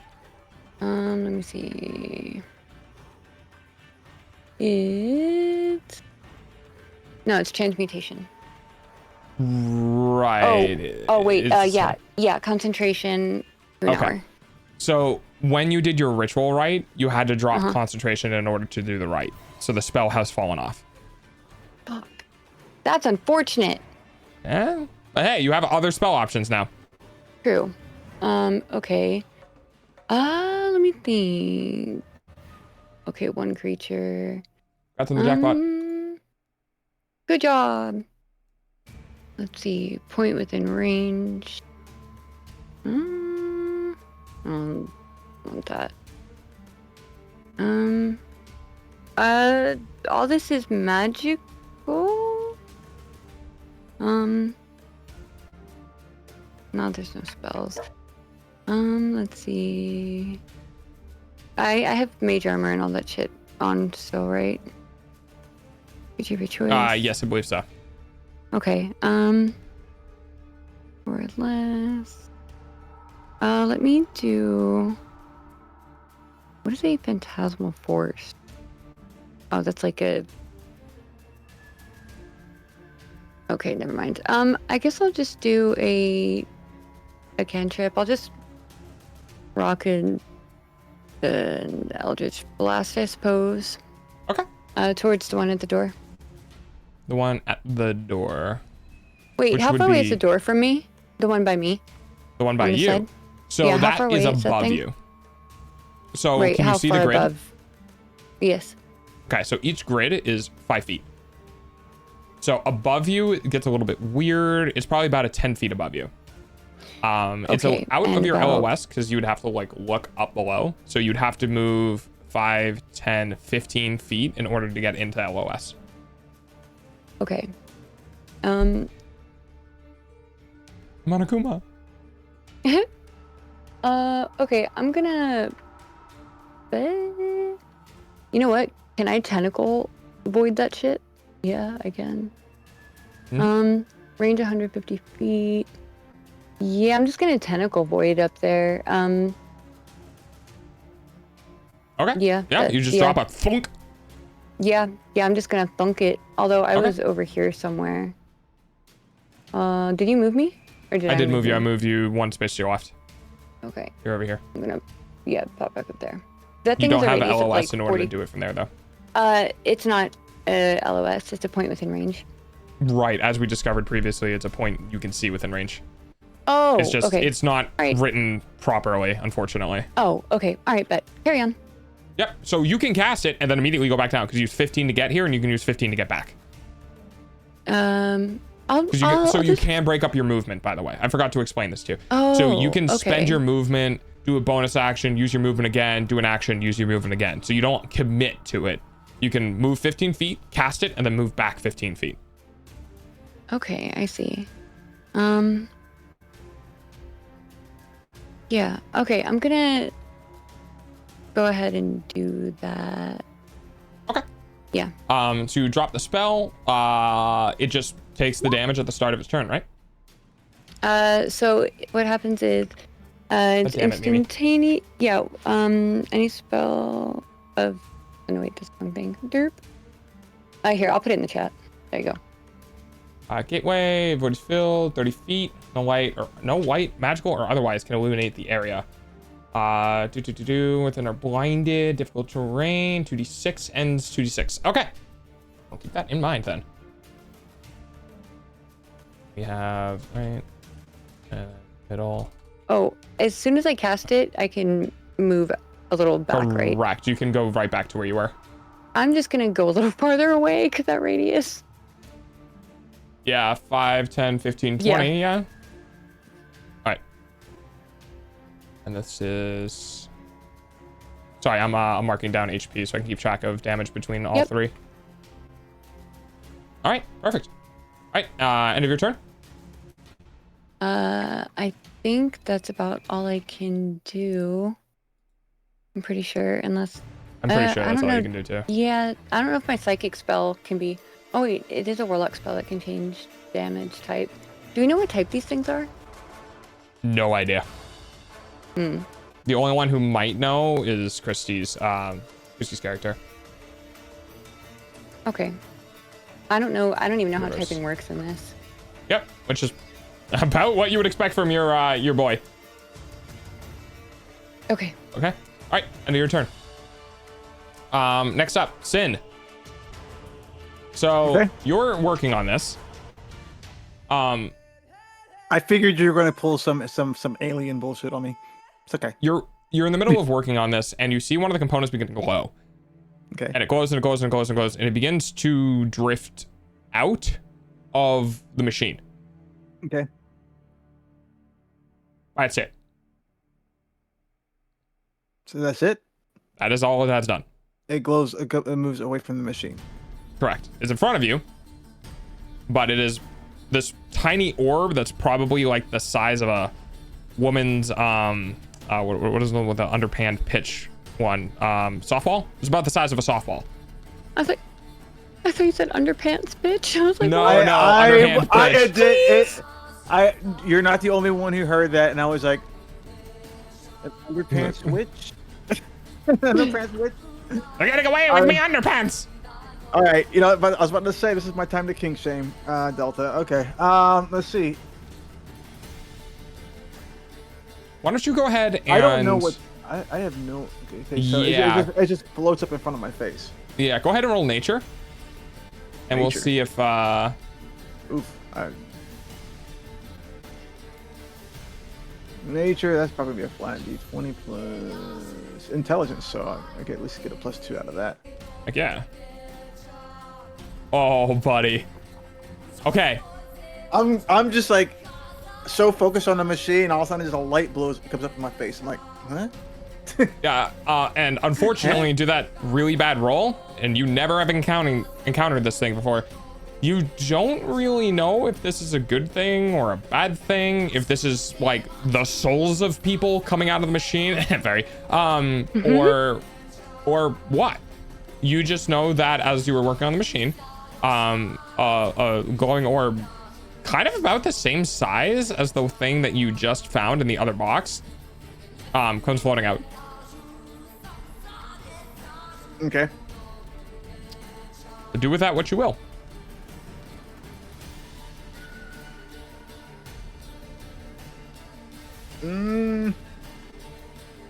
Poke you with a stick.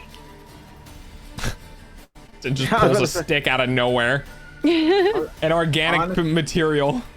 I have like no idea what this is. It's just weird. To be fair, I'm just too confused to do anything. What does the other one look like, just for my own mental imagery? The other The thing one? you found in the box. Yeah, the thing they found in the box. That's what this It looks looks like, right? like a punch in the universe. Just a pure black A void. hole. A void. A void of space. So like it looks like the void. It looks like the void thing, right? No, this looks like the opposite. This looks like the opposite. The same size, but is glowing and bright and shiny. And this is. It's the missing piece of the universe. Yep, this is what we've been looking for.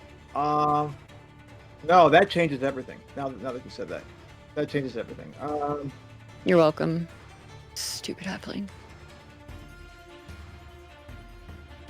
Tentacle me harder. Okay. I'm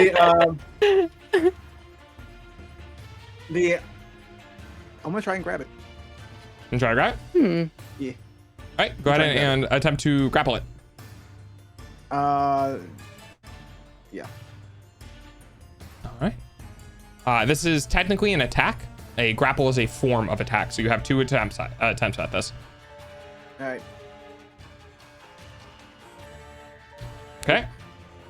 Yeah. Natural 20. There we go. Nice. Let's go.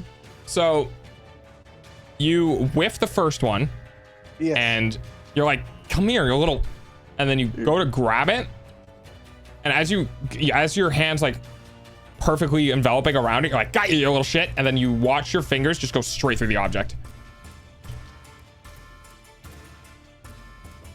You feel no purchase. Nothing. I'm unhappy about this. Yeah, I know. That's your that's your action. You have a bonus action in the movement.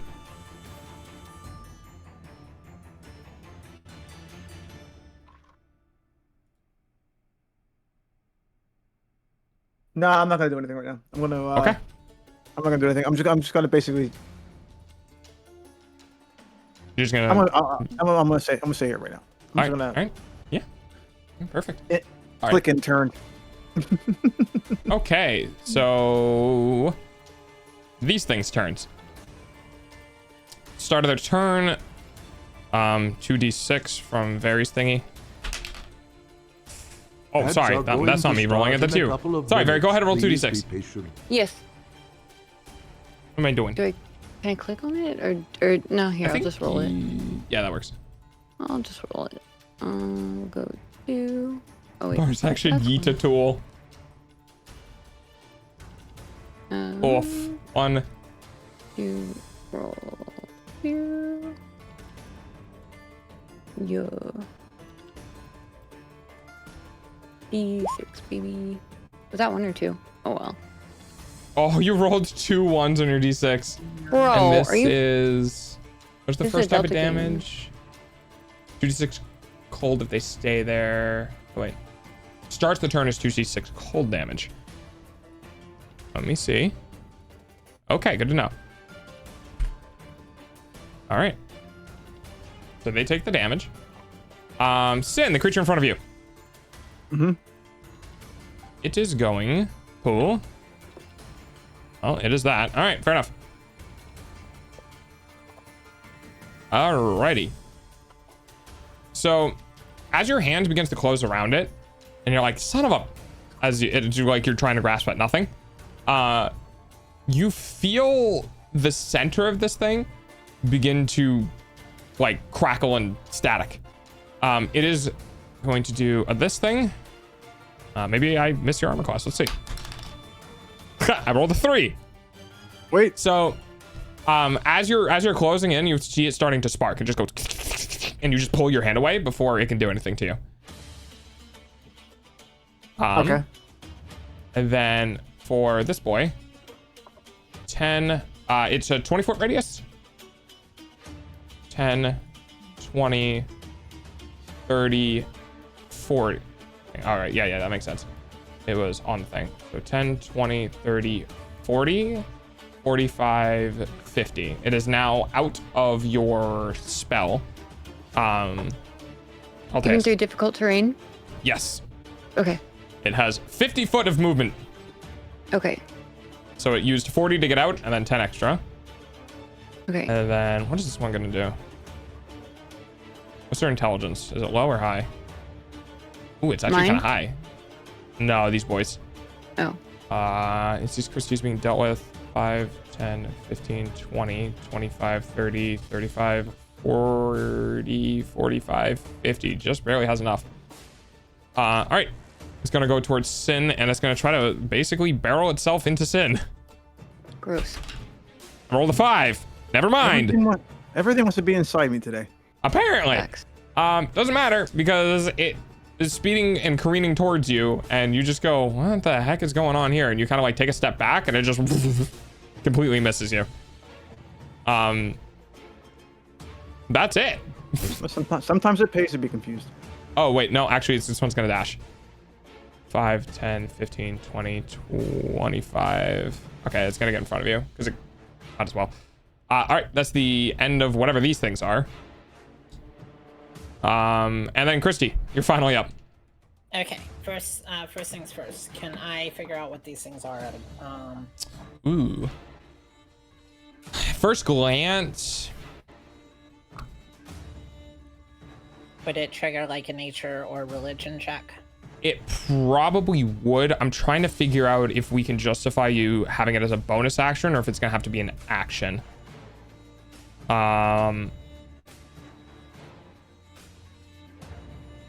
Okay, how about we do this? I want you to roll a history check, and this is going to determine whether or not it's a bonus action or action to do so. This won't cost you anything. This is just a history check. No. Well, at least we got that nat 1 out of the way. So yeah. if you want to do that, it's going to be your whole action to do so. Okay. So my surrounding area, there's one thing attacking me that came up from behind. Was it like Utsa that attacked, or was it someone else? It was Uta who attacked. Yes. Okay. Okay. First thing, bonus action, sanctuary. Bonus action, sanctuary. Okay. Yes.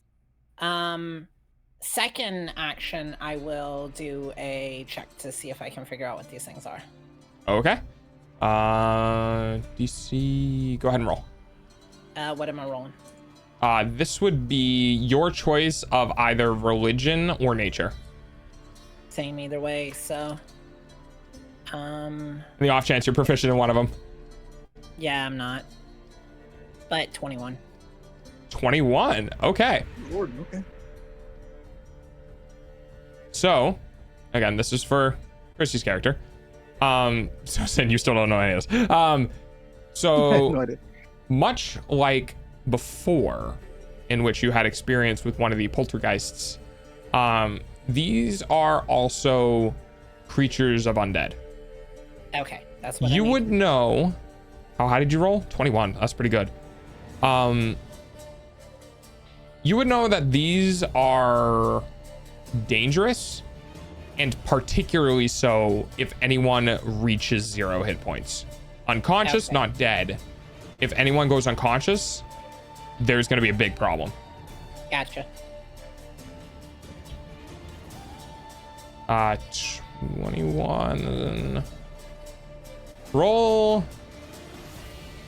So do I know what they are?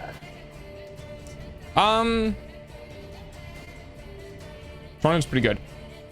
You know those details that I told you, they're named will-o-wisps. Okay, gotcha. Now, that being said, because you rolled a 20 or higher, I'm going to let you do this. Go ahead and roll me a d8. I'm going to give you some bit of extra information considering how well you roll. 7. Okay. 1, 2, 3, 4, 5, 6, 7. All right. That's I know. Your eyeballs pay for dogs' food though. You are aware these creatures are resistant to bludgeoning, piercing, and slashing from non-magical attacks. Yeah. So, if anyone in your party begins to attack these creatures with any sort of non-magic weapon or weapon that doesn't have magic properties for the purposes of overcoming it, they're going to be doing half damage. Okay. Well, in that bonus case, action, you have your movement. Yep. Now I'm in a hold position. But I am going to shout. They're undead. Use magic against them. Okay, Sin, this helps you. Yep. Because you just kind of went, are these like magical, like floaty orby things that I can use and put in places? Now you figured out these are undead, which is no bueno. Yeah, so stop grabbing the ball. That's stop grabbing the balls. All right. I would like to grab the. You're not the dog. Top of the round. Sanctuary is no creature can attack you, right? Not even if they succeed a whiz. They have to succeed a whiz, otherwise they have to lose their attack or attack someone else. Okay. Let's see. Not bad. What would they do?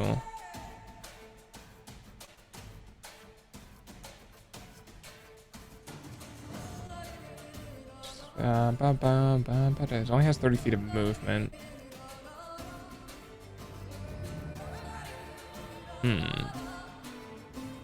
Tough choice on this one. All right, it's going to decide that it doesn't want to. It feels influenced to avoid hitting you because it feels like you have an effect on you that when it wants to, like, it's got the instinct to try to go after you, and it's just like feeling that resistance of like, no, I should shoot somebody else. Yeah. So it decides to ignore you. 5, 10, and it's going to leave your melee range. I mean, it would just have to be a melee attack, right? Or any touch attack. If you're a warcaster, you can cast spells. If you're not a warcaster, it has to be a melee attack.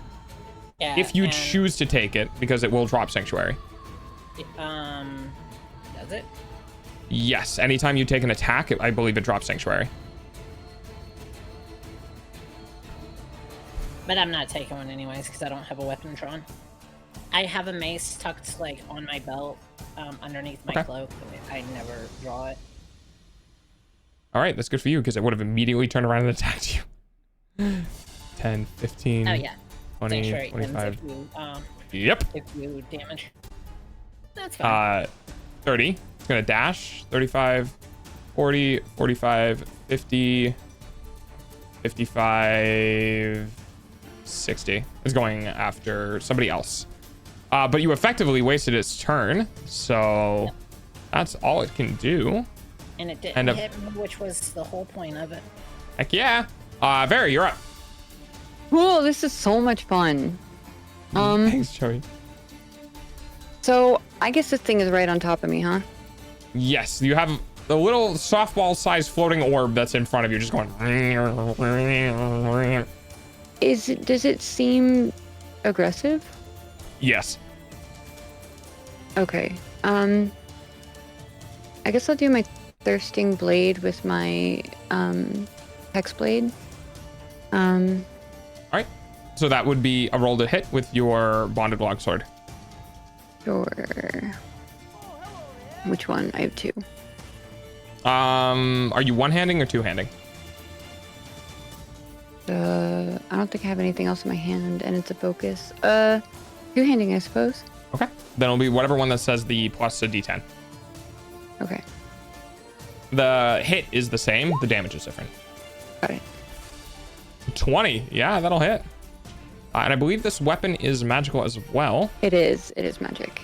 And it's twice. All I right. used So the first one double is thing. that much.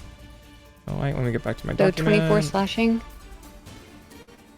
12 Or slashing. do I have to roll for another attack? You have to roll for another attack. So you have to do 12 Okay. slashing. So do it one more time? Yep, one more time. Mm-hmm.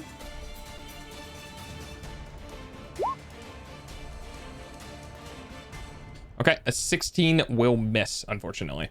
Okay. So you go and you go straight through it with precision, and you watch as it just goes and fades slightly, and you go to hit it again, and it just kind of floats upwards and dodges your attack.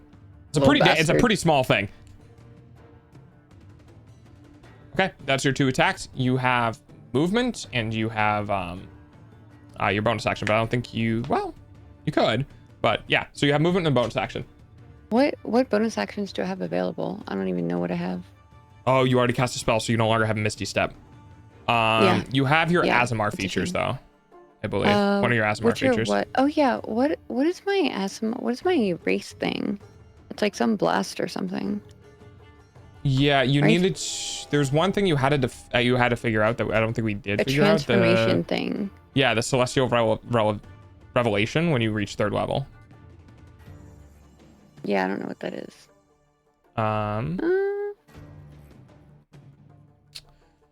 Oh wait, so you took Scourge? Yeah. Oh, okay. So that's helpful because that's something different. Okay. At 3rd level, you can use your action, which you unfortunately have just spent, to unleash divine energy within yourself, causing searing light, transform lasts for a minute, and does things. But unfortunately, it's an action right now. Right. So you can't do that. Okay. Can I? What are these guys' movement? 50? They're pretty quick. It's fast. The details, specifics, you might not have been able to pick up, but you know it's fast. Okay. Way faster than me, that's for sure. Yes, it definitely appears so. I think that's all I can do. What do I have with me? I've got a sickle, hex, dagger. Isn't it whisper, phantasmal something? Yeah, I think that's all I've got. Right? Phantasmal. Yes, I believe so as well. Yeah. Yeah. Okay. All right. I suppose I'll try to move a little bit to try to get out of Uta's range since she's still coming. That is true. She is. Can I move back here? I mean, the little dude will catch up with me, but yeah, you should be able to move your character up to 30 block or 15 blocks away. No. Each block is 5, 10, 15, 20, 25, 30, up to 6 blocks away. Okay. 5, 10, 15, 20, 25, 30. Right. All right.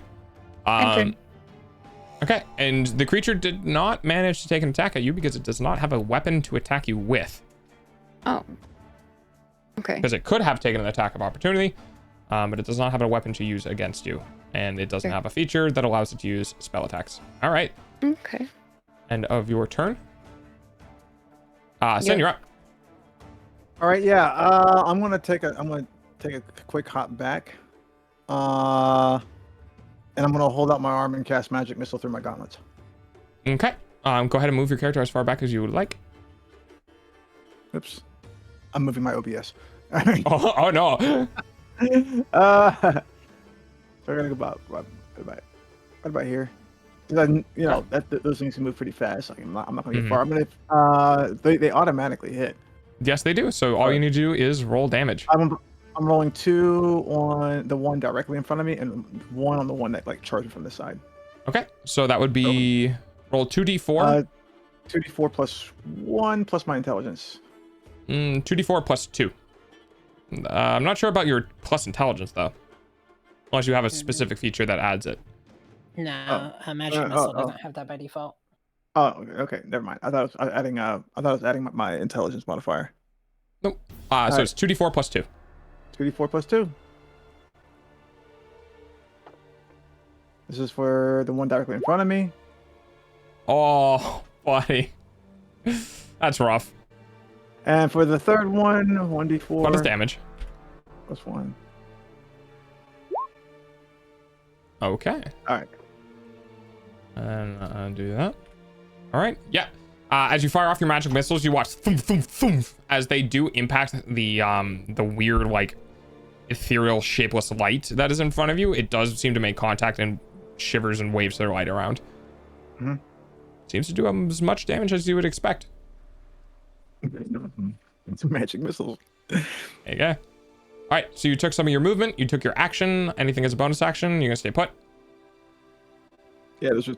Yeah, I'm gonna stay put. All right. End of your turn. It is now the creature's turns. These boys are gonna. Yeah, they don't like that you attack them. So 1, 2, 3. They're just gonna. They're both gonna come at you at the same time. I'm gonna go ahead and roll. We'll roll one at a time for these attacks. These guys have not hit yet. Ooh, that one might. Oh, or it might not. Oh, it does. It's a 17 to hit, which is exactly your armor class. So the first one is 17. And the second one misses. Okay. So you only get one hit. So instead of taking 4d8 damage, you're only going to take 2d8. I'm sorry, I'm taking what now? 2d8 lightning damage instead of 4. Oh, great. Lightning damage. 9 points of lightning damage. And as these creatures in front of you have been hurt, you watch them vanish. So I'm not going to move their tokens. You no longer know where they are. They are not in front of you. That much you do know. They have drifted away somewhere. As these creatures... Never mind, it's an action. It can't do that. Never mind. So they're still there. They're still there. Okay. They're still there. I read that wrong.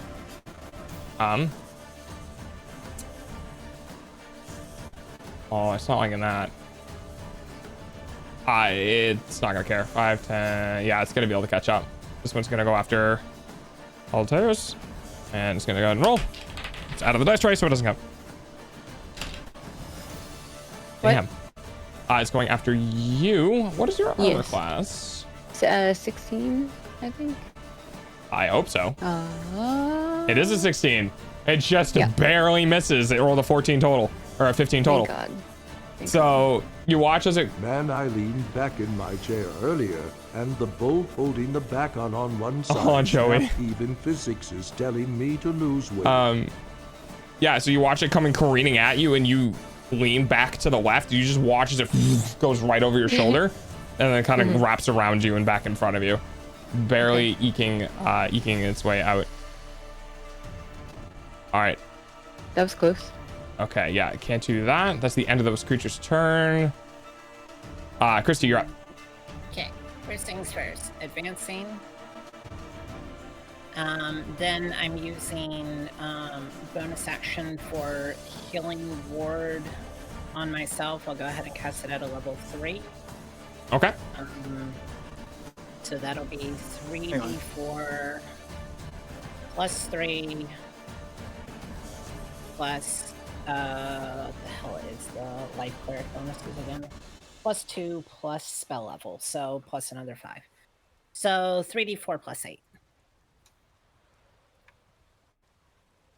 Dexterity is 3 plus 3 is... Ooh, wait, hang on. I'm looking over your sheet, and this last attack might have actually hit you, Very. Oh, okay. Let me double check here, though. You have mage armor, which I believe is 13 plus dex. Banana tiger! 13 plus dex. Your dex is 3, so that becomes 16. And I don't think you have any additional armors that will be adding on to it. No, Is that correct, but I do Mim? have 60 hit points. Yeah. Well, you have 56 right now. So Temporary. yeah, you're pretty chunky. I'm beefy. It's just 16. Yeah, just okay, 16. so it does. What did I say it rolled? You said it just barely makes it, is what you said. No, hang on. I'm Should be checking able both. You should be good. Actually, you should be good. Sorry. You're fine. Yeah. You're good. You're good. Sorry. I thought I read 17 and 1, and I knew I was one under, and I was like, but I rolled this, and then I see it 16.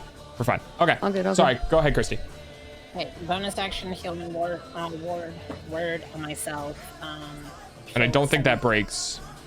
No, because it specifically says cast a spell that it's either attack, deals damage, or cast a spell that affects someone. And that cast a spell is important because my next action is turn undead. Which is not interesting. Nice. So Uta is just in 30 feet, and then 1, 2, 3, 4, 5, 6, and this one here is within 30 feet, right there. So both that one is within 30 feet. Okay. Yes, so both have to make a wisdom save, or they run around fleeing from me for 1 minute. Alrighty. So you cast Turn Undead. You don't is this at the, are you at the level where challenge rating matters because it's destroy undead, or is it just turn undead? It is destroy undead, but at 5th level it's only half challenge rating. Which so I believe these are yeah. Okay. They're like 2, I think, if they're the standard So whiz save for that one. That's an 8. I'm guessing that does 8 that plus will fail. 2 10, yeah. It's a base 14. Yeah, I think it's good. Yeah, 14. So that one failed. Okay. So it will have to for its action it can only use a dash action or try to escape from an effect that prevents it from moving.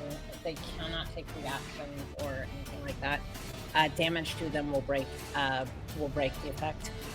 Okay. Alrighty.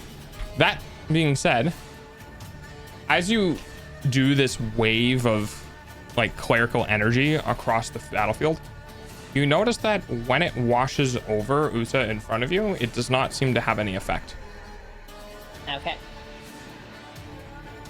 Alright. And I'm just going to shout, don't attack the one that's running. Okay. Can't willingly move the space within 30 feet of you. Spends its time moving far. Okay. Very, very nice. All right. Bonus action, and your movement. Anything else? That's it. You still have a little bit of movement left. Okay. All right, end of your turn. 30 feet. Did you move 30 feet? Yeah. Oh, that's right, because they dashed. Okay. Yeah. All right, doppelganger. If I could have moved more, I would have moved one more so that I could get the other one in front of Sim. Right. The doppelganger.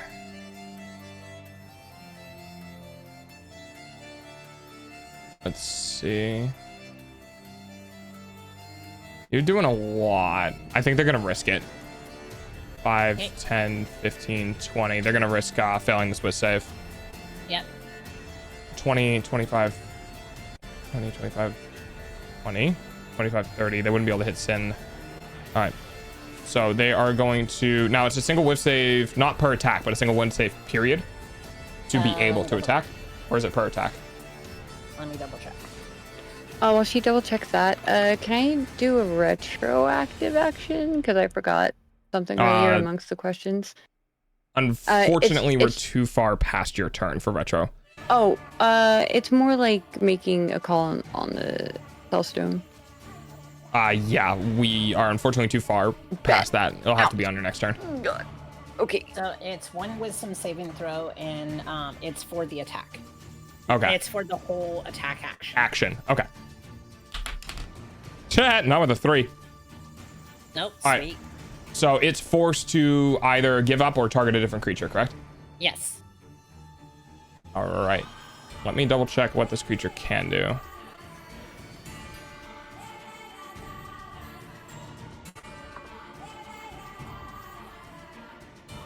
Okay, so 5, 10. I believe that's as far as it can get.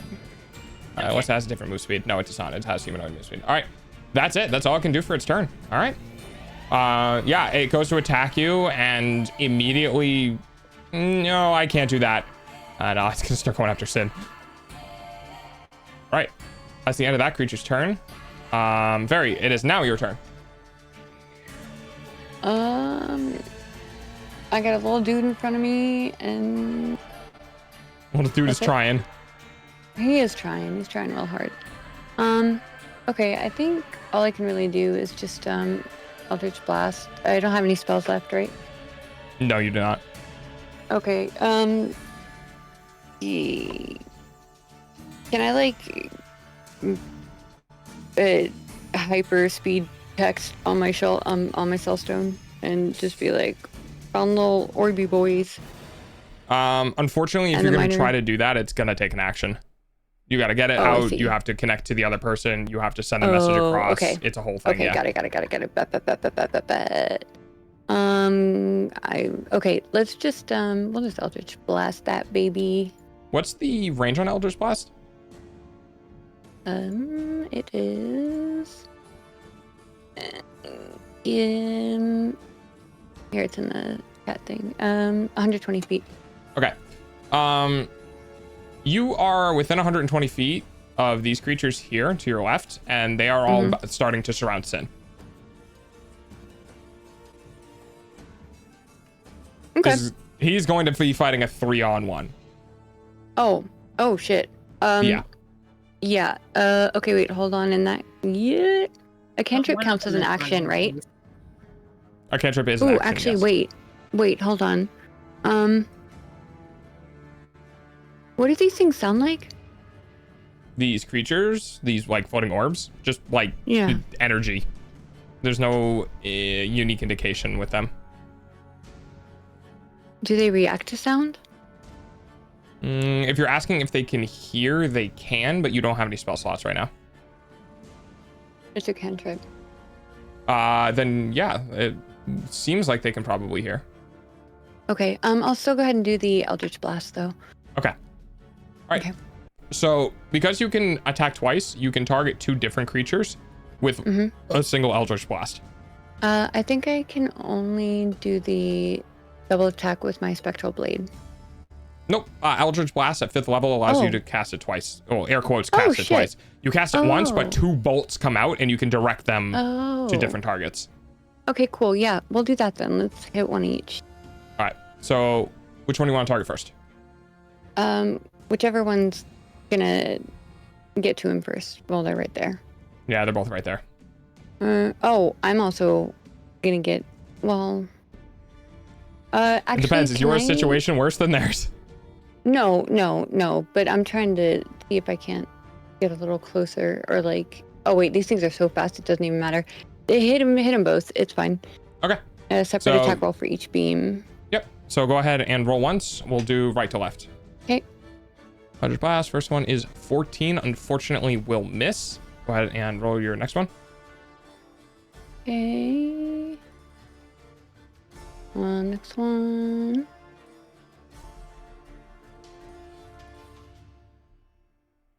And a 10 will also miss.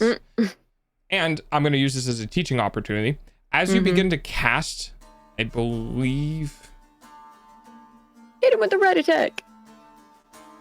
Christy, correct me if I'm wrong. Ranged spell attacks also get disadvantage when an enemy is with a melee, correct? Yes. Okay. So as you begin to cast these, you notice that the creature who's close to you is trying to take the opportunity to attack you while you're in the middle of casting. And it's making it harder to target. Now, this hasn't affected you because it was the first roll on both of them, but you realize, education through, events, you realize that if you try to cast your range attacks within like a creature who's close enough to you, they're going to try to impose disadvantage on you. Good to know. But unfortunately, they're very small, or at a distance, they're a little hard to hit. Yeah, they are. And thankfully, you would have broken turn undead on the one. Oh shit. So at this point, I shout like, "Hey, don't attack the left one." You did say that, didn't you? I couldn't discern. Sorry. I mean, no, it's okay. That's what happens in D&D. This is a great part about D&D, is that sometimes it's hard to keep track of everything that happens in combat, just like it would be like if you were actually in combat. War. All right. That is your attack. You still have your movement and a bonus action if you can. Right. I'm gonna skitter my little. I'm gonna skitter back up. Ooh, is my tentacle spell still going? It is still going, yes.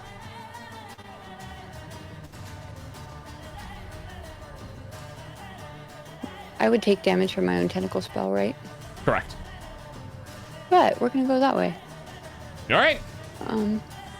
5, 10. So you were here? So you can get... I was right there. Yeah, to about any of these ones. Okay, we're gonna go... right here. Right. I have a phone call also, so I will be right back. All right. So return to the wild. Okay, Gwen. All right, end of... Barry, Sin, you're up. You are very aware how much you are being surrounded right now. Although this guy right here, this little boy on your left, appears to be trying to float away. And you also hear an angry dog lady telling Okay. Dylan about attacking that one. Attacking which one? The one to your left. One here. The one on my left? Yep. Yeah, do not attack the one on the left. I've said it multiple times. Okay. You think I'm concentrating? I'm surrounded. You'll be more surrounded if you attack it.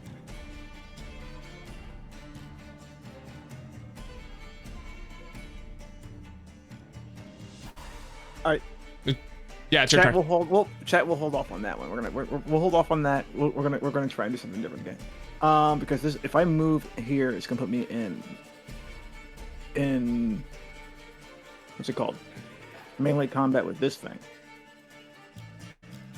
which is not what I want.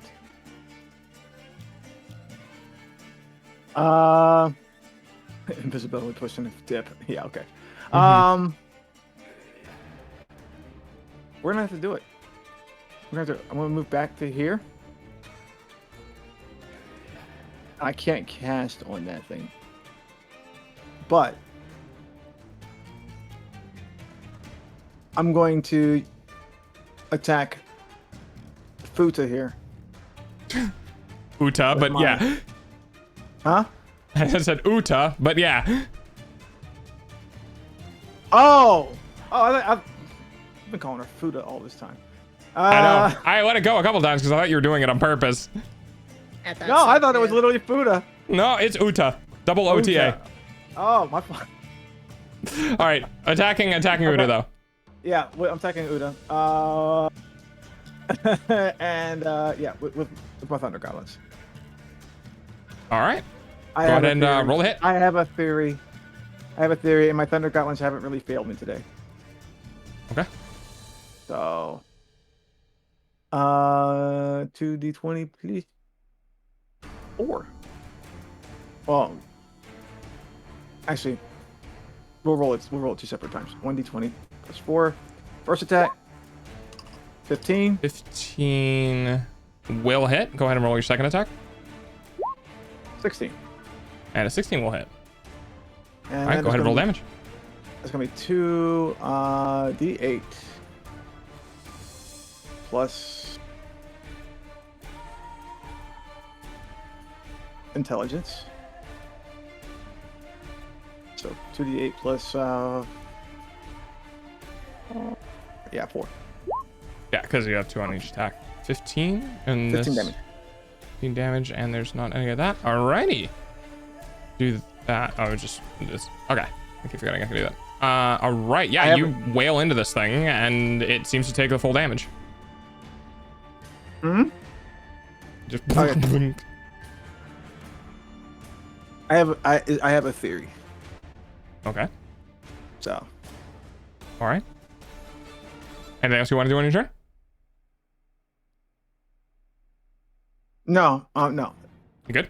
End of your turn? No. I want to take this thing out. All right. Something that someone should have let me do in the first place. Alrighty. It is the Willow's turn. This boy needs to spend. Is it their whole move speed? Christy? Yeah, they dash to get. Hold on. Let me look at the exact phrasing again. I know they had to move until they're outside of 30. I don't know if they have to continue moving if they're outside of it. I think is it one of those things where they can see you that have to keep going, or As long as they can see me within 30 feet. Oh, wait, hold on. If it fails its saving throw, it's turn for 1 minute or until it takes any damage. A turn creature must spend its turn trying to move away, as far away from you as it can, and it can't willingly move within 30 feet. So it has to dash away as far away from 30, you as it can. 35, 40, 45, 50, 55, 60, 65, and then it can't really, I mean, it technically can go through things, but it can't stop there, so it has to stop here.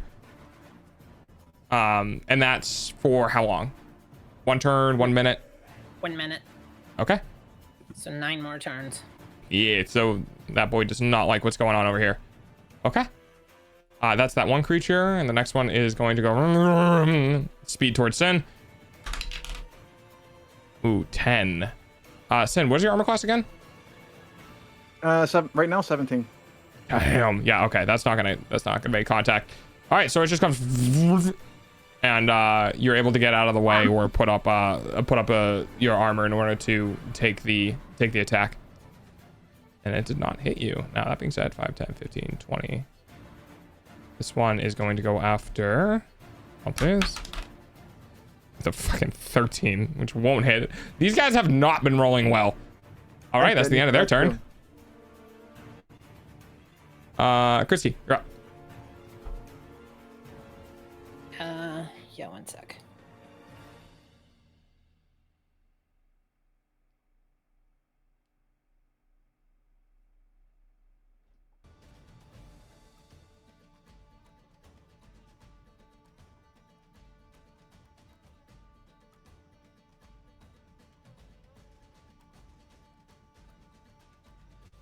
Okay, I am going to come up behind her. Okay. Are we using flanking or no? Flanking imposes, I believe, for my games, it's not advantage, but it's a +2. Okay, that's acceptable. I'm going to... Flanking with 3 is a +5. Okay. +2 is fine, because that gives me a +5 to attack rolls. Well, with spells. So I'm going to... Sorry, guys. I'm just going to be a couple minutes. Okay. Okay. Your turn Okay, is thanks. 2 turns away. Okay, thank you. Okay, I'm gonna upcast Inflict Wounds at level 2. Okay. It's a touch spell attack. Yep. Go ahead and roll the hit with +2 on top of whatever you have. +5, 17. Will hit. Okay, so that will be... A whole shit ton of damage. Yeah. Inflict wounds is... Yeah.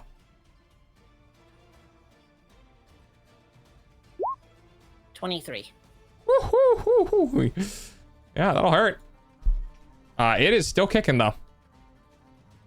But it definitely is just, as you reach out and grab the creature and just pulsate necrotic damage into his body, you just watch as its veins and other features begin to just and sickly blackness like washes over them and just starts coughing up their own blood, which is not red.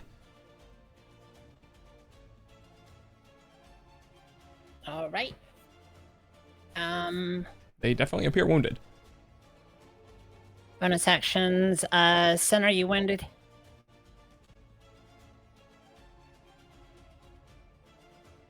He's deafened. He's deafened. Okay. Well, unfortunately, missed combat features. We'll have to. Can't wait for everyone, unless they're literally not here. So we'll have to move on. You don't judge here. The blood could be whatever they want.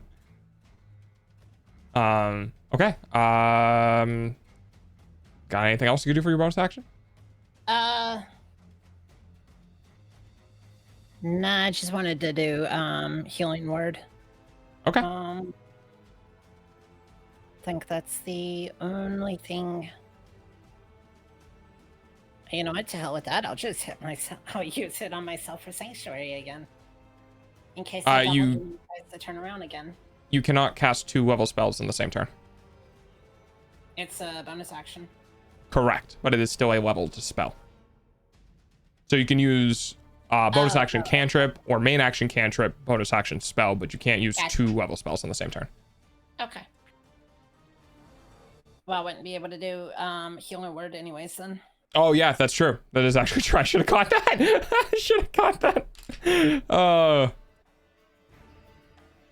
Okay. Then yeah. End of your turn. Yeah. Okay.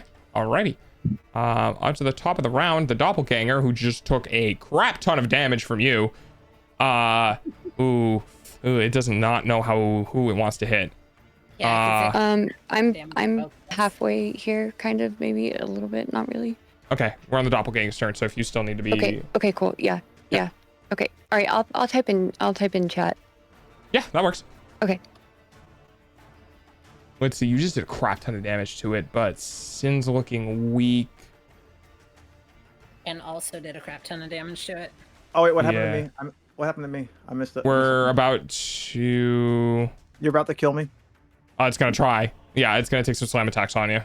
Okay. Did I take damage earlier? Because I probably missed that. I was No, you did not. They whiffed. I whiffed hard. Okay. This creature, however, has a little bit higher attack modifier. We'd say I'm looking weak, so I'm like, I'm not that weak right now. 6 to hit, so that's gonna miss with a 15.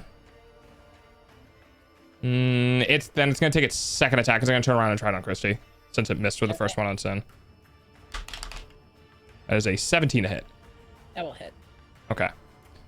It's fine. I healed myself earlier. We'll just do the average for this, so I don't have to roll. You take 7 points of bludgeoning damage. Cool.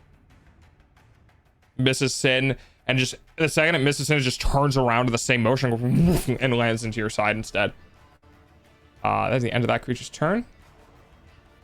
Now it's Very's turn. All right, now it's my turn. All right. No, Very. You're after Very. Yeah. Very's in chat at the moment, I believe. Okay. I am. All right, what do you want to do?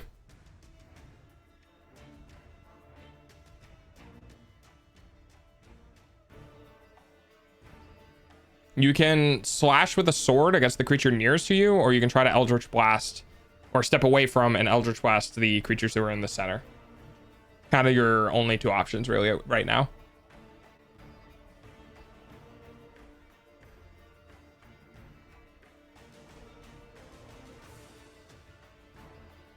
Party Sitch. Sin's looking hurt. Christy is injured, but probably looking okay.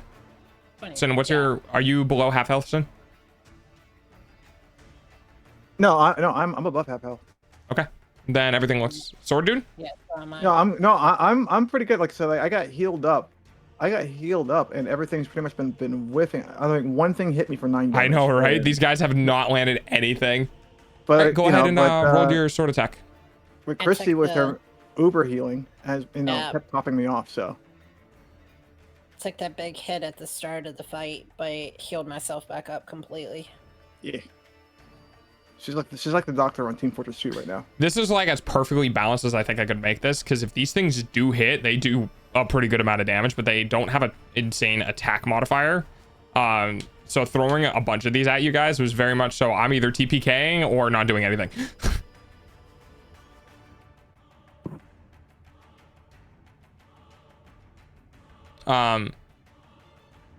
Very, do you need me to run your things?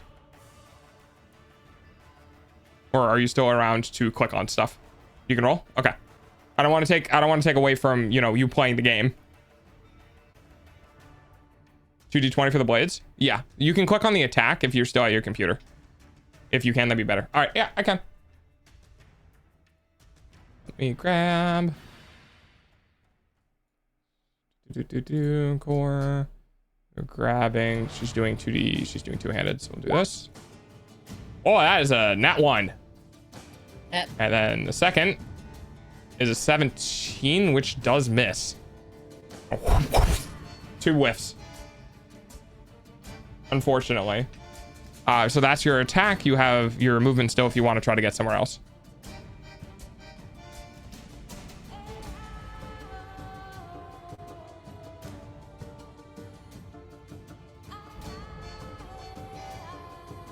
Party?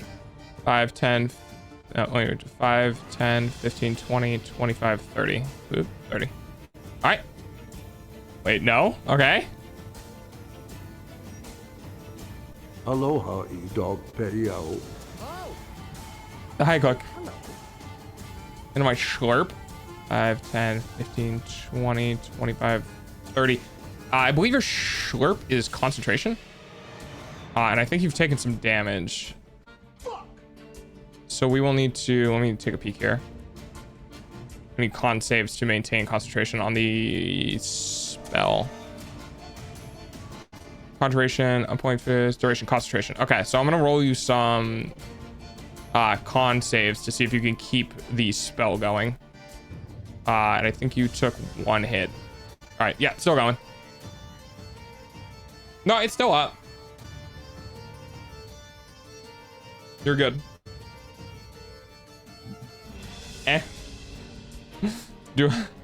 It's okay. Do you want me to go back, or do you want to? Is this good?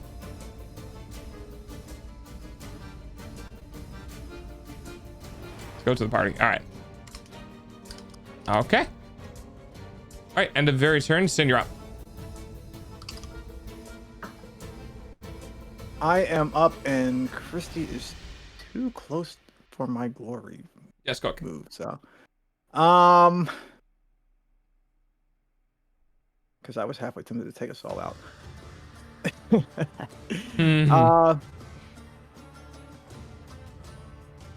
Who is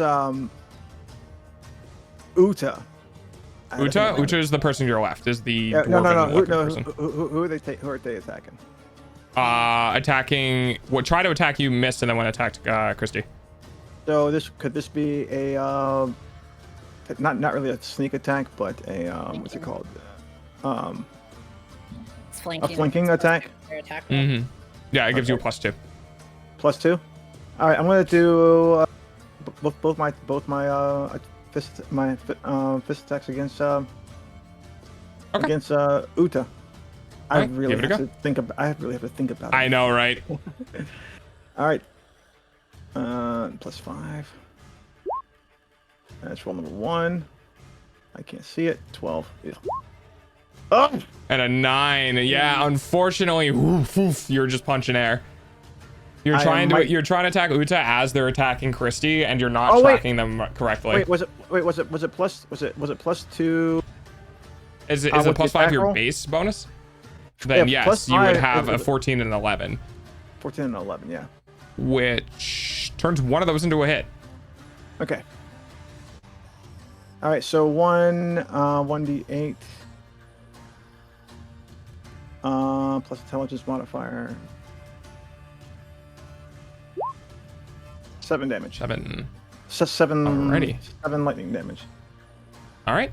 You punch into them, it connects. You watch the lightning damage crackle and ripple into their body, and it seems to do the damage. All right. Anything else?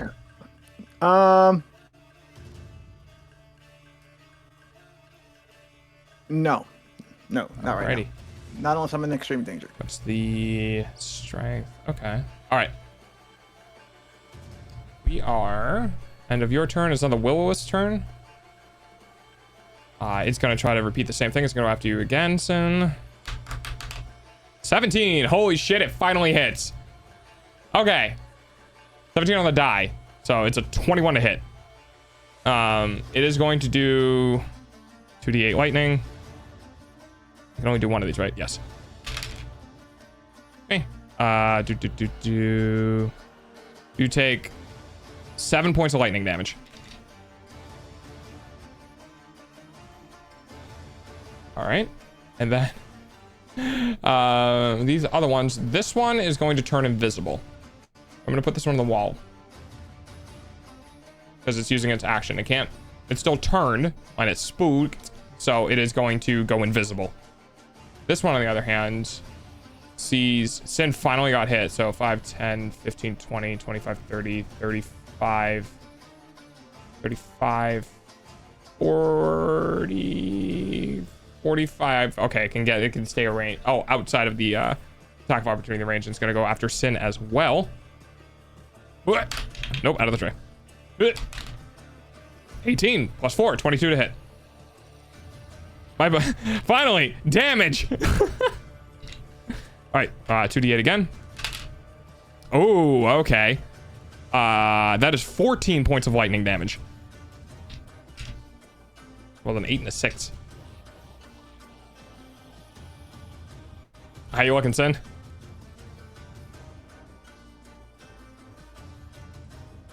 He's deafened. Why? So that was 14 and what was the other amount? 7. Thank you. So that's... Also, the other one couldn't go invisible. It can't use its action except to dash. Oh, it can't? Well, it can't dash because it will end up in a wall and die. So Yeah, the only in thing which case remaining the to... only thing it can do Oh, is so it just stands there and doesn't do anything? Okay. It can dodge at that point, but that's all it can do. It can dodge and dash? It can dodge if it can't move. Okay, so the only allowed action it has is to dodge if it cannot move. Yes. Okay, then it will dodge, and it will stay there. Which is hilarious enough. The same thing as going invisible. It just would have imposed disadvantage. All right. We gotta poke. It was 14 plus 7? Yes. So 21 points of damage? Yeah. Yep. Okay. It's the end of those creatures' turn. And then Chris, you're up. Okay.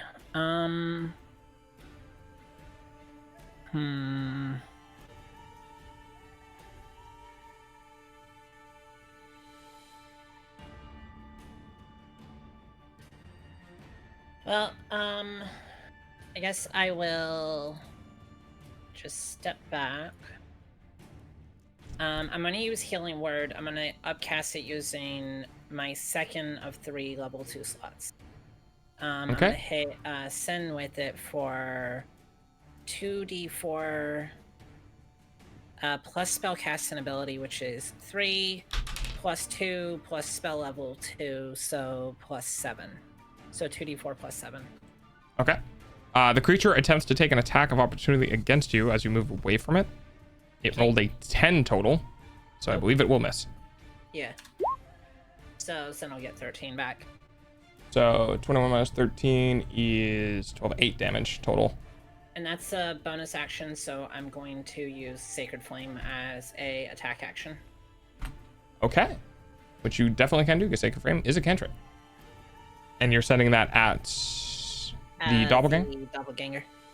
Which, of course, this is a Dex attack roll, which is not something I have. Yeah. But hey, we'll see. You could crit. Actually, let's see. Oh, wait, it's a save, not, I believe, and not an attack roll. Yeah, I think you're right. I think Sacred Flame is a dexterity saving throw. What? Oh, now they roll well. Yeah, they rolled a 19. Oh. Yeah, that's fine then. Okay. All right. End of your turn. Oh, the Doppelganger's turn. And it is getting frustrated. It is going to... I need Sin back because it's going to attack Sin again. Sin is no longer deafened, so I know Sin can hear me. I'm here. All right, you took 21 damage. What the fuck? And then you got healed. So you only took 8 damage. That was including the 7 damage you took before I think you deafened yourself. Yeah, so 8 damage. So I am down to 9 hit points. And so you had 17 at the start of last round? Sorry? You had 17 at the start of last round? No, I had 24 at the start of the round. Then you'd be down to 16. No, I had 24. Yeah, 16 because Wait. Well, actually, hang on. This is important. You had 24. I had 24. Then I took 7, which put me down to 17. And you said 21. Immediately healed back to 8. Healed, and then so you put me back to 8. So you were at 24. You went down to 3 because you took 21 total, and then you got healed. So you should be at 11. No, 11, sorry. okay. I'm sorry. You had 27 minus 21 is 5. No, 6. God damn it, math. You had 6. 6 plus 8. You're at 14. 14. Okay. Math. 24 minus 21 is 3. 3 plus 13 is 16. He's at 16. Oh, okay. You're at 16. We're back. Your HP bar. Make it make sense. This creature is going to attempt to grapple you. You need to roll me a athletics or dexterity acrobatics. So athletics or acrobatics, your choice. That's a 3, which you will probably beat. Wait, with 3 plus 1. Strength is plus 0, so 3 plus 0. Sin, I need you to roll me a acrobatics or athletics check.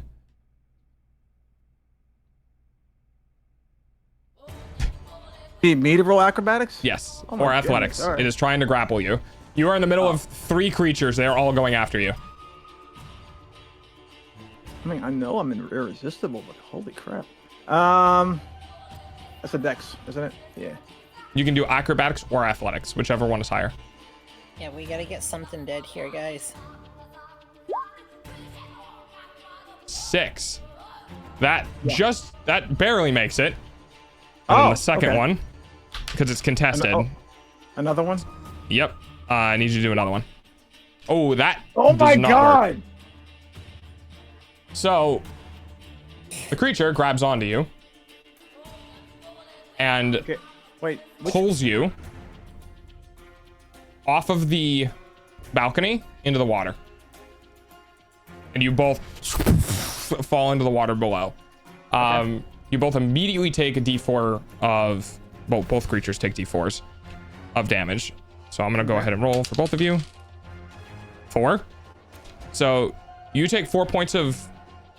Kind of, it's weird. It's basically, it's force damage because it's magic damage. So you take 4 points of force damage, and the creature takes 4 points of force damage, which is that enough? It is not, but it's getting very close. So, so is it 4 points? So 12, right? All right. Both of you are now fallen off of this balcony, which is about 10 feet above the water line. And you are in basically, essentially magical coolant liquid. As it is given up on this fight and thinks it's going to lose, it's trying to take somebody down with it. That is the end of the creature's turn. Very, you're up. How much do creatures weigh? In the hundreds of pounds. Depends on the type of creature.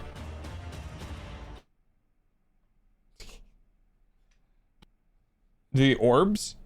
They're incorporeal. Yeah, you can't contact them. They are immune to grapple, prone, restrained, etc. Which is the reason why Sin couldn't grapple the creature when he landed that 20. That healing, Christy, is saving Sin's ass right now. Yep.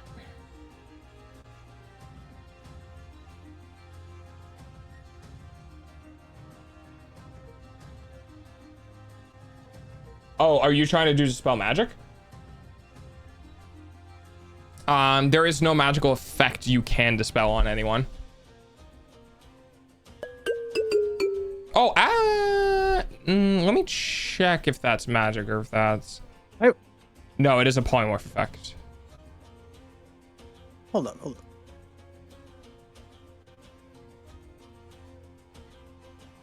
Okay. Never mind. Ads are going Can I to use my start race in a thing to couple of blast minutes. everything? Please Oh, be patient. yeah. Let me check your race thing. Your race thing is transform. At the end of each turns, you and each creature. Oh. You and each creature within 10 feet of you take radiant damage equal to half your level rounded up, so that'd be 3 damage. In addition, once per turn, you can deal extra radiant damage to a target when you deal damage to it with a attack. Radiant damage equals your level. So you can use your action. Yeah, it'd have to be your action to transform. Is that for Scourge? Correct. You'd want to move closer first.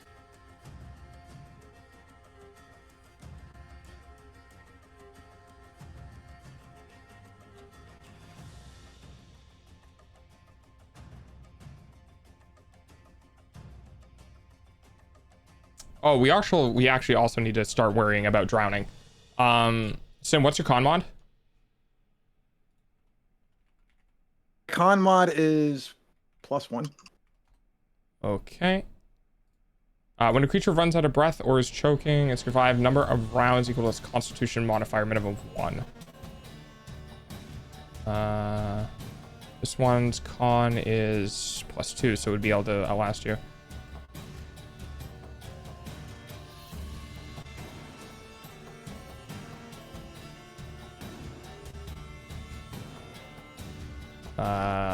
Hold breath, 5e. Creature can hold its breath for a number of minutes equal to 1 plus its con, minimum of 30 seconds. Okay, so you can hold your breath for Yeah, I know. 2 minutes, which sorry. quite a number of rounds of combat, so you won't be drowning until after combat, no matter how long this goes on for. Well, as long as the creature doesn't keep you underwater for too long. Can I blast orb? Take it down, homie. Poo poo poo. Can I blast? Yeah. You can blast orbs. You can blast either of these orbs. Or you can blast both of them, because you can target both. Or you can try to target one and kill one of them. Will it keep him from drowning? No, you'd have to target the creature that's underwater right now. And due to the weird situation, you would have a higher armor class given your position relative to it. You'd have to move between the two orbs here in order to get a better line of sight over here, so this creature wouldn't have any increase to its armor class due to the LOS. So you'd have to go through the orbs, essentially. You can fire from here, it's just going to be harder to hit.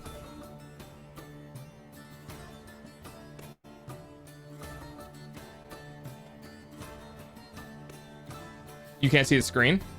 You can try to hit them, but they'd have extra armor class on top of them. Do whichever. Christy's character said we need to start getting rid of stuff, so you would probably choose to get rid of these two Orby boys. Okay, so we'll go ahead and we'll have you roll to get rid of the Orby boys. Eldritch Blast, which was higher likelihood to hit. +7 bonded. Eldritch Blast is +7 as well, but that deals 1d4 that do the same amount of damage. Okay. Whoop. Hang on. I gotta roll stuff for you. But this will keep you out of the range. Unfortunately, we'll miss because they have a high AC, and unfortunately, we'll miss because they have a high AC.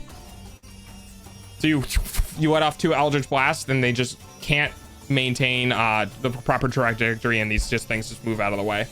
They are size category tiny and have an armor class of 19. They are very hard to hit. That'll be kind of it for your turn, I believe. All right, and a very turn. Sin, you're up. Okay, you know what? Let's see here. So you are currently being dragged underwater. Yeah. You are. Let's see, they underwater. dragged you. So is this water? You said this is like magical cooling. So it's cooling liquid, which is some form of water. Some form of water. So hence it would be conductive. So here's what I'm going to do. I'm going to is like a grapple like a free action, or is that an actual action? It's an attack. It's an attack. So I can do 2 of those. Correct. Okay, you can try to grapple it twice. You currently are grappled by it. So it wouldn't cost me anything to kind of like latch onto them. You would have to forego one of your attacks if you try to because when you take the attack action, you can use a grapple as an attack, quote unquote. So you can grapple and then try to punch it. You can punch it. You can grapple if the first one fails. Okay, I'm gonna get creative here. Okay. Cantrip. It's okay, Barry. Cantrip, Shocking Grass. Can I think Shocking Grass in the water? I mean, yeah, you can. What do you think? Let's see, you're techie.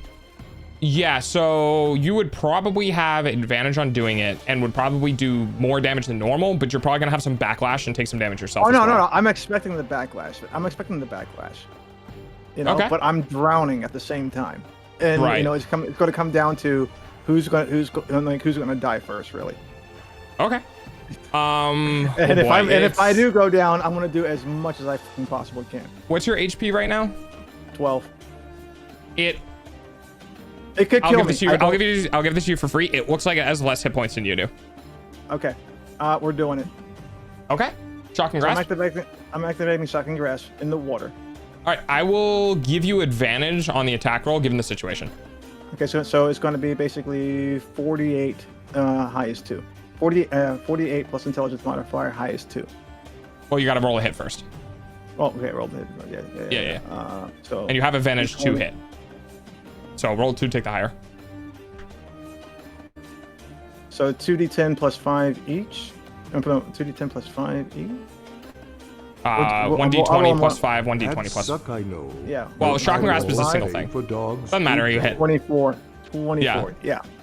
All right, so then. Oh, actually, roll again in case it's a crit. Okay, it's not. All right. So what's going to happen here is, whatever damage you do, you're going to do an extra 4 damage on top of it. So go ahead and roll your damage. Roll my damage. Okay, so it's going to be. Wait, you said I'm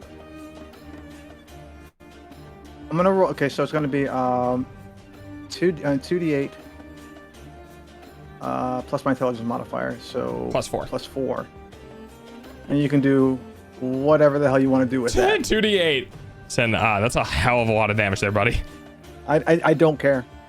No, you rolled 2d20 instead of 2d8. Oh, okay. That feels like it did more damage than it probably should have. But I'm underwater. It should be 2d20. You know what? It doesn't matter because I think the lowest you can possibly roll is going to kill it. So sure, why not? Yeah, this is a why not. I don't care. Yeah, this is like my freaking. If I'm drowning, if I'm gonna die here underwater and everything, I'm gonna die. Just grab on and just taking you. I'm gonna take you. I'm pulling a full Vegeta move. Take you so you reach out. I will fry you. I will fry me, and I will think about what I could have had at that brothel as I die. You grab onto it and you just pump a bunch of electricity through your gauntlets, and you watch as all of the coolant liquid around you also sparks and just envelops this person in electricity. And when the bubbles dissipate from the liquid, you look down, and the thing that you have in your grasp is this weird alien gray looking thing. Its entire body is completely smooth and featureless, except it has a bracelet on its right leg. I'm gonna take a hold. I want to grab the bracelet and swim to the top. Yeah, I'll allow a free object interaction to try to grab the bracelet. Actually, it fits. It's not loose, so you'll have to try to pry it off. Or drag the creature with you to the surface. Well, how far away from the surface am I? I want to say probably about 15 feet. Do you have a swim speed? I don't think so, right? No, I'm gonna go up for air first. Okay. I'm gonna roll a percentage check. Let's see if this thing sinks or floats. Where's my? I'm gonna see if this creature that you just killed sinks or floats. It sinks. Okay. All right, you are out. You are in the water. You know that you took damage from being in it. Yeah. And you need to figure out a way or get out of here before the start of your next turn. So you initially took damage because you landed in it. I didn't give you any more damage this turn because you took it from when you first entered. But if your turn comes back around and you're still in this liquid, you're going to take another 4 points of force damage. Okay, so how much of the damage that I did to him did I take? You took 4. 4? All right. Because you kind of triggered the effect. Right. So you took 4 points of lightning damage. Okay. It works for the government! Maybe it does. Maybe there's something else going on. All right, so you took 4 points of damage. You are now in the water. The ladders, the system above you that you were walking on is about 10 feet above you. These things down here float exhaustively across the pond. I'm fried, literally. Okay. End of your turn then is going to be the will-o-wisps. Now, do I be an evil DM and kill Sin?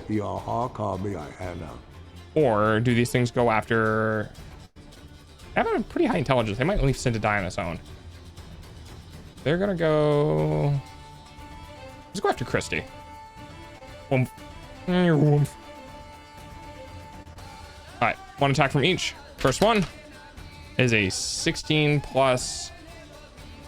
Bro, my chat is rooting for you to kill me. I believe it. Where's the modifier? 16 plus 4, so that's a 20 to hit on Christy. Yeah. And then the second one, whoop, out of the tray, is a 3, which won't hit. So only one. And these have... Dude, I do believe this is correct. This is. Okay. You take 10 points of lightning damage. Okay. As one makes contact and you dodge out of the way of the other one. Okay. All right, that's the end of those turns. It is now your turn. All right. Action. I am going to use my last level 2 and use Prayer of Healing. 6 living creatures within 30 feet, which everyone is. Heal 2d8 plus 7 healing. What's the cast time on Prayer of Healing? Oh, is that... Oh, never mind. That one's 10 minutes. Yeah, that's what I thought. My well of useless DM knowledge. Right.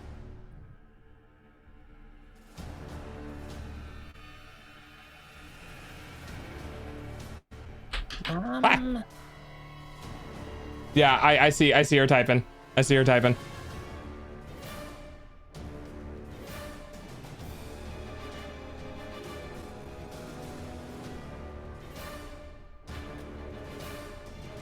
Let's see.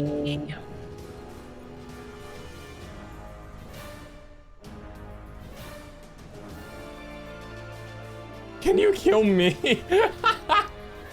I can try.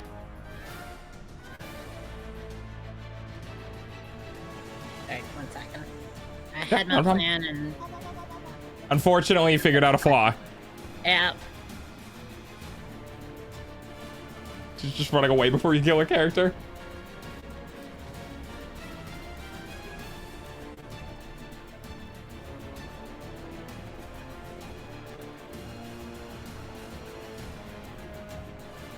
Dinosaur tries to make murder of 2 Italian plumbers.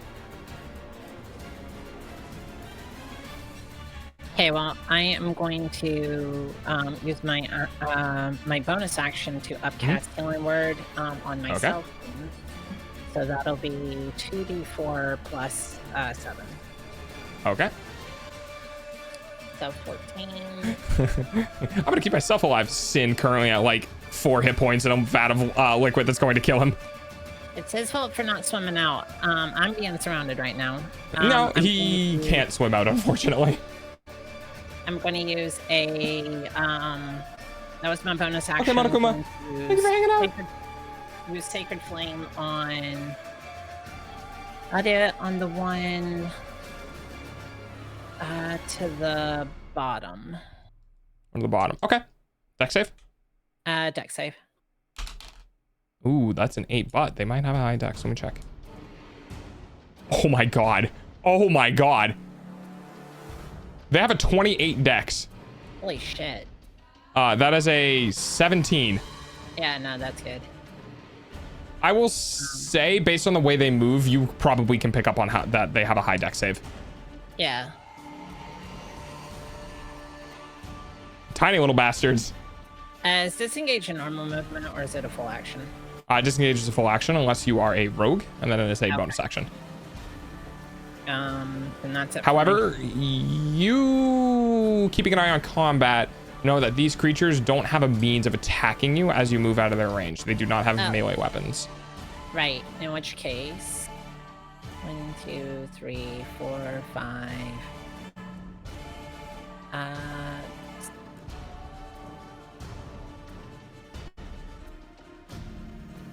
There. Okay, just kind of occupying, just squishing together on that same area. Yeah, that's fine. Yeah. That creature is dead.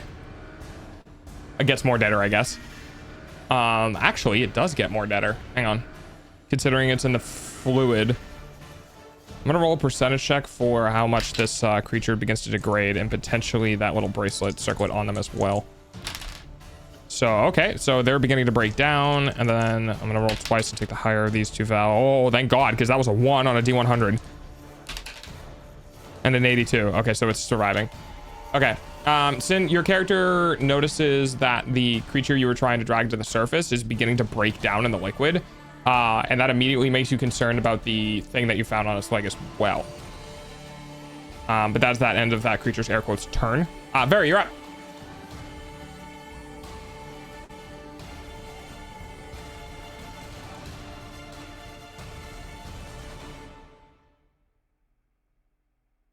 No, I gotcha.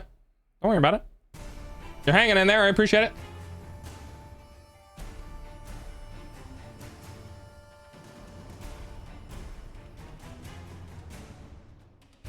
Enemies are alive. We have 2 of the floaty boys who are still near Sin. You're probably thinking that if you can get yourself near them, they'll go after you rather than the person in the water who's very low on HP. You're gonna put yourself in the way? Because you have like taken no damage this fight. No, unfortunately, Mage Hand would not help. He should have what, 8 health left, I think. Took 4 points of damage from himself, so I think he's down to 4. Beat me over, Scotty. All right, you trade places with Christy and put yourself in between 2 of these things. He had 16. I'm down. No, I'm down to 8. I'm down to 8. Okay. Oh, no, that's right. No, yes, you are. 16, 4, and 4. So no, I am down to 4. No. Yep. You haven't taken the 4 damage yet. You took the 4 damage from your shocking grasp. So you're 16 to 4. Yeah, the water hasn't triggered yet. It's the start of your next turn. Yeah. Well, so I thought we said I floated. I swam to the top. I'm just kind of floating there. Yes, you are. And then you'll take 4, leaving you at 4. Yeah. Next turn you'll take 4, and then you'll be at 4. So now you're at 8. Sorry, we got you. 4 damage. Wait, why am I taking another 4? Can I mage armor him? You're at 8 right now. I don't think you can because you don't have any spell slots. You're at 8 right now. Okay, I'm at 8 right now, but why am I going to take another 4 here? Because at the start of the next turn, the liquid is going to hurt you again. Oh, the liquid is hurting me. Yep. Oh, and I have no way of getting. You're going to need teamwork, or you're going to have to swim to one of the ladders at the bottom of the coolant pool. Yeah, no, okay. Blast him. All right, we'll do sword attacks for you. Grab your character. Okay, gotcha. And we'll go down here. Actually, no. What you would have done is you would have scourged. You would have used a class feature. You would have done your transformation as an action. Each creature within 10 of you takes radiant damage. And then subsequent turns, you can do extra damage. Ugh, no, because then it risks. No, you would go after him. Okay, sorry. Do whatever helps most. Yeah, we're gonna try to attack. We're gonna try to get one of these guys down. That will hit, but it won't do that damage. Let me roll this again because I clicked on the wrong one. Or it does do 9 damage. It definitely doesn't do 6. It does 9. So the first one does 9 damage. The second one hits.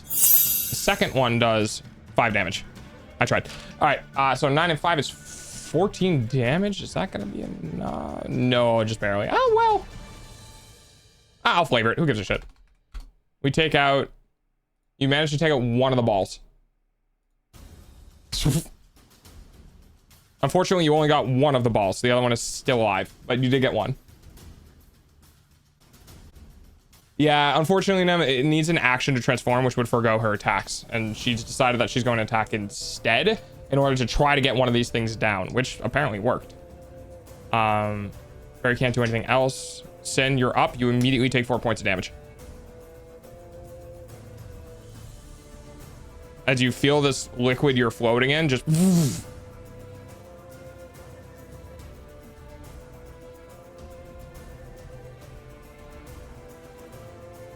Still muted, buddy.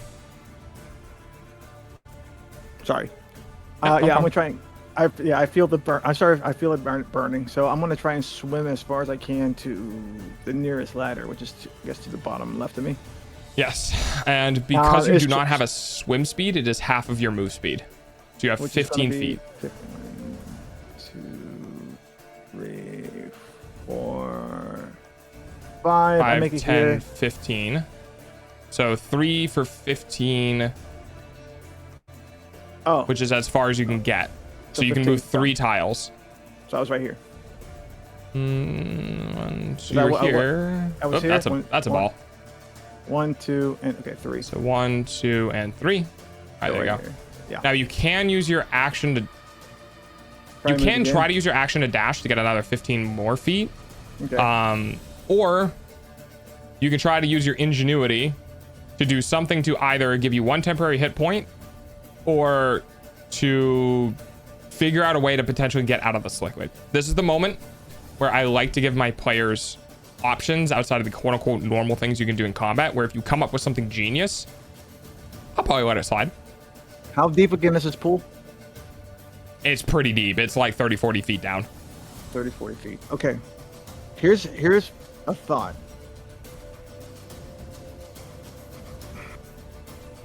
I'm assuming that this pool is heavily reinforced underneath because of all the liquid. Correct. And unfortunately, there is no convenient bathtub drain. No. Yeah. Exactly. So I'm assuming that I'm going to assume that this is. Okay. Well, hang on. Solid. No. Hear me out. She can interact with a console though, with Mage Hand. And yours. Don't take away my fun. Don't take away my fun. Okay. Go ahead. I'm gonna cast shatter straight down at the floor. I'm gonna cause a shockwave. It's gonna push me out of the water, and I'm gonna try and grab onto the railing. Oh, ooh, I like this. Okay, so you're gonna try to choose a point under the water where if you cause shatter, it will do like an underground earthquake and try to form a tsunami, so that it pushes the water out and helps you get out to the edge. Pretty much. Ooh, okay. Yeah, I can dig that. Go ahead and roll damage. Roll damage? Oh, roll damage. Roll damage. Or let's see here. I got put them headlines. Not. This is what he's doing. I'm sorry. I gotta pull up my. That's okay. Take your time. And look up the radius of the sphere as well. The radius is Is it a 5-foot radius? It's 10-foot radius. 10-foot radius, so 20 feet. I'm literally just trying. It's since it is like a kind of like an audio shockwave. I'm kind of trying to ride the shockwave out of the water. Yeah. Oh no. Oh, absolutely. I just need damage because you're pointing it at the, at the floor. Yep. All right. Instructors take double damage. Okay. Hey, I'm dying. I don't care. No. Hey. No. This is completely within character. I forgot. I accidentally closed D20, so I got to pull everything back up. All right. 3d8 plus 3d8 plus intelligence, which is going to be 17. 17 total damage. Okay. 17 to 5, a 6, and a 4. That's pretty good. I will say the way that you were riding this, go ahead and what's your intelligence? 2 plus 2? Plus 2, yeah. So 2 plus 3, so you have a plus 5. So go ahead and roll me an intelligence check. 1d20 plus 5. Well, it's normally plus 2, but I'm including proficient in this. Okay. 17. I will say that is enough to get you on this here. However, once the water goes by, you are now dangling. You are out of the water, but you are dangling and you're out of move speed. No, that's fine. But you are out of the water. I'm out of the water. Which is great. Yeah. I like that. Super smart. All right. It's the Will-O-Wisp turn. It's dumb as shit. It's gonna go after Barry. You just see a big explosion in the And it misses. Don't wait. I can It fly hits. It doesn't hit. It doesn't hit. She has a 16. Right? Yeah, she has a 16. So that doesn't hit. That will-o-wisp. I wasn't keeping track, but I'm pretty sure we're like turn 7 or 8 at this point. So it's still turned. That's the end of that creature's turn. Christy, you're up. Okay. Oh, I need to roll severity for that impact and see if that breaks any of the rods. Huh. Higher numbers are better, and I rolled a 96. So somehow you managed to make it perfect enough to not do too much damage to the structure, and get out unscathed, Sin. All right, go ahead, Christy. Okay. I have. How far out of the water is he? Is he just like his feet just barely above it? Yeah, his, well, no, because he's half, so he's probably about 3 feet, 10 feet total down to the water, so he's got about a him's length before the water. Okay. I'm significantly faster in the water. Okay. So I'm going to dive in and swim over to him to where I can hit him with a heel. Okay. You dive into the water, you immediately take 4 points of force damage. It's fine. Okay. And then your swim speed is 60. Nice. All right. So you can, let's see, go ahead and grab a ruler. Yeah, you have enough to get there. Yep. And then I'm going to hit him with, I've got 2 remaining level 1s. I'm going to hit him with a Cure Wounds, which will be 1d8 plus 6. All right. Okay, if you get a 1, you can go ahead and re-roll it. I forgot about that for some of the other ones, but 6 plus 6. I haven't rolled a 1 for healing yet. Okay. Send you to 12 points of healing. As your movement and action, you have a bonus. Yeah, I don't have anything I can do as a bonus. Okay. You said 10? Your turn then? 12. 12. 12 back. 12, okay. So you're back up to 16. I take a deep gasp of air. 69. Nice. So that's not degrading, and then the flat 50 and 75, and that's not degrading. Okay. All right. Ver, you're up. You can keep trying to hack and slash at the will-wisp. You got one of them.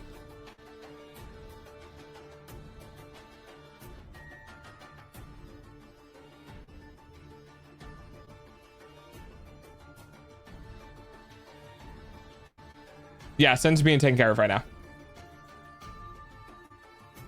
Sin's safe as long as that will-wisp dies. Let me aggro. Perfect. All right. We are going to try to get this thing again. Double-handed longsword. Boop and boop. Yeah, so this is what I don't show off very often. But 14 goes. 20 does hit. Takes 7 points of slashing damage. I feel like honestly, I might use it here. I might actually use it here shortly. Okay. Yeah, Sin is being taken care of. I'm being taken care of. See, you hear that? I'm being taken care of. It's still up. End of Very's turn. We're gonna kind of speed run through this. I dodged the bonk. Sin, you are up. You are healed. You are dangling. You can climb. Up and yeah, I'm out. I've been unmuted all this time. I'm sorry, guys. That's okay. Don't worry about it. I'm just fucking around with my chat. I apologize. No, that's okay. I am going to try and climb and pull myself up. I should be able to pull myself up. I'm healed. I'm feeling better. you can pull yourself up. You don't need to check. Yeah. Okay. I'm gonna pull myself up out of the water. Okay. You are prone on the ground. And prone on the ground, and then I'm just gonna use my free action to stand up. It costs half move speed. So now you're down from 30 to 15 move speed. So you're standing up, but you only have 15 move. Okay. I'm just gonna stand up. All right. How many? We're just down to one will-o-wisp. One will-o-wisp, and the other one has 4 or 5 turns remaining. Yeah, I'm probably gonna have this boy. Let me check their intelligence modifier. See if they are just like, no, I don't want to be here anymore. Things are dying now.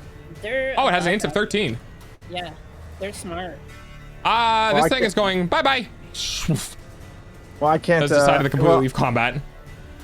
I am kind of disappointed that I was hoping that they were bound to Uta, and killing Uta would dispel the Will-O-Wisp, but unfortunately that's not the case. So I'm gonna hold my. Am I able to? Yeah. Well, you know, it could be like Necromancer. You know, fucking, if you kill a Necromancer, the undead kind of go away. Not for a Will-O-Wisp. Yeah. So I mean, it fits in character. It's not like Sin in character would not. No, it's not. No, my character wouldn't know that. No. Right. But it was just one of those things where it's like I was hopeful, and I was willing to take myself out over it. You still have your action if you have anything ranged. I am going to hold up one of my gauntlets and cast magic missile at the one with the close. Ooh, okay. Go ahead and roll damage. That should be what, 3d4 plus. 3d4 plus 3. Yeah. Like all of them are just gonna go. Yeah, I don't know if it's gonna survive this. Well, it might. Oh, well, with my Oh, yeah, if it does that. Yep, 7. I mean, hey, damage is damage. Damage is damage. Damage is damage. Yeah. All right. It takes the damage. It's not looking good. It seems very incorporeal, or like more like fading out of existence than it did before. All right. Anything else? And I'm done. Yeah. Done? I'm done. This thing has. What does it want to do? It knows it can heal if it takes something to 0 hit points. It's going after Sin. It's gonna try to take you down. It wants your life energy. Not that you know that, but it wants your life energy. Well, I guess one shot at this though. Oh, I rolled a 6. Yeah, all right, well, it misses. Just it goes after you. You feeling injured, just watching this thing that's gonna electrify you, and you're covered in water. It's just like, oh, ooh. It's just like it just sizzles. I'm like, you are covered in water though. I can't bat it out of the air. Sit down.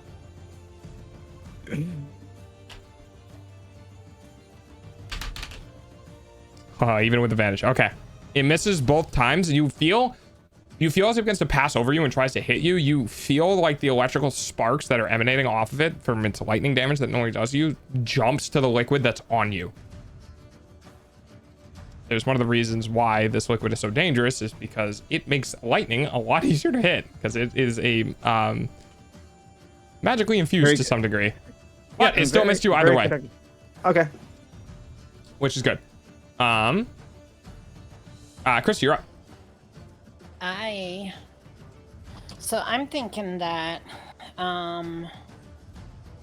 whether or not this is actually Uta, the church sent us down here, so we need to have something to show. So I'm gonna go try to recover the body.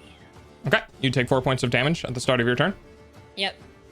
All right. You can go and grab the body. Dragging the body will reduce your move speed. So at half? Yes. Also, they are sinking. So they are probably at the bottom of the pool. The pool is about 30 feet deep. So we're going to do simple stuff. So let's go ahead and math this out. 20 feet to get there, 30 feet deep is 50 of your move speed to get to them. Right. Because they're an object, I'm not going to force you to use your action to grab onto them. So it's just a free it's a free grapple. So you'll have 5 because half of the 10 and then 30. So you have 35. Okay. Which will be enough to get them to the surface. Okay, that's fine. I will do that. Okay. Tool. All right. So you grab over here. Get them to the surface. All right. So you are at the surface, so you don't have to worry about holding your breath. And you don't have any of move speed left, but you do have your bonus action if you have anything specific that you want to do for that. You have one hand free, so you can do somatic components. 60 feet range. I'm gonna hit Sen with my last level 1 with a healing word for 1d4 plus 6. All right, and roll that. After Crispy is the doppelganger, I'm gonna start rolling. So that happens, and then 8 back, Sen. 4, and I don't think it matter. Ooh, a 1. Ooh, okay. 8. All right, you Sin, you get 8 HP. Okay. And if your turn, I heard my name. What's up? you get 8 hit points because you are healed by Christy. From the water? No, you are healed. Christy. 60 Oh. Yeah. It's a 60-foot range.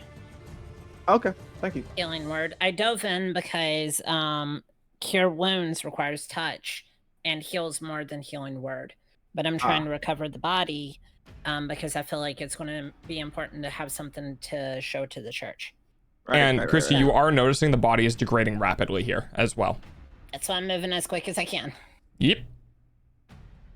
All right, and Christy turns. The doppelganger turn. It continues to degrade further. The flesh is basically now non-existent.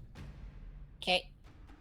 You also notice a bracelet or circlet around its ankle that is beginning to work free because the material underneath it is beginning to disappear. Okay. And of that, Very, you're up. I'm guessing Very is going to attack Orby Boy. All right, we'll get you there. Smack orb. Thankfully, at some point in combat, it does get really simple of like, I hit object. Brought a longsword. 1 and 2. See, do these hit? First one hits and does exactly how much health it has left. All right, and that one's dead. And then for all intents and purposes, we are now out of combat. Now, we are going to stay in turn order for a moment here as Christy is kind of fighting against time to get this body out. Christy, you are half move speed, carrying a body. Yep. So you have 30. Ladder. Yep. Carrying a body up a ladder is quarter move speed. This is incredibly difficult. Unless you can finagle something to make it easier. If you have any rope on you, or you can try to turn them in the backpack. Trying to like hoist somebody up a ladder is incredibly difficult. I'll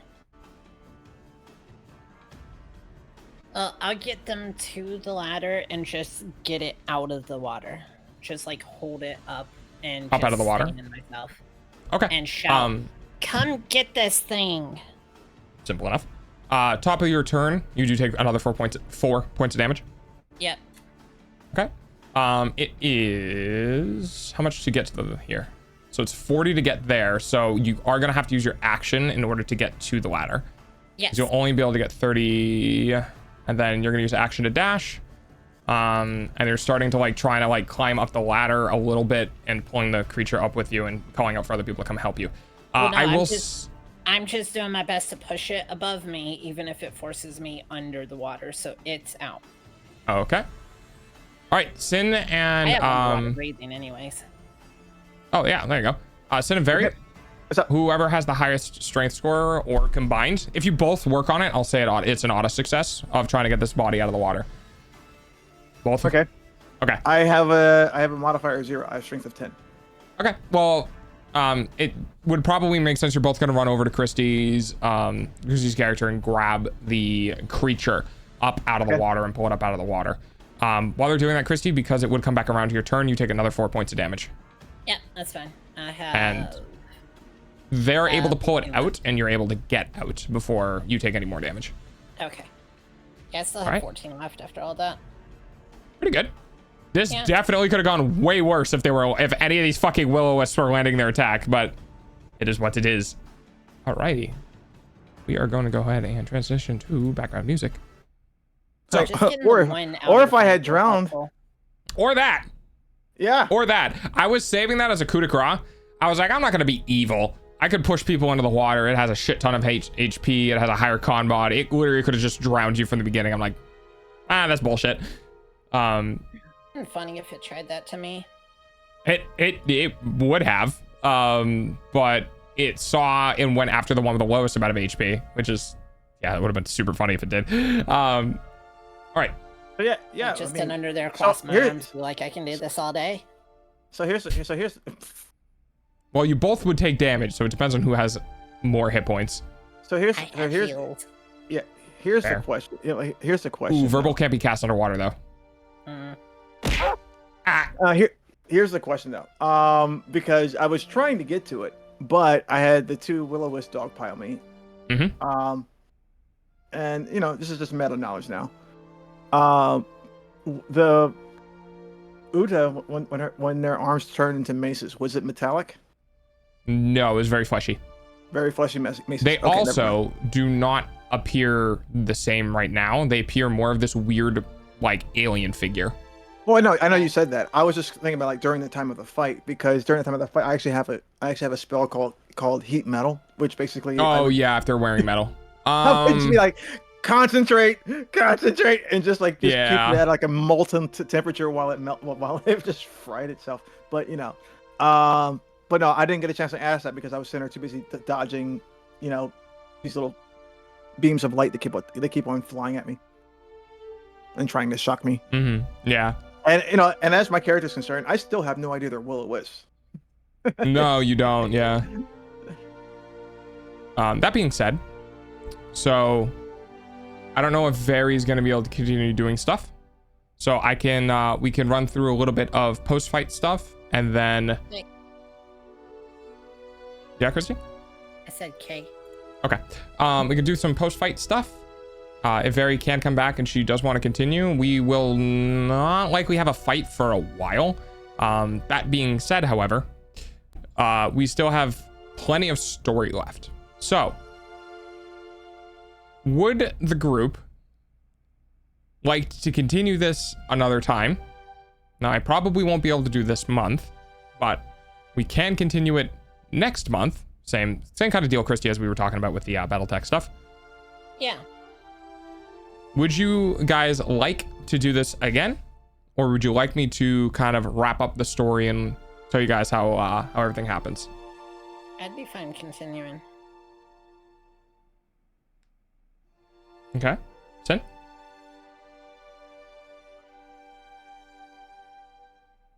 No, I was sitting there, I'm muted and yelling, yes! Oh, okay, all right. I said it 8 times. Yeah, but yes, absolutely, 100%. Yeah, all right. You guys want to go again? This is too good. This is too good. I'm not gonna just like settle for it. Okay, and then we're just gonna wrap it up. Yeah. Well, hey, the whole damn thing. Come on now.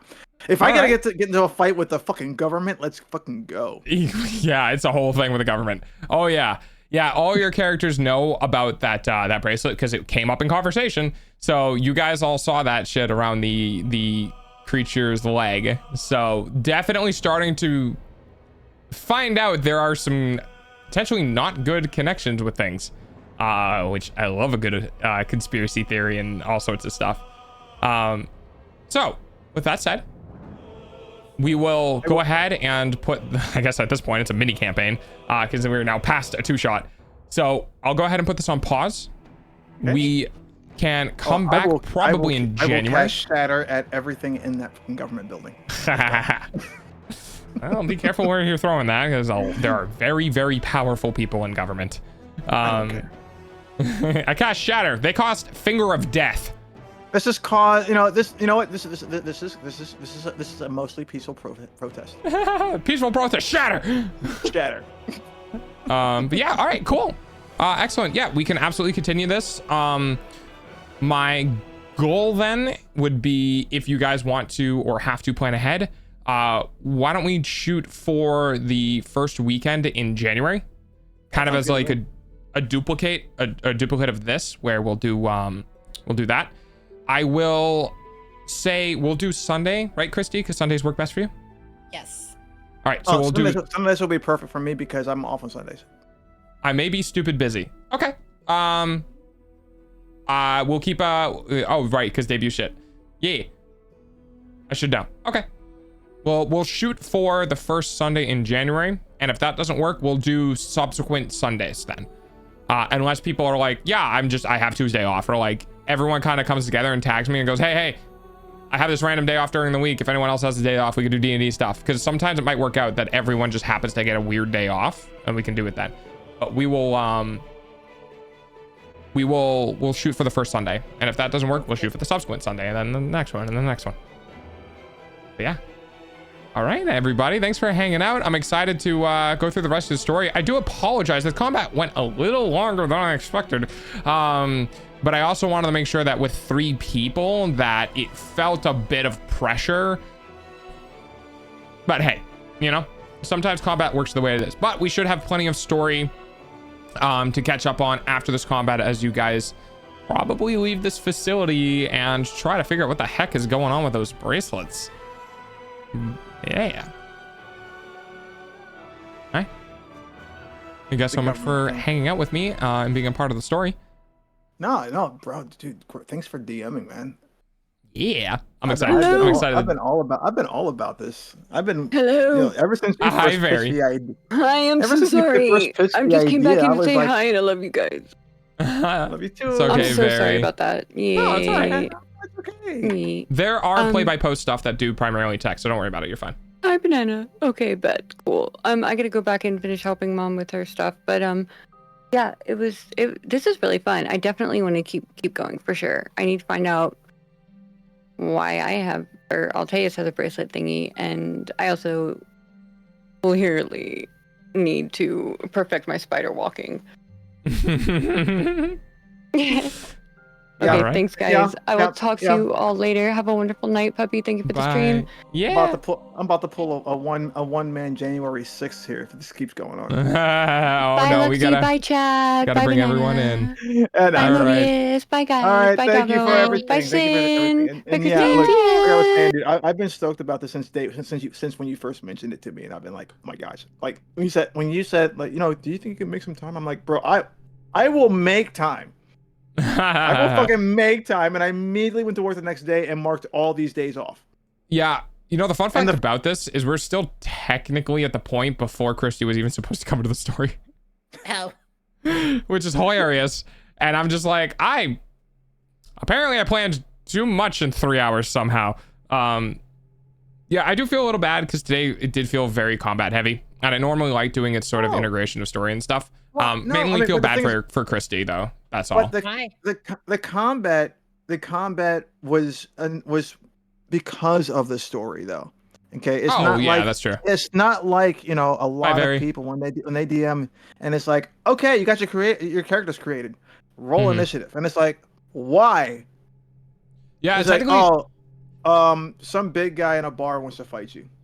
Yeah, combat is story. That is technically true. I do try to put story elements or purpose in my combat. Like obviously during this combat, you guys immediately found out that there was a bracelet on the creature and that, you know, these creatures are coming out of the machine and there's undead around and like there's reasons for things to exist here, and you just are starting to dig into what that might be. And Christy's addition to the party is perfect because essentially what Christy, you were going to be, you know, forwards to kind of like, since the tech head works on a bunch of the tech stuff, right? And Christy's character is very faithful and understands undead and unrest spirits. And Christy's character is, or Vary's character is kind of in the same vein, but is more of like an attack dog that goes out and takes care of those things. And I'm like, all of this, what can I do for a story that just kind of like smashes all of these characters together? And I somehow managed to come up with this. See, don't get me wrong. I like Vary's character and I like how Vary plays and everything. But the first impression my character has of Vary's character is the fact that I got put into tentacle hell. Yeah, things will smooth over. And I'm holding that, and I'm one of those types that holds a grudge. So it's nothing against Vary. There's nothing against Vary. There's no reason to feel bad about like putting my character, putting a bunch of combat with my character or anything. Because yes, my character is not specifically a combat character, but it's more that my character, aside from like fighting monsters and undead, is not someone who likes to fight. So does not like to fight other people. Oh, and all of this has been like abominations and undead and like, oh, okay, yeah. That makes sense. The gloves come off. It's time to slap a motherfucker with some magic. Oh, heck yeah. It's like if it was fighting like bandits, where I would take a more like, it's a human life that I'm taking rather than something that's already dead. Yeah. Gotcha. And that's when I would try to incapacitate as opposed to kill. Re-kill. Yep. Get back down there. Yeah. Killing the undead and monstrosities and like creatures and stuff. Mhm. Out at sea, there's all sorts of mean beasties. True. Yeah. Oh God. Yeah.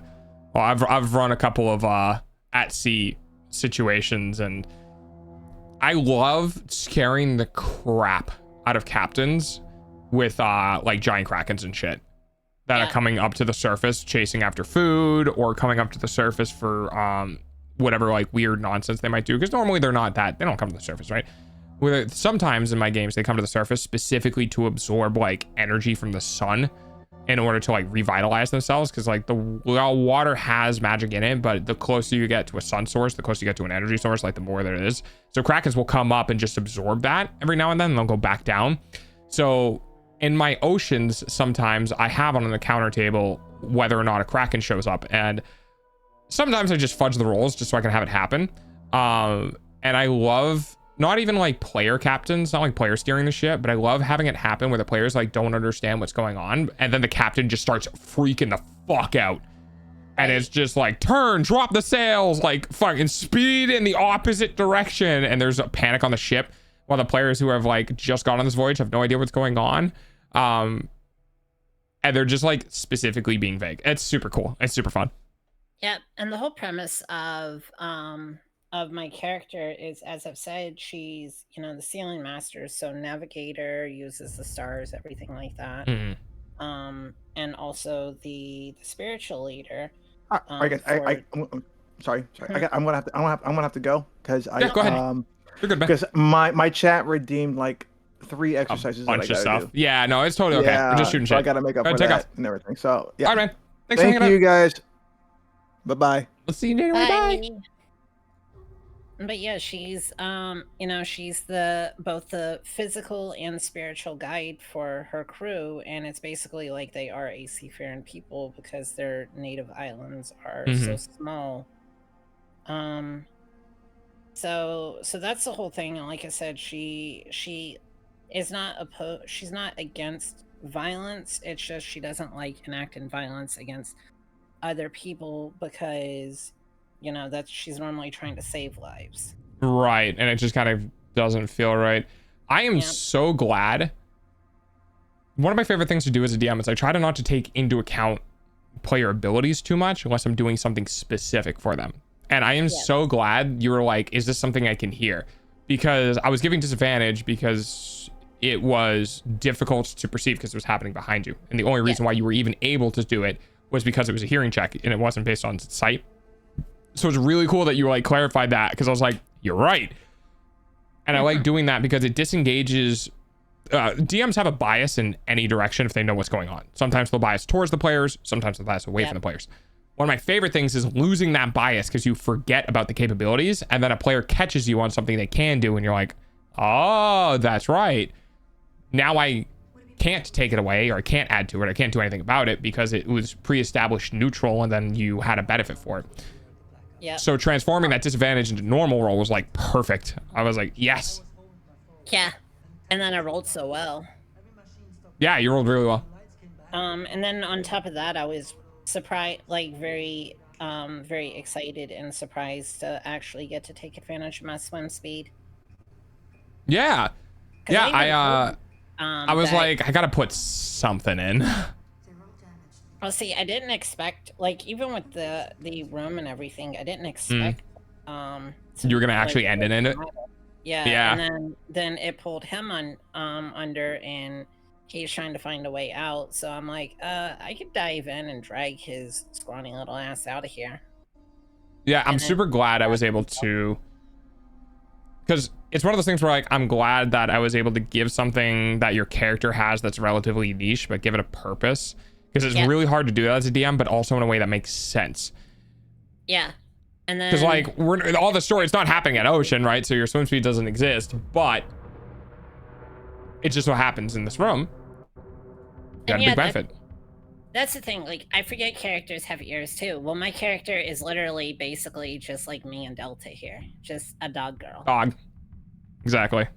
So, like I had been when I was making my character, I was complaining to Delta because I'm like, I don't really care for any of the D&D races. I never have. And he's like, well, I can make a dog girl for you if you want. I'm like, sure, let's do that.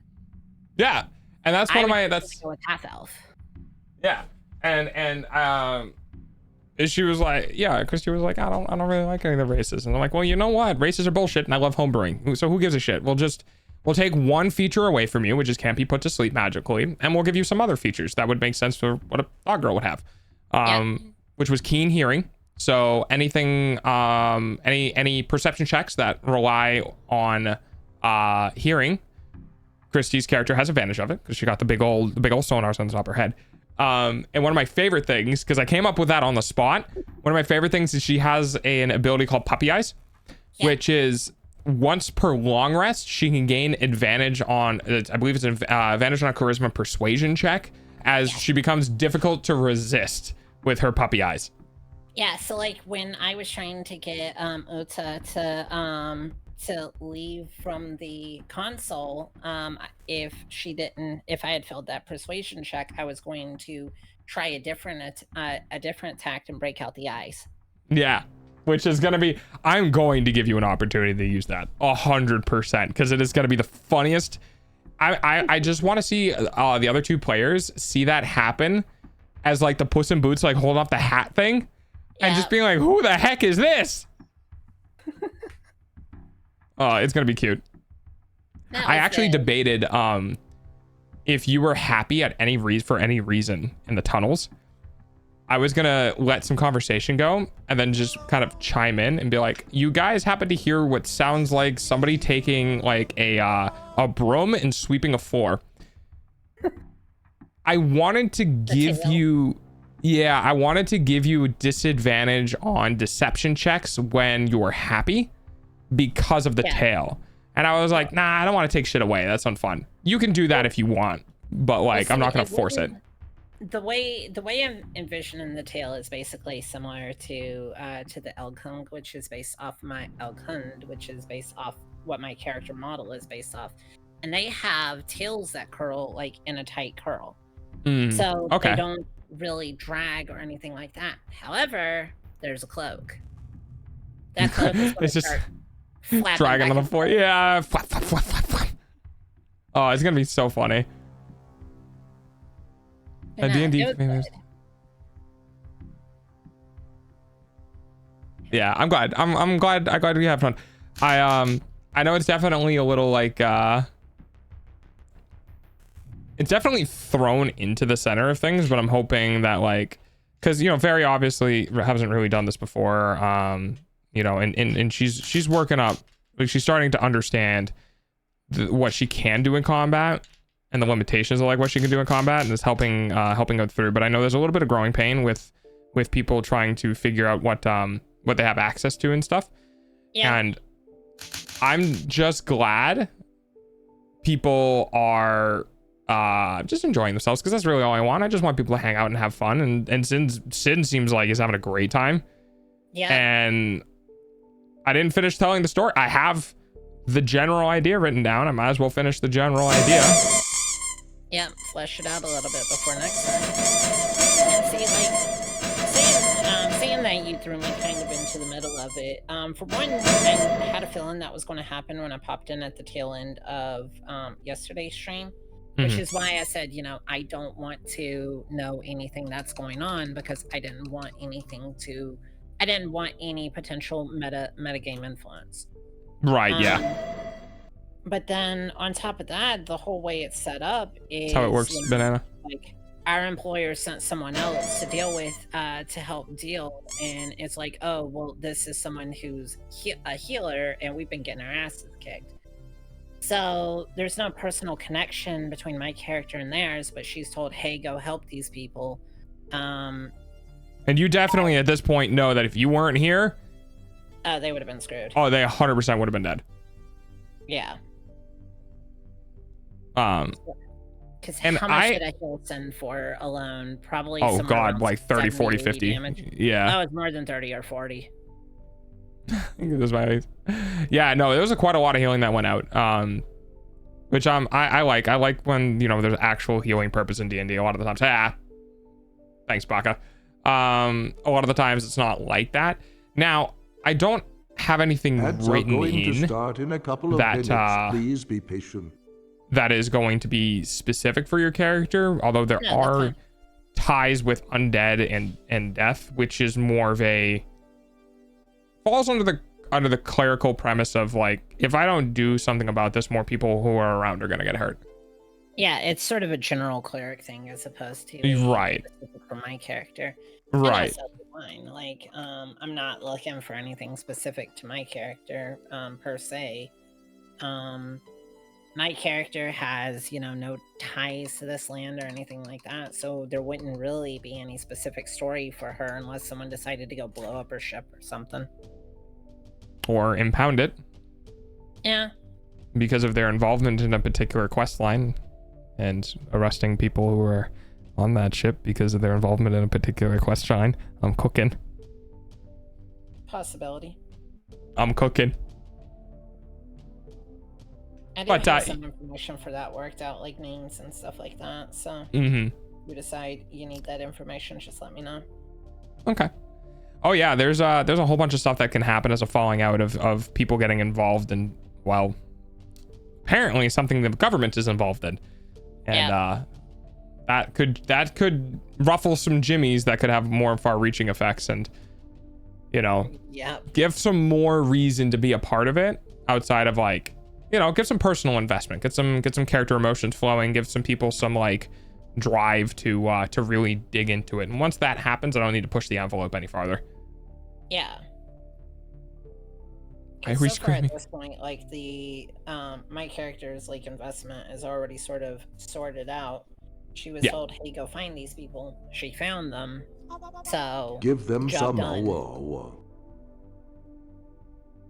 Yeah. All right. All right.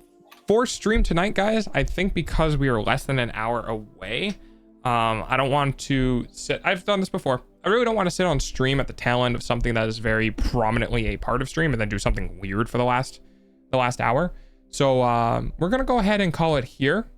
We've got 7 hours to stream down. We're gonna go ahead and call it here. We're gonna go. We're gonna end stream with the after the breakdown of like what happened with stuff. So I hope you all had fun listening along and watching along and experiencing the adventure of whatever the fuck this is. It will come back at some point, probably next month, and we'll get this all figured out and situated. At this rate, there's probably like 3 more sessions, or 4 or 5. There are definitely more sessions to come. I have the premise down, but you know, session to session stuff can kind of swing long, swing short. You know, it is what it is. Or if we throw Delta for a loop and do something he doesn't expect. Oh yeah, I was like, oh okay, that's fine. But yeah, all right. Thanks everyone for hanging out. I'm gonna go ahead and end stream right in the middle of ad breaks. Official show title, whatever the hell this is. Pretty much.